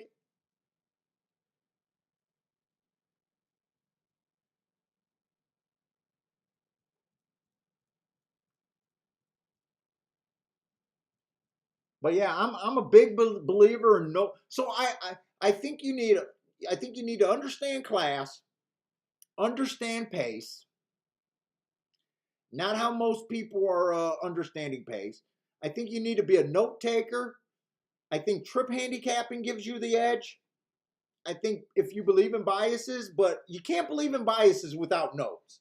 If you say you're a biased fucking handicapper, you're not a fucking note taker, you're not doing it right. I already know you're not doing it right.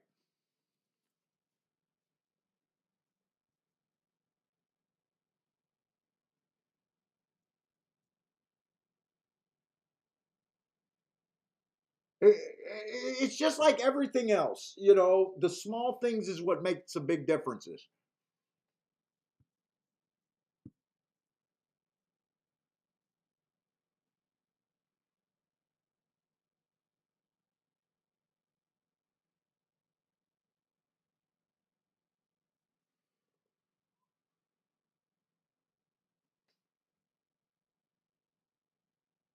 Let's see, what does this Gostring nonsense looks like? And I gotta even see because which race is gonna go off first? I feel like there's a bigger edge if there's a bigger playable race at Fairgrounds.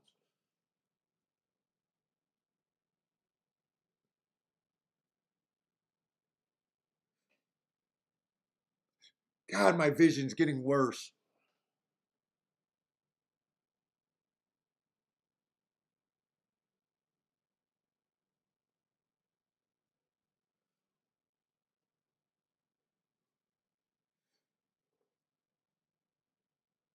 Let's see. Fairgrounds, I'm definitely looking for the inside there. Let me just make sure what I think of this three.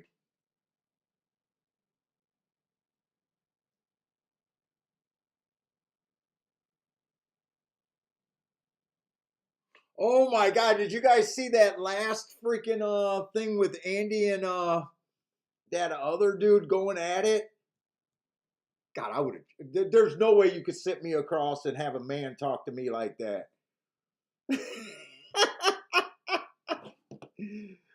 Oh my God!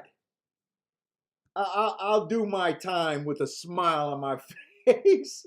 If you guys watch that show, oh my God!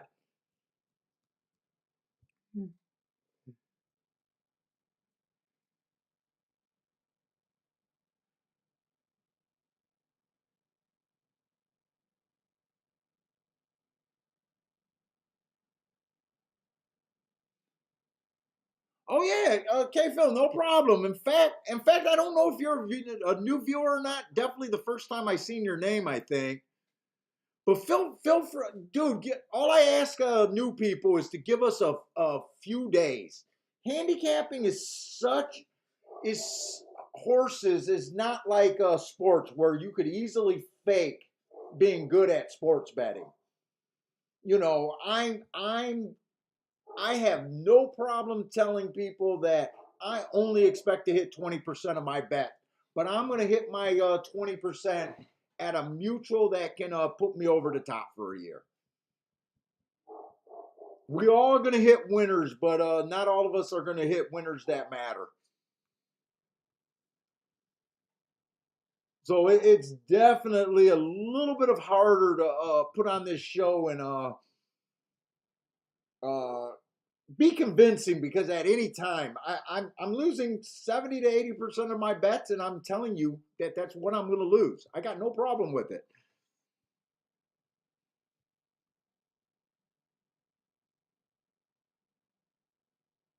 But hopefully, but I am a guy that I stick with original opinion and I do original work, and I feel that's what people should be looking for horse racing.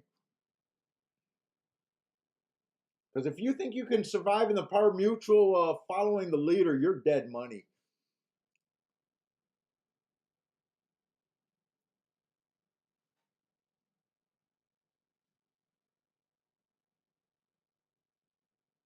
Let's see. I really lost my train of thought here. I think I should go to Fairgrounds, but I think Gulfstream I definitely need to take more time. Let's see. Fifth race over here. So the 6 is scratched.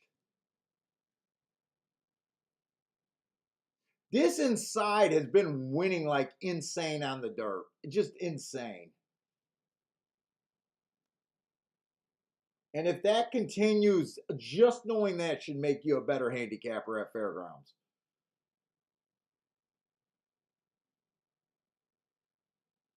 3 definitely looks tough. Ran against the bias 2 races ago, was stuck in the 6 hole. But does let horses get in front of him. Is there any way this 1 or 2 can outbreak this horse?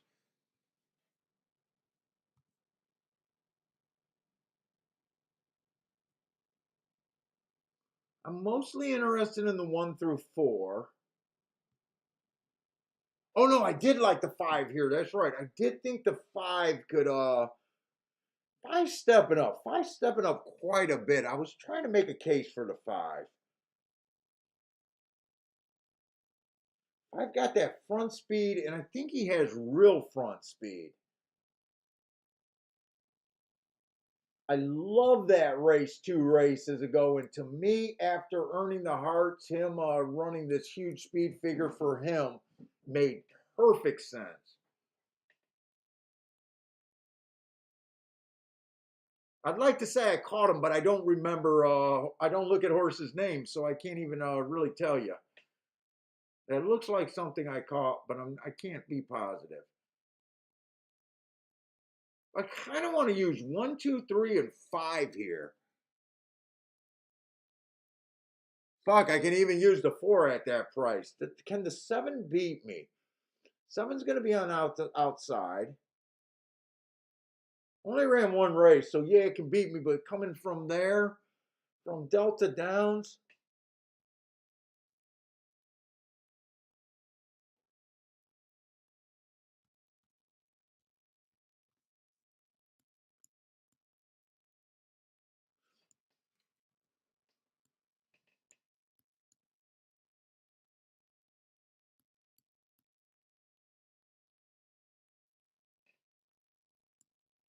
you really got to check that exact 1, 3, and 2, 3.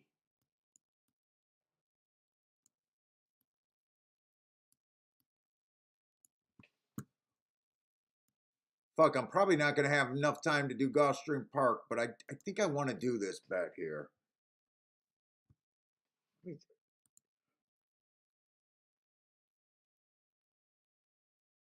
Fuck, 3-1's paying $23. Wait a minute. 3-1's paying $23?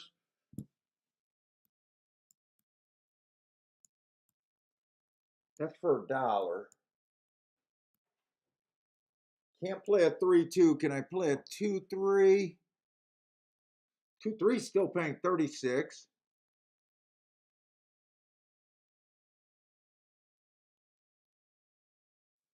I'm not gonna key that bet. I'm not gonna key box this bet. I'm gonna play the 1 and the 2.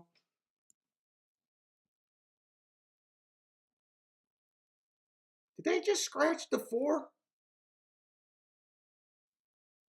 Ah, shit, I'm looking at doubles. That's why these prices are looking so damn juicy. Wait a minute. I just threw my whole train of thought off. Okay. 3 to the 1 I can't play. Get that out of there. I could play 3-5. I could play 1 to those horses, but I can't play 2 to the 3. Exactly. That's how I'm going to play it. Fuck, that's a lot of different combinations to get in, by the way.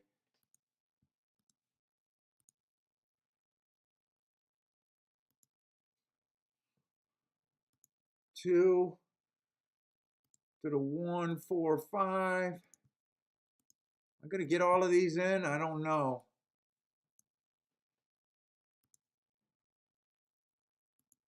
1 to the 2, 3, 4, 5. Should be able to get. No, I didn't even get that in. So I did not get this in. I did not get that in. I got this in, and I got a win bet on the 5. That's all I got down.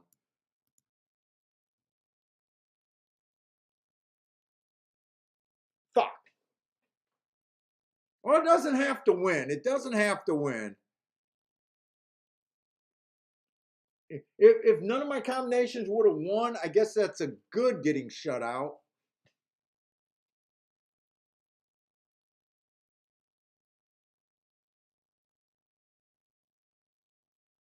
I wish 5 could have cleared here. He's dueling with the 2 way too much.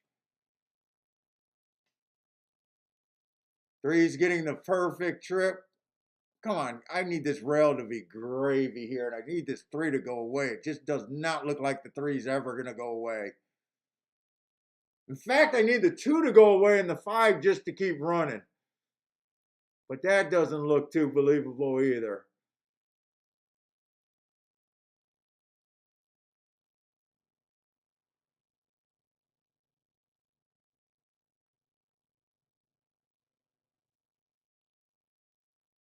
Dude, it's such an edge just knowing that the inside of the track's going to win. I didn't get the odds to play a 3-2. It's such an edge. It's an unbelievable edge.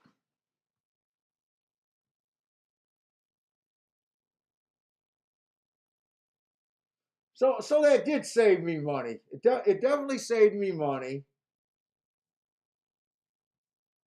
I think it came in 3-2-1-5. Yeah, 3-2-1-5. There's no way that 3-2 would have paid enough. 3-1 wasn't paying enough.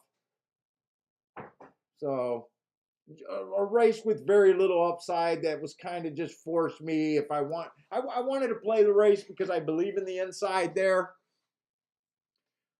Definitely had to beat the 3 horse.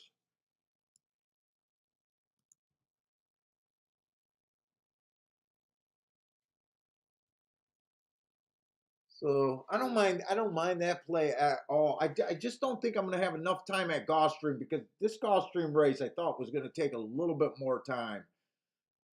I definitely wanted to watch some replays here. It is going to be on the turf. They wired the last turf race yesterday.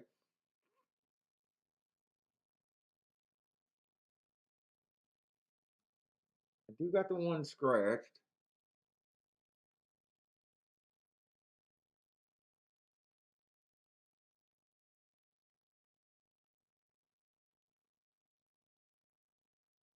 Who are they vetting there?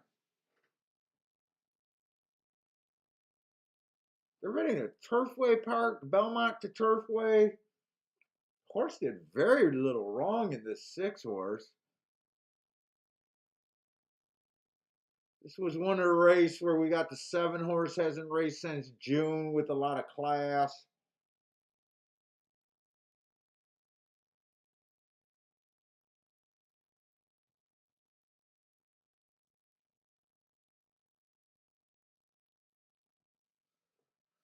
Let's see, 6 is a sprinter stretching out. Definitely not interested in him at 2-1. Don't mind his last 2 races. I just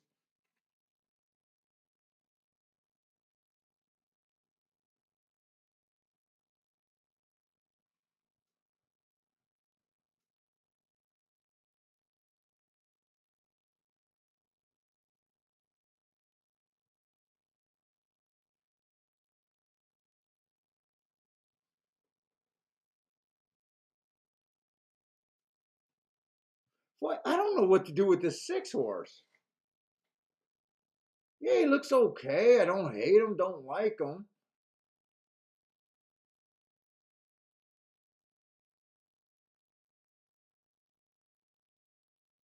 Having a hard time seeing what I would be interested in trying to beat him with.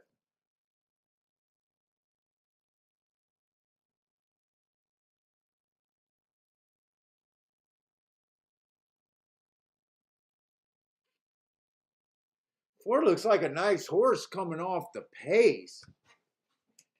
But who's going to weaken the speed here? 3 might. 3 might. He's a sprinter stretching out. 6 is a sprinter stretching out.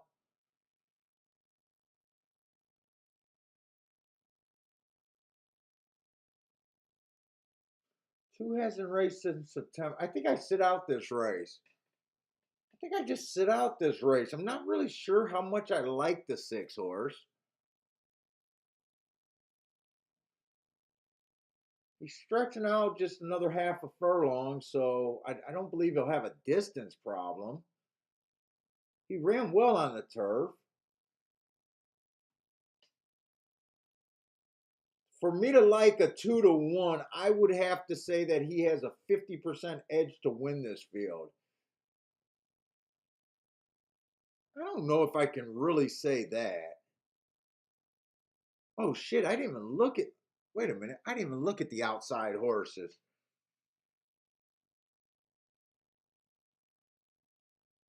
The 9 is quick.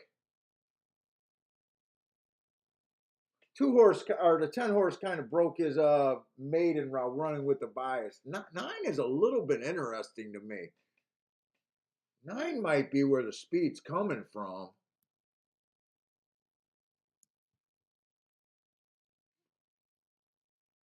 Oh, 11 is it? Did 11 make it in the race? I'm going to be rooting for the 11 and the 9. I don't know how I didn't go that far. I kept stopping at the 7, but I got no bet here.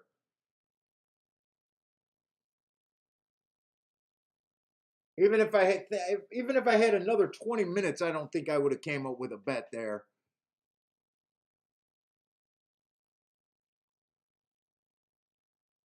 Dude, 9 and 11. I am not shocked to see those two. I'm rooting for those two.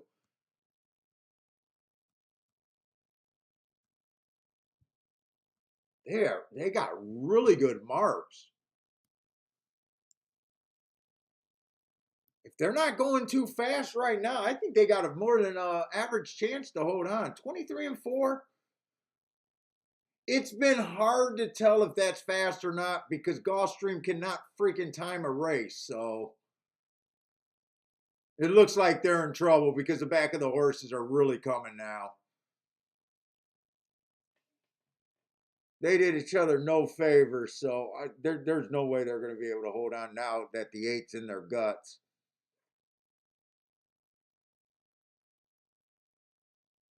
11's running a nice race, and really the nine's not giving up anything. I'd love to see this 11 keep going.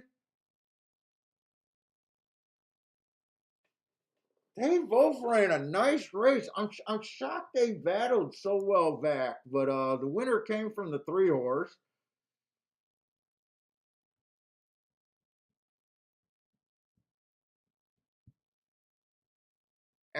Wow, this was the nicest race of the day. 3 horse won that race coming off the pace.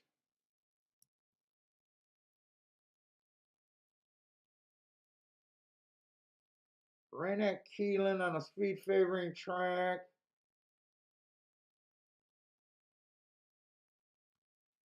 Who got second?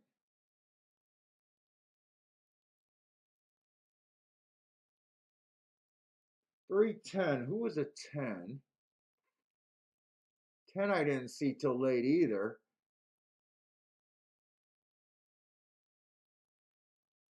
Coming from Ellis Park, hasn't raced since July. I probably wouldn't have liked him just because of that.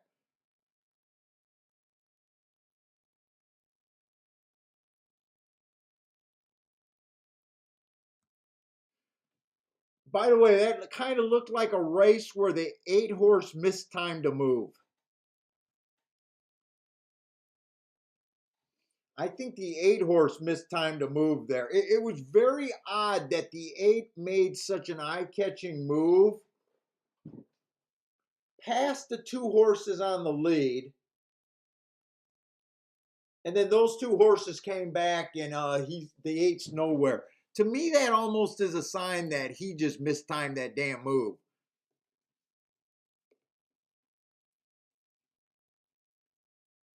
Frankie, how could you have a mini boom in that race? It looks like no matter what you hit, paid decent. If you hit the try, the super, the exacta, the win ticket, looks like everything, unless you're just saying that you didn't bet for that much.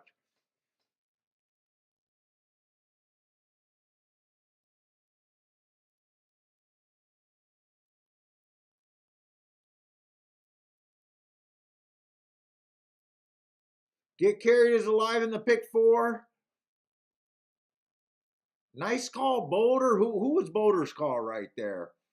Did Boulder hit? Boulder just like the 3 horse. He liked the 3 horse there. Nice job.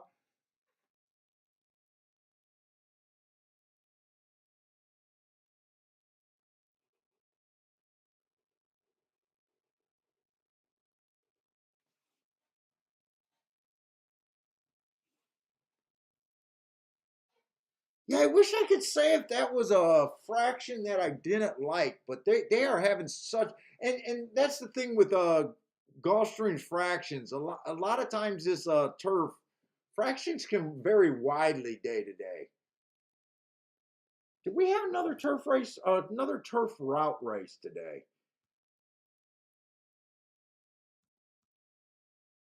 23-4, 48-2.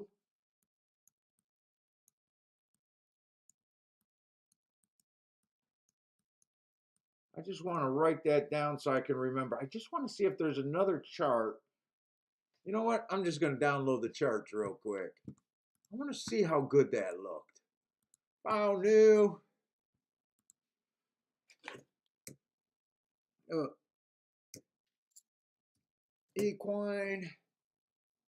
Ah, equine. I think we had a turf route earlier. I just want to compare if they were even able to time that race.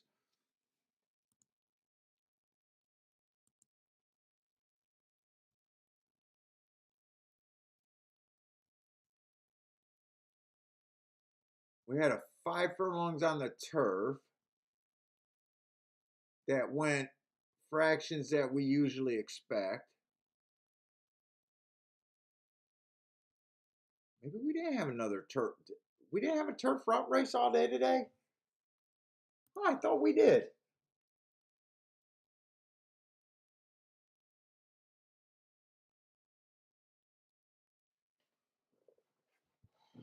$13 flayed nice to place. $13 to place.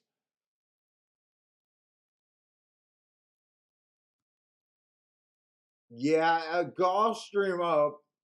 Bender and I was talking that we're still interested in Gulfstream a lot, but going forward with them running on 3 different surfaces, but when you say you got sprints and routes, it's getting harder and harder to make profiles there.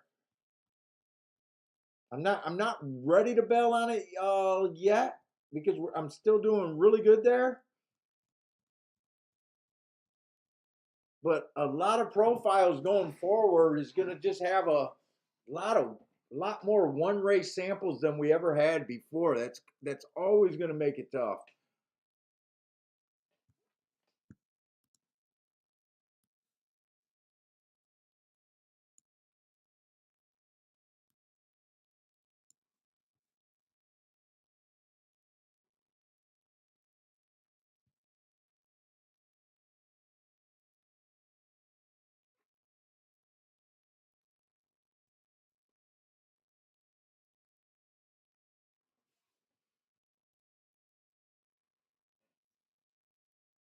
Let's say in Gulfstream, we're getting down to the end. Come on, we want to see a race with some fireworks, man. It's been a little slow day. At least that was a nice race. That was probably the best race we've seen today, actually. That had to be the biggest exacta we've seen today, right?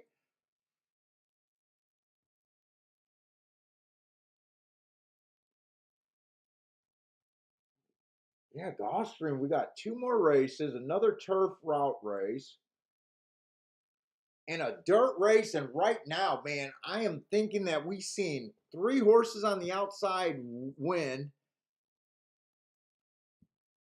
They've all been it's been chalky as fuck. I don't know if I can read anything into that.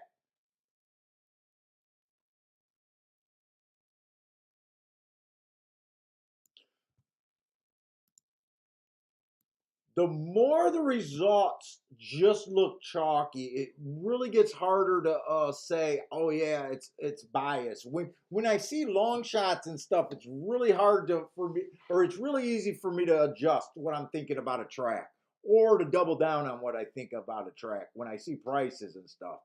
But when it's just a day of chalk after chalk, were those outside horses just the best and could have won anywhere?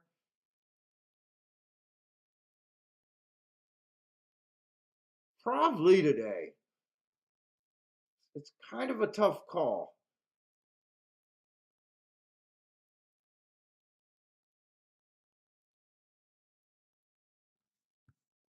See, I want to watch this replay and then I'm going over to Fairgrounds, another turf route race. I feel like the last turf route race was on had the right idea coming off the face. Well, I would have loved to see this 11-9 not jump out. I never liked that move where horses try to run away from the pack. I like when jockeys just get the lead and try to rate. I know there's such a thing of overrating a horse, but I hate the running them off their feet angle. I hate that.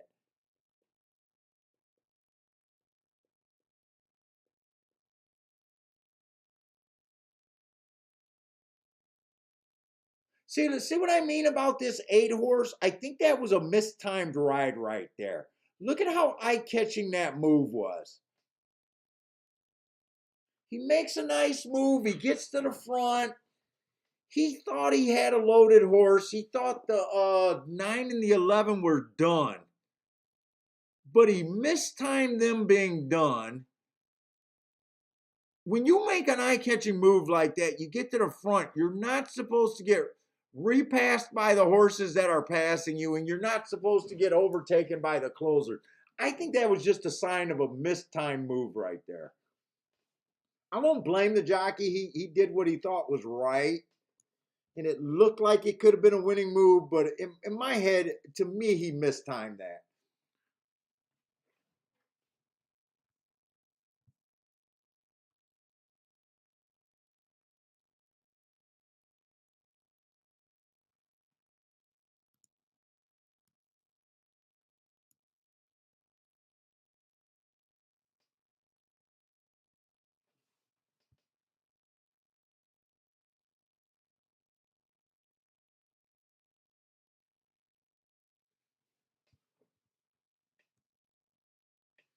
All right, let's see. Let's try to look at this fairgrounds turf race because I'm convinced they're backing up there. So as long as I'm right about the running style, I got a fair chance to catch this race. I love the marks on the 6, but that was on a stalking closing day. He went too fast to win. I just think he's a front runner.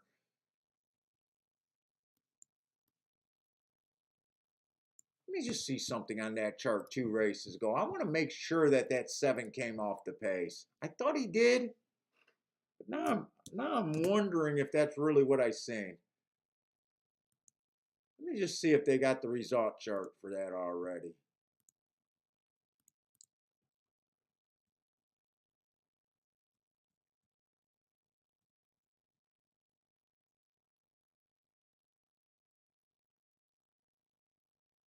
Yeah, he wasn't second the whole time, but he was 5 lengths back.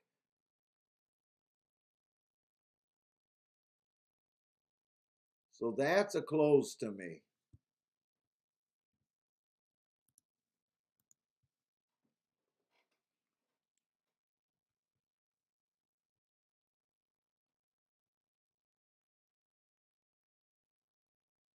I'd prefer to see a little bit more speed in this race. I really would. Nice big field though. Let's see, 12 being a sprinter might show some speed. I got to just educate guess here. I think the 10 could show some speed being a sprinter stretching out for the first time.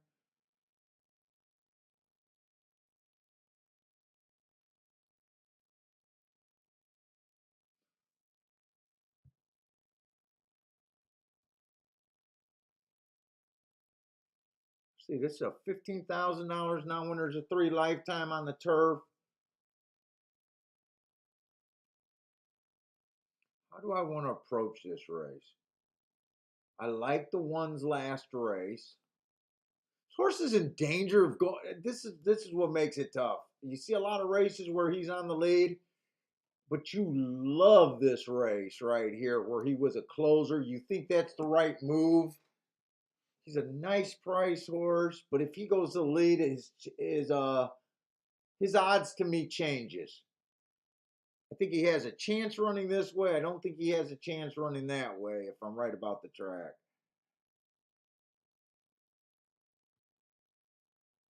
I don't know what to do with this Hawthorne horse.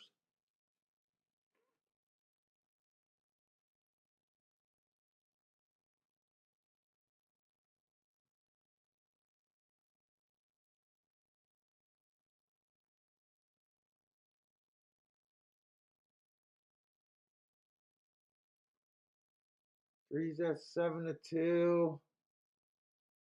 I want to play a double here. Next race has to be a dirt race.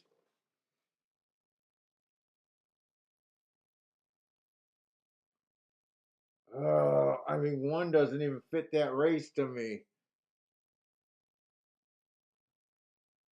Oh my God, that's such a weak field.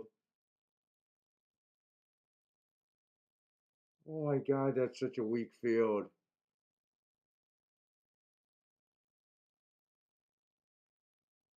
Fuck, the only horse in next race that looks like he even has a pulse is the 8 horse.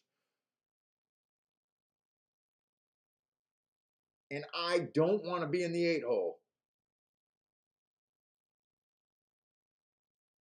Who the hell can I get to on the inside that can take advantage of the inside? Oh my God, he's the only horse. He's going to be in the 7 hole with the scratch.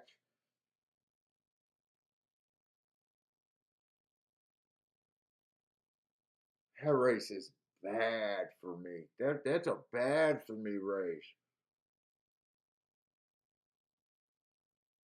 5 might be the best horse towards the inside, and I got no faith in him.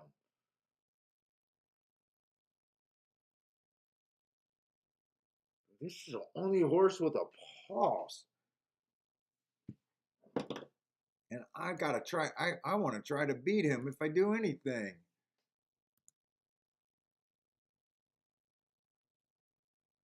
Actually, his doubles aren't paying. Oh, there's an $8 double. I see an $8 double. 3-8 is being hammered, so 3 got to be the big favorite here. Big favorite or no? Just 3-1.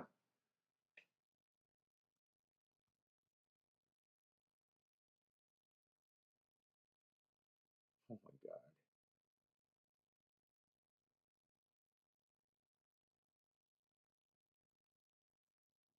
I don't think I can justify a double, really.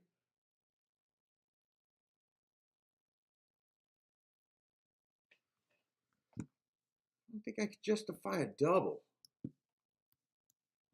Unless this Laurel race on this 5 looks okay.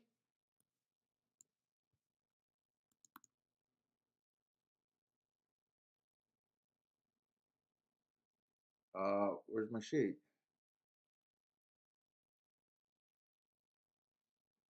Actually, that was average, slow. Fuck it. I mean, God, and so that means next race is probably not even playable.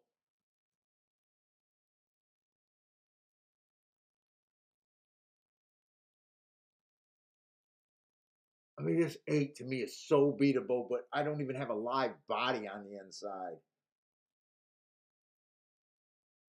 I mean, shit, I'm even considering the 1 off of that terrible race. Run against the bias.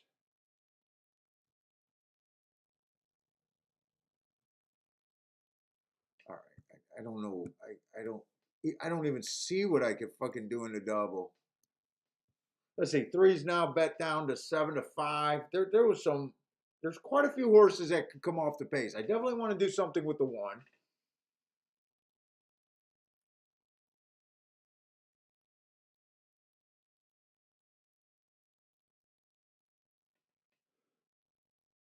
I don't have a problem with the 3 winning, but I definitely want to try to beat him. I can't take the 3 at 7-5.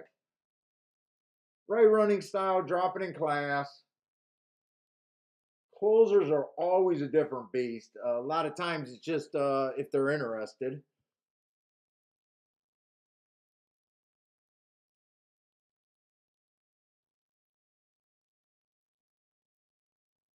In position.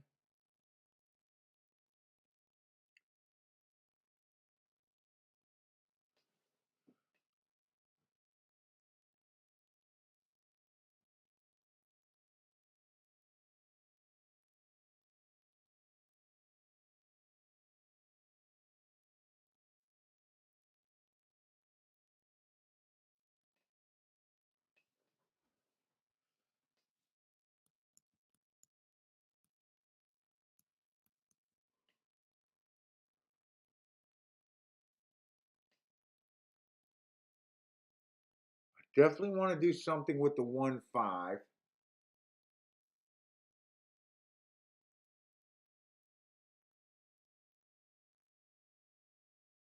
really don't want to use the 3, at least for first. I think the two's still playable there. In fact, I wanted to look up some races on the two.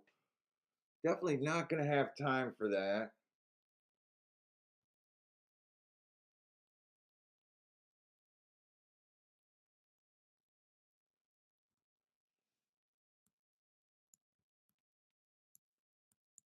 Do I want to go? Do I want to be this aggressive here?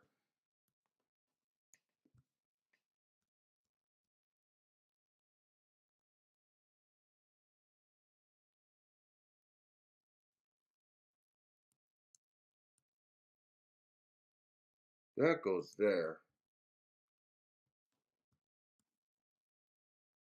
They're still not on the turf. I should have plenty of time over there. Right? I should have some time. This race is still going to be on the turf, right?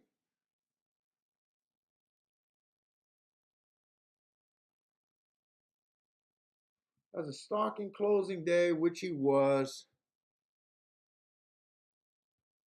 Nothing special, just slowest winner of the day.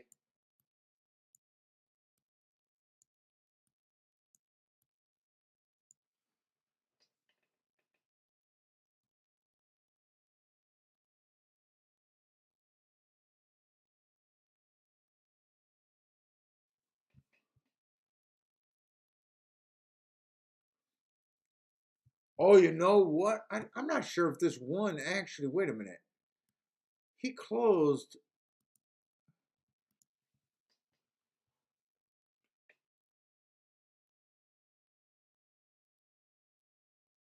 I just realized the only time he actually closed was when it was off the turf.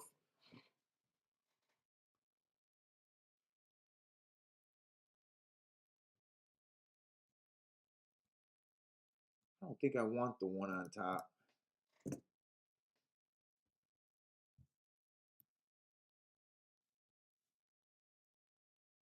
I don't got that much time. I'm going to keep it simple.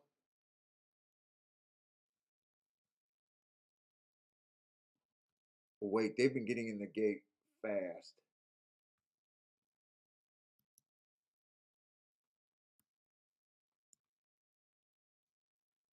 I'm doing a small box here. 257.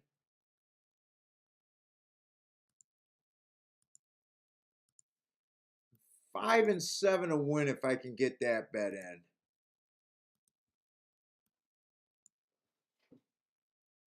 That bet went in. I get 5 and 7 to win.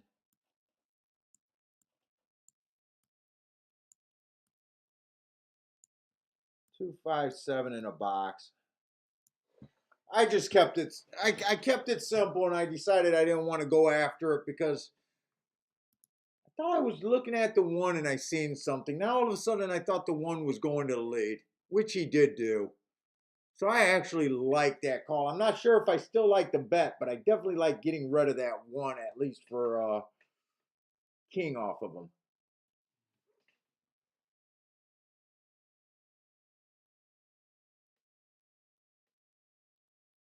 I thought this too was going to take. I thought he was 7-1 going in the gate, but the whole time I thought he was going to take a lot of action here.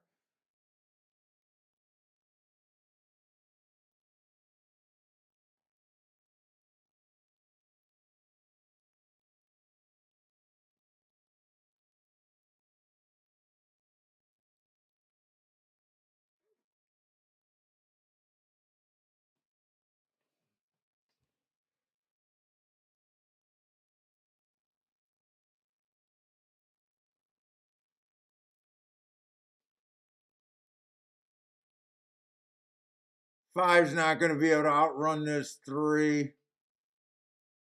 They are going to beat that one. Are they going to beat that one? Oh no, that's the 8 on the lead. Who was the 8? And he went wire to wire. I got the 8 on there.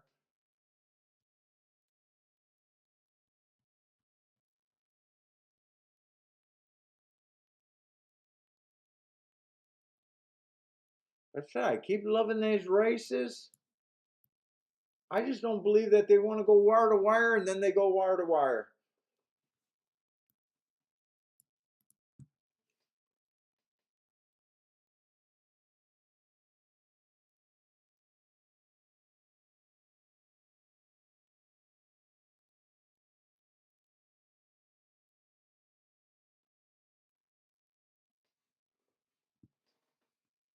Oh, I'm struggling now.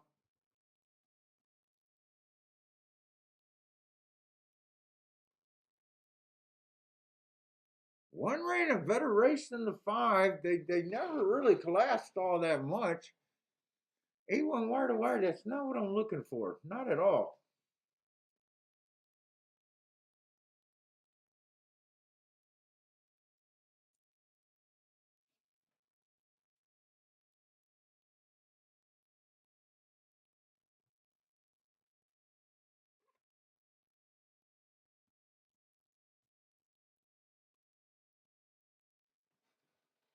All right, we still got enough time at Gulfstream. Fairgrounds are probably there's probably no way I can play the next race at Fairgrounds. He went off at 9-1.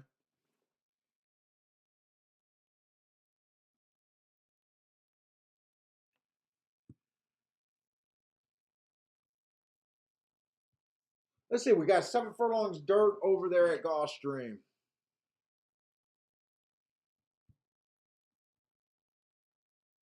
One horse is a little bit interesting. 4 races ago, I got speed favoring track dueled. One tick slower than the fastest winner, average slow. I don't mind that race. Comes back, wins off of that race. Stalking Day. Comes back, wins off of that race. Fastest winner of the day. And then last race, inside speed, favoring Day. Didn't get the lead. I do like that race.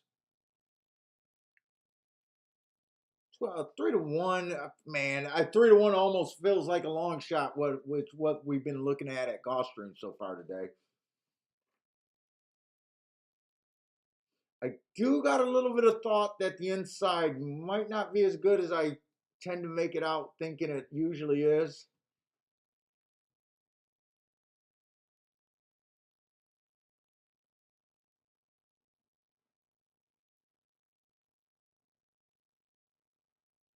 Let's see, 4's the favorite.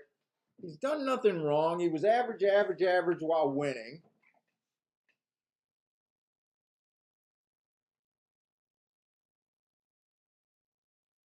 Hey, I mean, he broke his maiden at a low level. I don't know. He doesn't feel like 5-2 is right on him. I wouldn't be shocked if he won, but 5-2 is just not where I'm interested.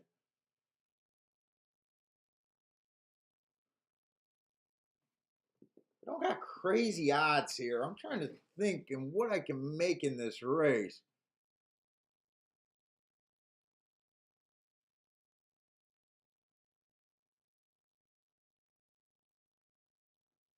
Here's another Tampa horse, but he's a router coming back, running some nice races with kind of the wrong running style at Tampa.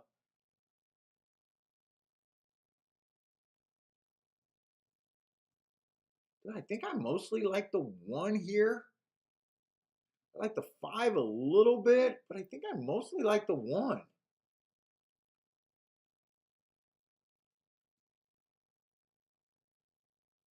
think 1 could get a pretty decent lead. I think 1, let's see, the 2's not going to bother him.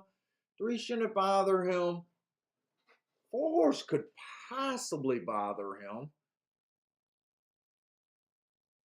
I mean, we don't know what type of horse this 4 is yet.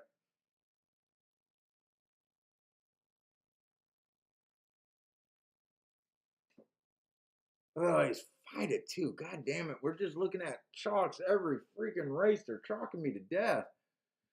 Sucking the blood out of me.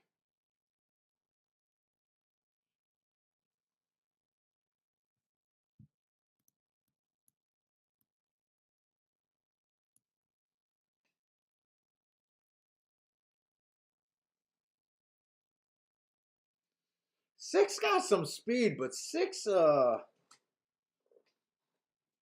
has to keep going to 12-5 to win. It just feels like the 1 should have way more upside than him at the same price.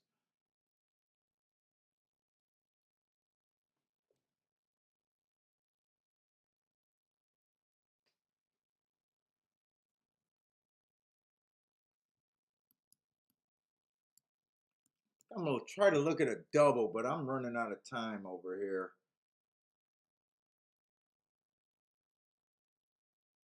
In a race that I'm not crazy about. Another year off horse comes back, runs a decent race. I'm the Tapita.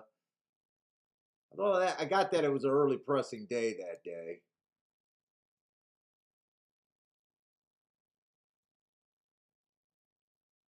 Don't really like that last race, do I? Don't really like this last race.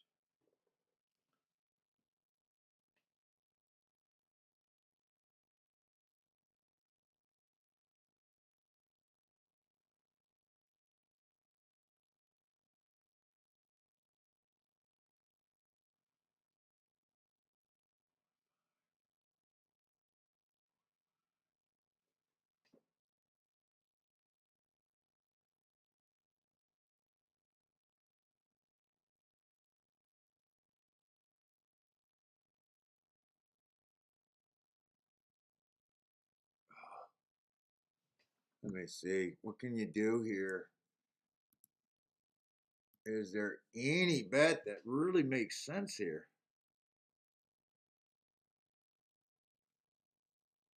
Wow, they're overplaying the 1-1 double. I wasn't even going I don't even want to use the one in the last race.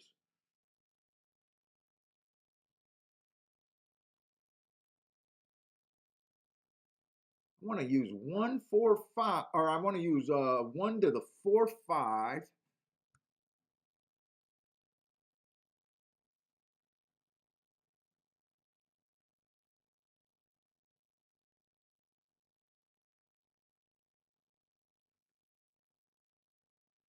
6 and 8. I don't think I like the one next race.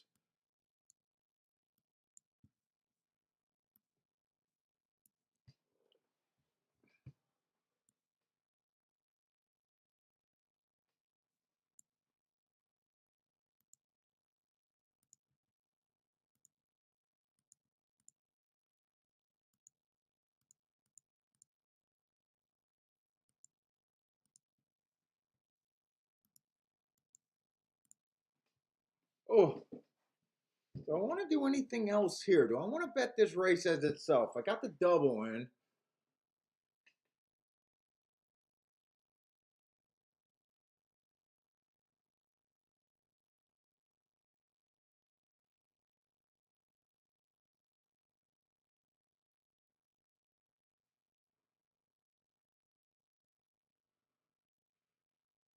Could come back and put a little bit more money on the 5.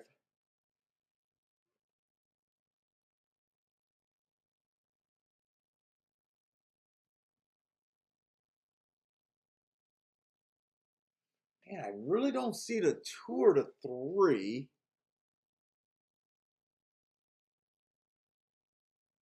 I'm gonna try because to me, I barely got anything played today.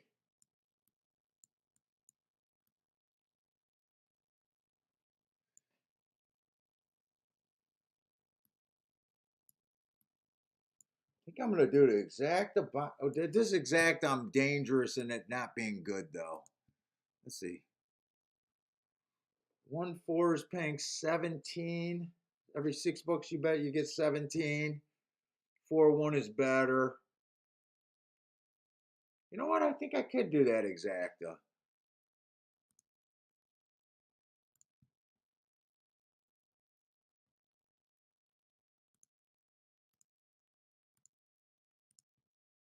4-5.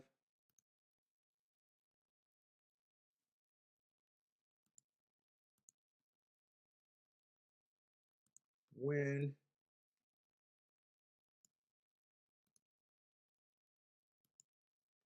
On the 5.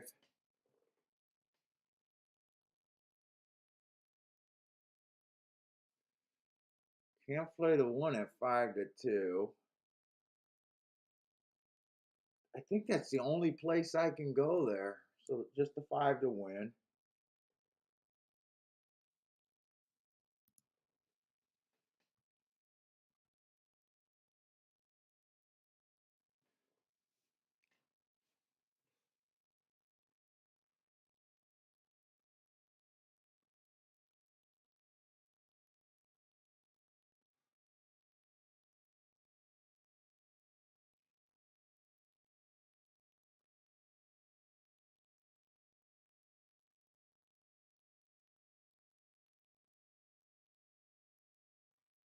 Is anyone having a pretty good day today, or is it been as slow as I feel?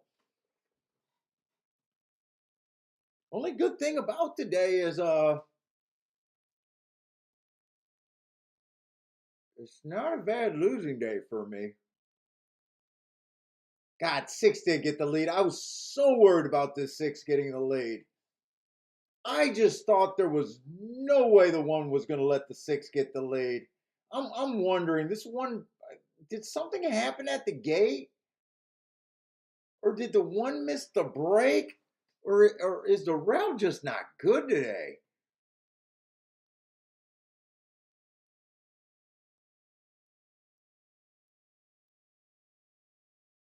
I don't understand how you could be a jockey and without something happening, you don't push the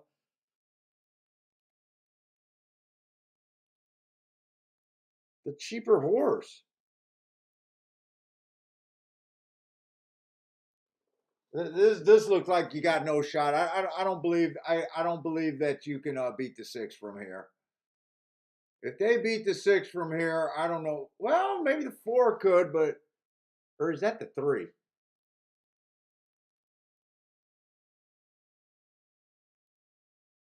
I don't get this race. I just don't get this race. I don't get this race.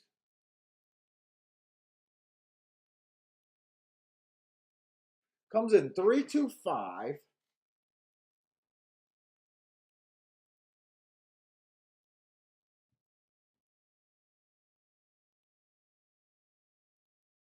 I hate route to sprint. I hate route to sprint. You know what? He had some class, or I mean, he tried some classier races. I can't say he had class.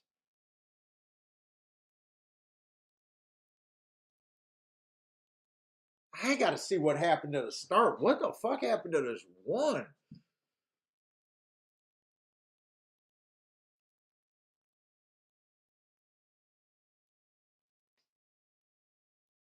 I don't even understand how this one doesn't run unless something happened that I didn't see. Four, I got no problem with the four. I didn't even want to play the four.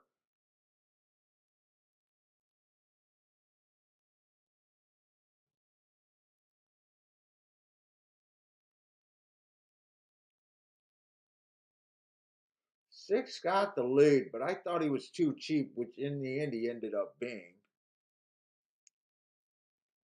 Man, I'm having a hard time wrapping my head around that finish.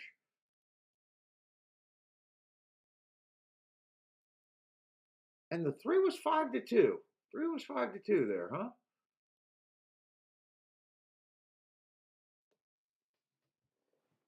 Got me. I can't even say my five that ran third ran good. He was the most non-threatening third on the planet.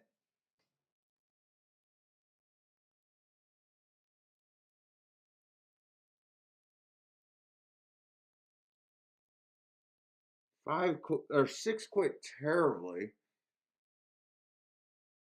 I do not know what to make of that race.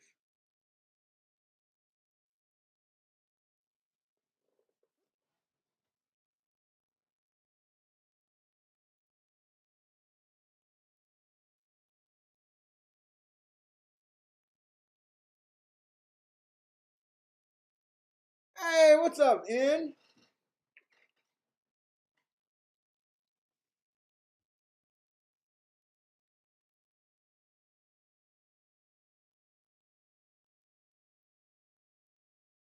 Take it easy, K Phil.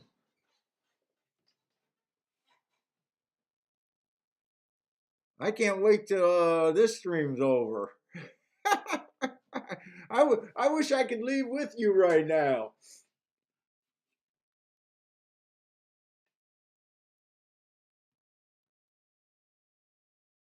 Like I said, not even that bad of a betting day. It's just, ugh, it feels so much worse than it probably is. I really need to see that start. I want something to have went wrong on that one so bad. I need something to make sense of that to that race. Now all day long I was trying to get to the inside of the track. We had some big chalks, so maybe it makes sense that the 2-3 could have been there, even though I didn't like them. I had an opinion that the 6 wasn't good enough. I know I was reaching for the 4, and I just used the 4 because I decided to do exactas. I can't be that pissed about the 5 because I was playing route to sprint that I normally don't like. So really, I can't be that pissed.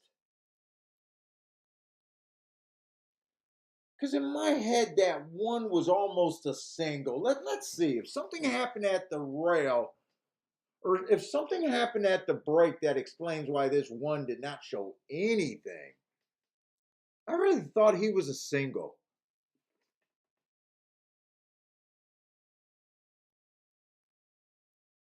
Yeah, Grandma, we have all, you're right. We do all have bad days. I'm just not used to them. I don't want to start a 1 day losing streak.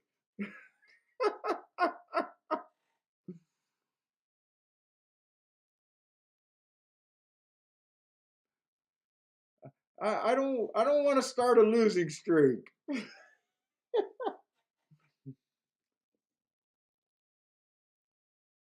At the end of the day, I just want the races to make sense to me. If something happened at this 1, it'd be so much easier for me to just to be like, okay, the inside was better than I thought. The 4, I know I was, or the 5, I know I was reaching for the 4.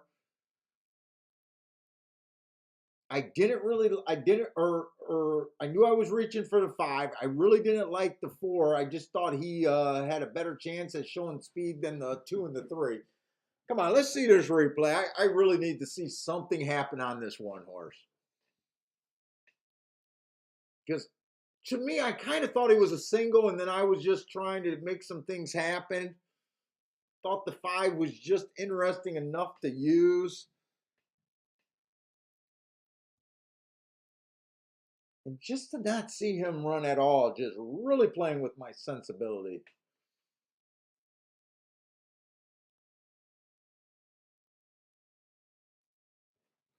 Let's see this. I think something did happen at the start.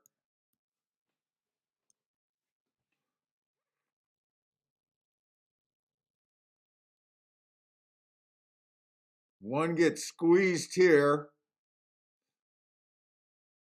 I think one hopped and skipped at the start and then rushed up, got squeezed down, and then had nothing. I got to watch this start again because I did think I seen something on the 1, but I will be honest.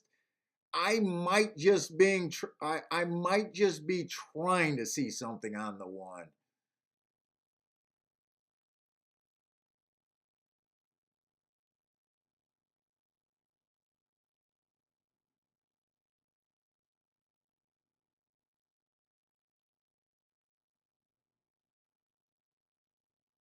With that 3-2 exactas coming in, I wish I didn't abandon that rail, but or that inside.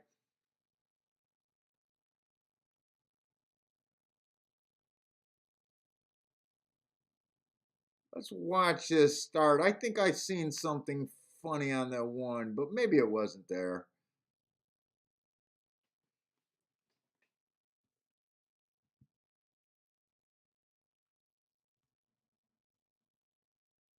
Oh, they're going to go to Golden Gate Field, so now they got to distract me longer. I was hoping just to be able to go right to the head on. They got to do the scrunch.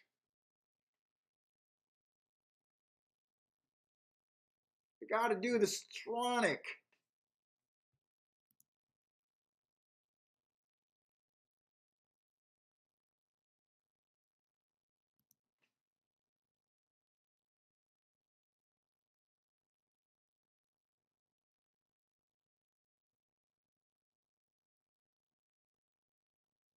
Is that only a 5-horse race? Looks like a 5-horse race.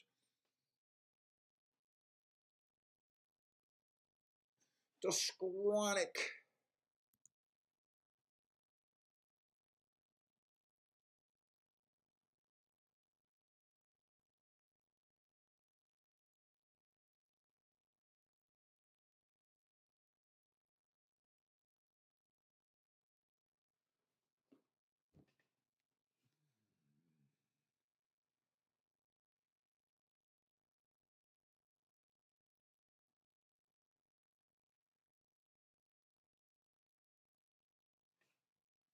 Let's see.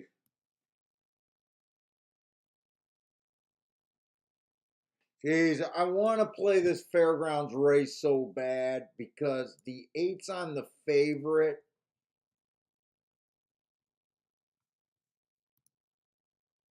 He's gonna be in the 7 hole. I don't. Whoa, wait a minute. Wait a minute. Wait a minute. There might be some possibilities here. I don't really believe. I don't believe in the 7 hole.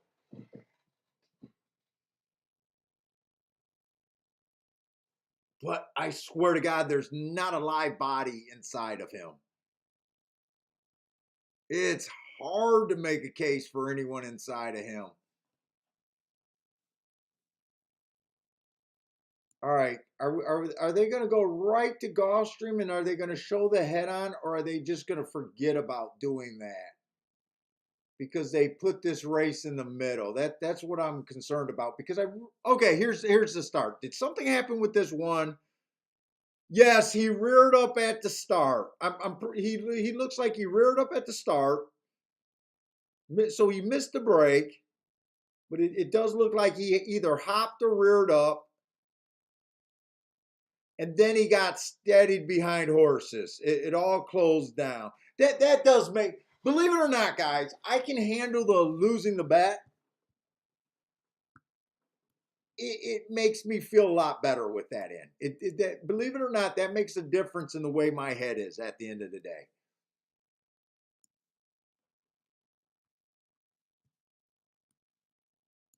Means the same. Losers are losers, but to me, it makes a huge difference about how I feel there.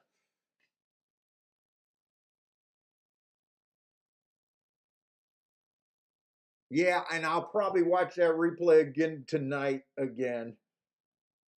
Now, I'm not in a bad spot, but if I keep trying to make something happen in shit racing, I could put myself in a bad spot. I definitely don't want to do that.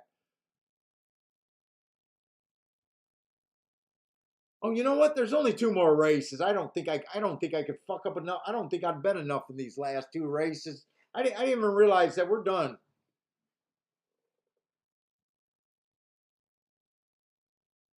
Yeah, we're done. We only got one. I only got this race at Fairgrounds if I decide to play it.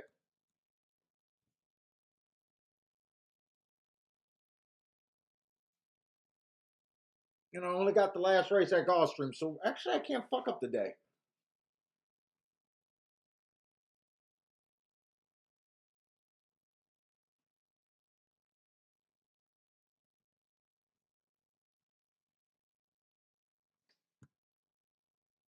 Let's see, what could I be considering here? I mean, this is not a vet that I would love here. 8's the only live body. I don't think I could play 8 on top of the 1, but 8 on top of the 2, 4 possibly. I'm just gonna write down what I'm thinking and where's my possibilities at. See if I like any of them and if I'm willing to bet any of them. Whoops, I'm at Gulfstream, so I got to get to the right track to look these up. Yeah, 8-1's paying 14 to 1, not interested. 8 on top of the 2 and 4 are actually playable. 83 and 44.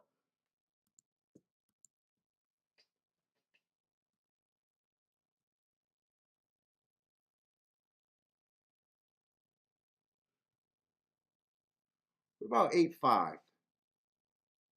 8-5, 22.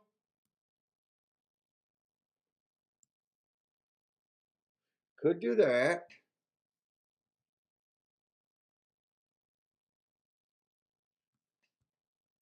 Could play 1 on top of the 2, 4, 5, 8.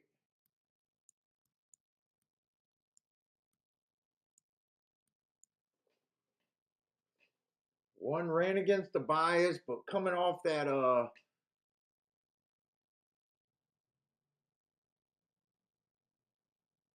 see, this is a $15,000 race.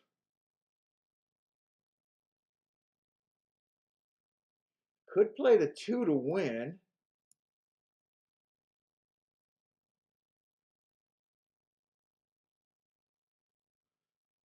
Two might be able to show some speed. Do I like any of these scenarios? 2 to win at 44 to 1. I don't know how much I believe in it. He wouldn't have to improve by much.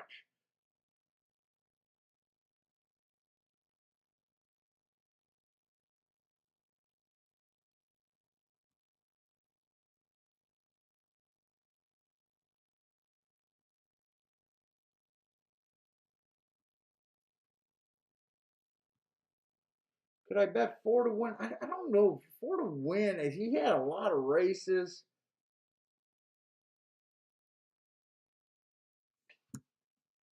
I'm going to play that 8 on top of the 2, 4, 5.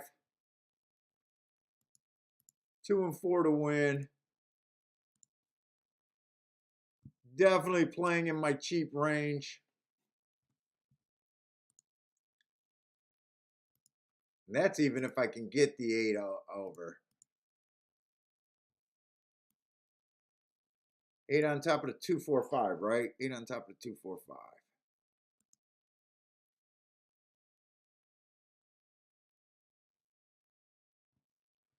In fact, if I just put 15 to win on the I put 15 to win on the win bets. I didn't do this. I put 15 to win on the 2 and the 4. So I could play those exactas for $10 and still keep it at $50.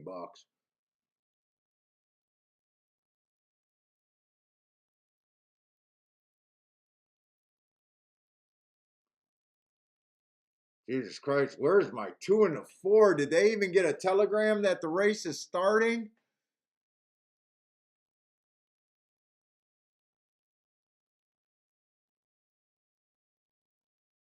Five's done. I don't think there's any chance. Is the 2 and the 4 even running?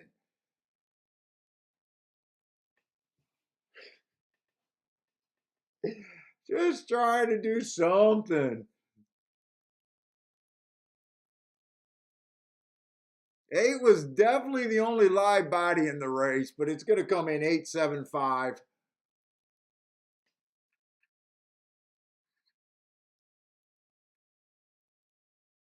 Or maybe not even 87. Yeah, 875. 875. Holy shit. I don't think the 2 and the 4 could have been any worse.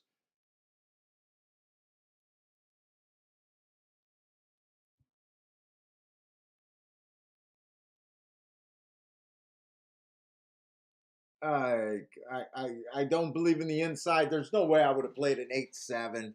Oh no, fuck no. There's no way I would have played an 8-7. Yeah, that's paying $8. 8-5 even ended up being borderline. That was bet down to $14. Oh, it came in the 6. I didn't realize that the 6 got third. 8-7-6-5.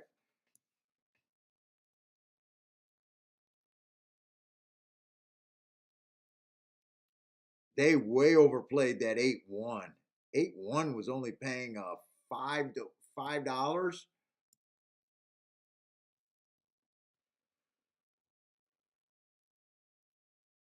Man, so I really had the only race Fairgrounds could have helped me with was that turf race where I knew I was going to use the 1 and the 4. I sat out because of time. I don't think there was anything that was done at Fairgrounds really today.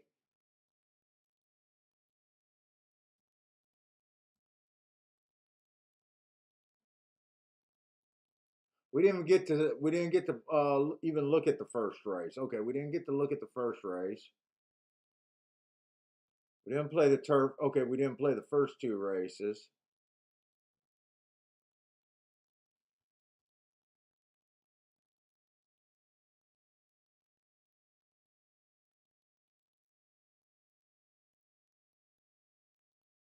Fact, I didn't play the third race. I did not play the third race. I thought the one was the horse. I was thinking about playing a 1-4 and I think a 1-7, but came in three. Oh yeah, it came in 3-1-4, but I did not play that race.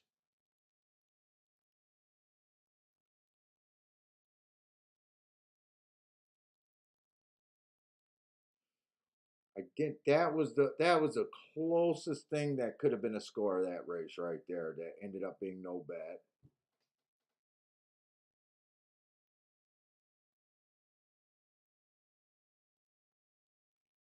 Got shut out of half my tickets there. Actually, I got shut out of the most expensive ticket.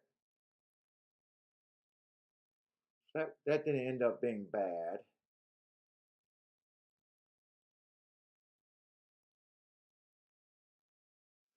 Played small there.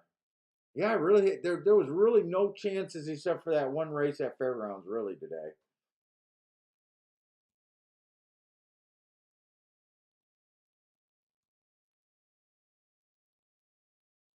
Could I have played these horses with the 8? I never think to do that. I never think to do that. 1, 2, 3, 4, 5. Could I have played 5? I don't think I could have played 5 horses with the 8. What did that double pay? 8, 8, 35. Oh no, it didn't pay 35. It paid 35 for 2, but no, I couldn't have played there. I would have had single to the outside. I would have had to use 5 horses to get through.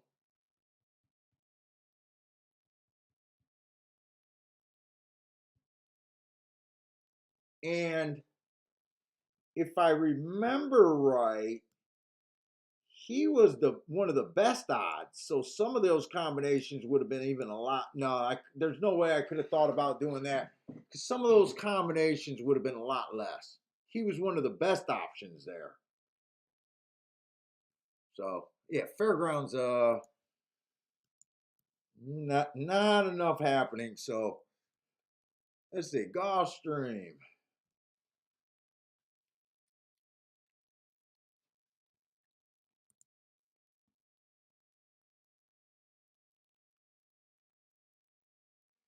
We got the 10th race. Oh wow, I thought I had some time there. I knew I didn't want to play the 1. 4, 5, 6, 8. Do I want to fire one more dart? I almost feel like I'm shooting a dart right now. Or do I just want to be done? 4, 5, 6, 8. 4, 5, 6, 8. Don't really care for the 1.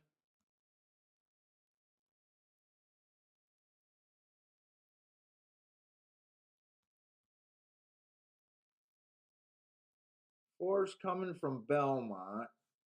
Definitely. Do I even got enough time to look up that race? I might just accept the day today.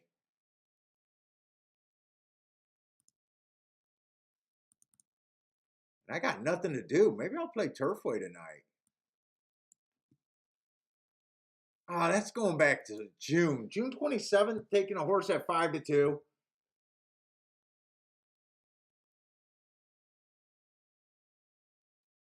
But I am a little interested in the 5 still.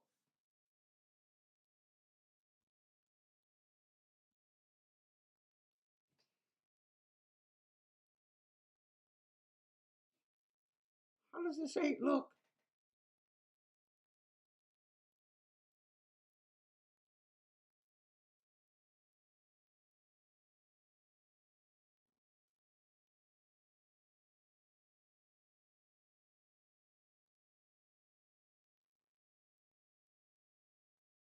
Can I play a 5-6-8 here? I almost feel like I could play a 5-6-8 here in the box.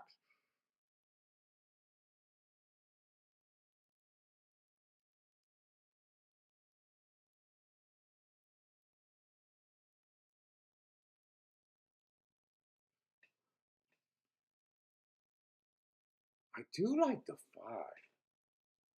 That year layoff makes me nervous, but he ran a pretty nice race. Could bounce after that. That was on the Tapeta. I believe these Tapeta. Let me see something. Let me see something real quick. It's either I do this or let's see. Go documents.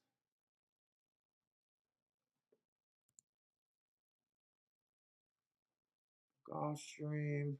Where's golf stream?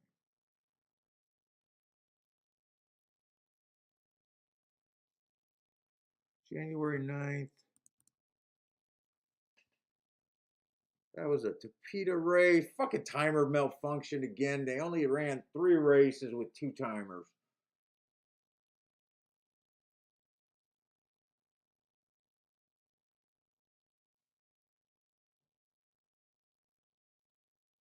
That was the better race from what I see here. Let me see. They're not in the gate.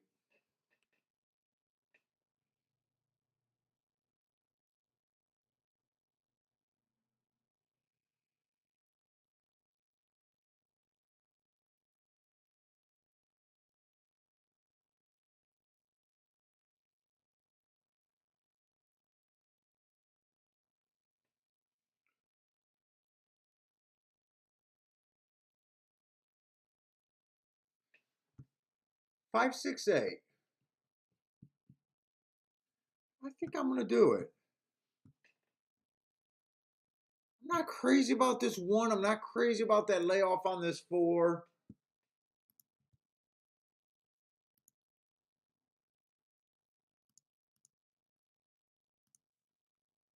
5-6-8, exact the box.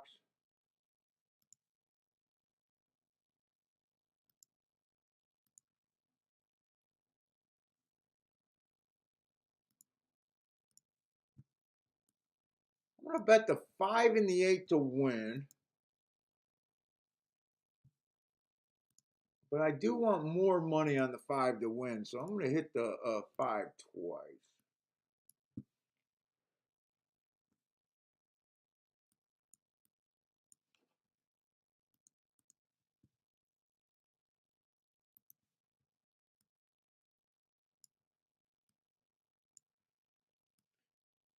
I definitely made, if I lose this race, I definitely made the day worse than it needed to be. I probably could have stopped and not played the last 2 races and not even felt.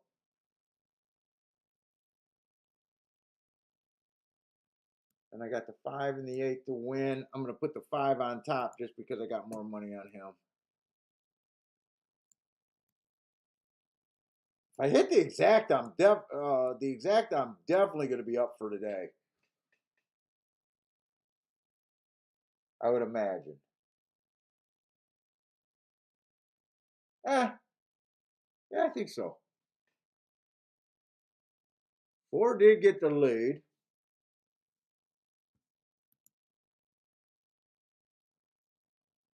Let's see. Get Carey took a shot on the 7. Who else got something here?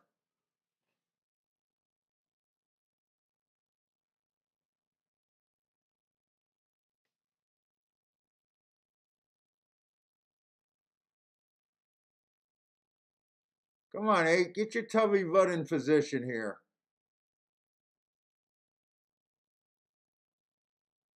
And bring the 6 with you. Yeah, 1 still got first run. I'd like to see the 6 or the 8 and the 5 to the quicken here. They're just all waiting on this 4, and these fractions are getting slower and slower. Come on, 5. 5, I think it's time to go. Come on, 8. Keep this 1 pinned in and let's go. He looks interested. Come on with this eight. There's no TVG. I gotta sit here and watch it with you guys.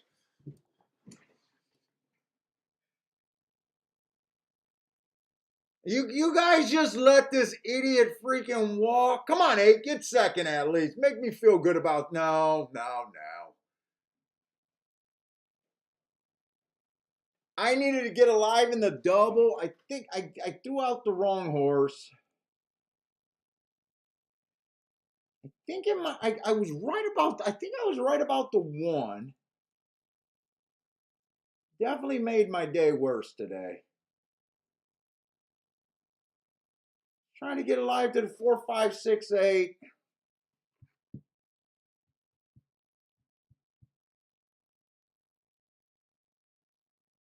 I think the 6 might have got second, or maybe it was that outside horse. I'm not sure. I'm just rooting for good vibes right here. Oh no, he did not. I think 2 got second easily. Who was the 2? I don't even remember thinking about the 2.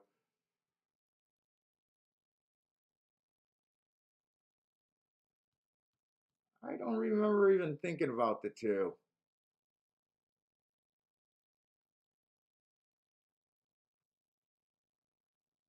2 had to be a pretty nice price.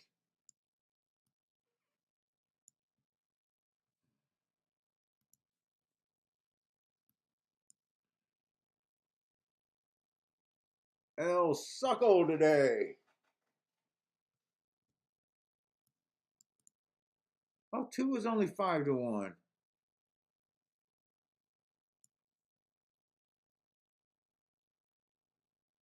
Boy, we knew we were in trouble when no one was challenging this 5 horse at all. He almost got away with a 25 at the first call, 24 and 4, and a 50 and 2. That's brutal if you're wanting horses coming from behind.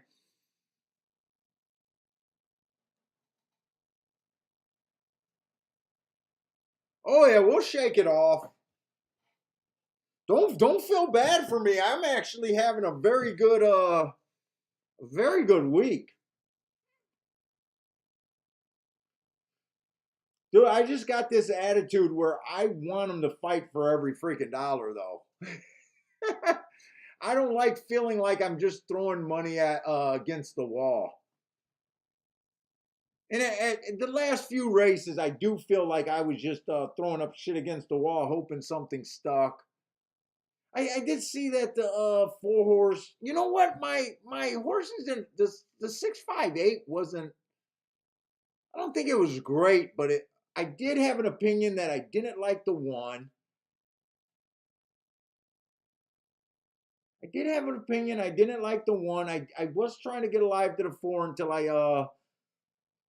got a little extra cute and said with the layoff, I didn't think he was worth 2 to 1.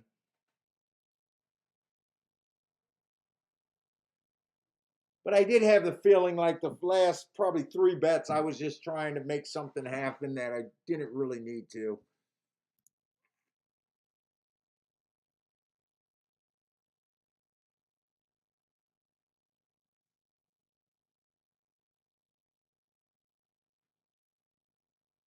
Dude, I might play tonight at Turfway if I got the energy.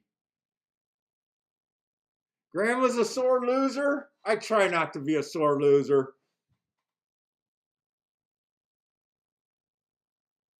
Grandma says she's a sore loser, but we just can't hear her.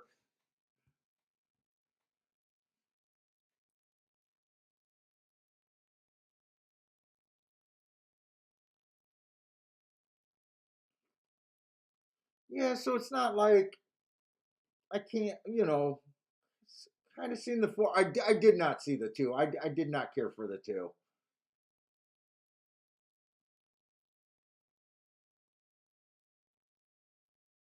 This race, let's see, 2 races ago, I do feel like, or no, last race, I do feel like the 1 did miss the break. I'm going to watch that replay some more. I sure hope he missed the replay so I can feel good about that. But there wasn't a lot of options. All I hit was a single win ticket, and I did not have enough on him to really guarantee myself a day. But anyways, guys, that's it for me because I think Fairgrounds had just a turf race next, and I don't think I marked the next two races. You're a sore loser, but a gracious win. It's so much easier to be a gracious winner, right?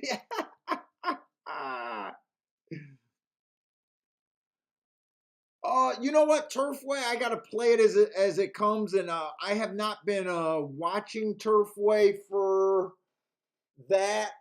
The inside of the track definitely looked good last night.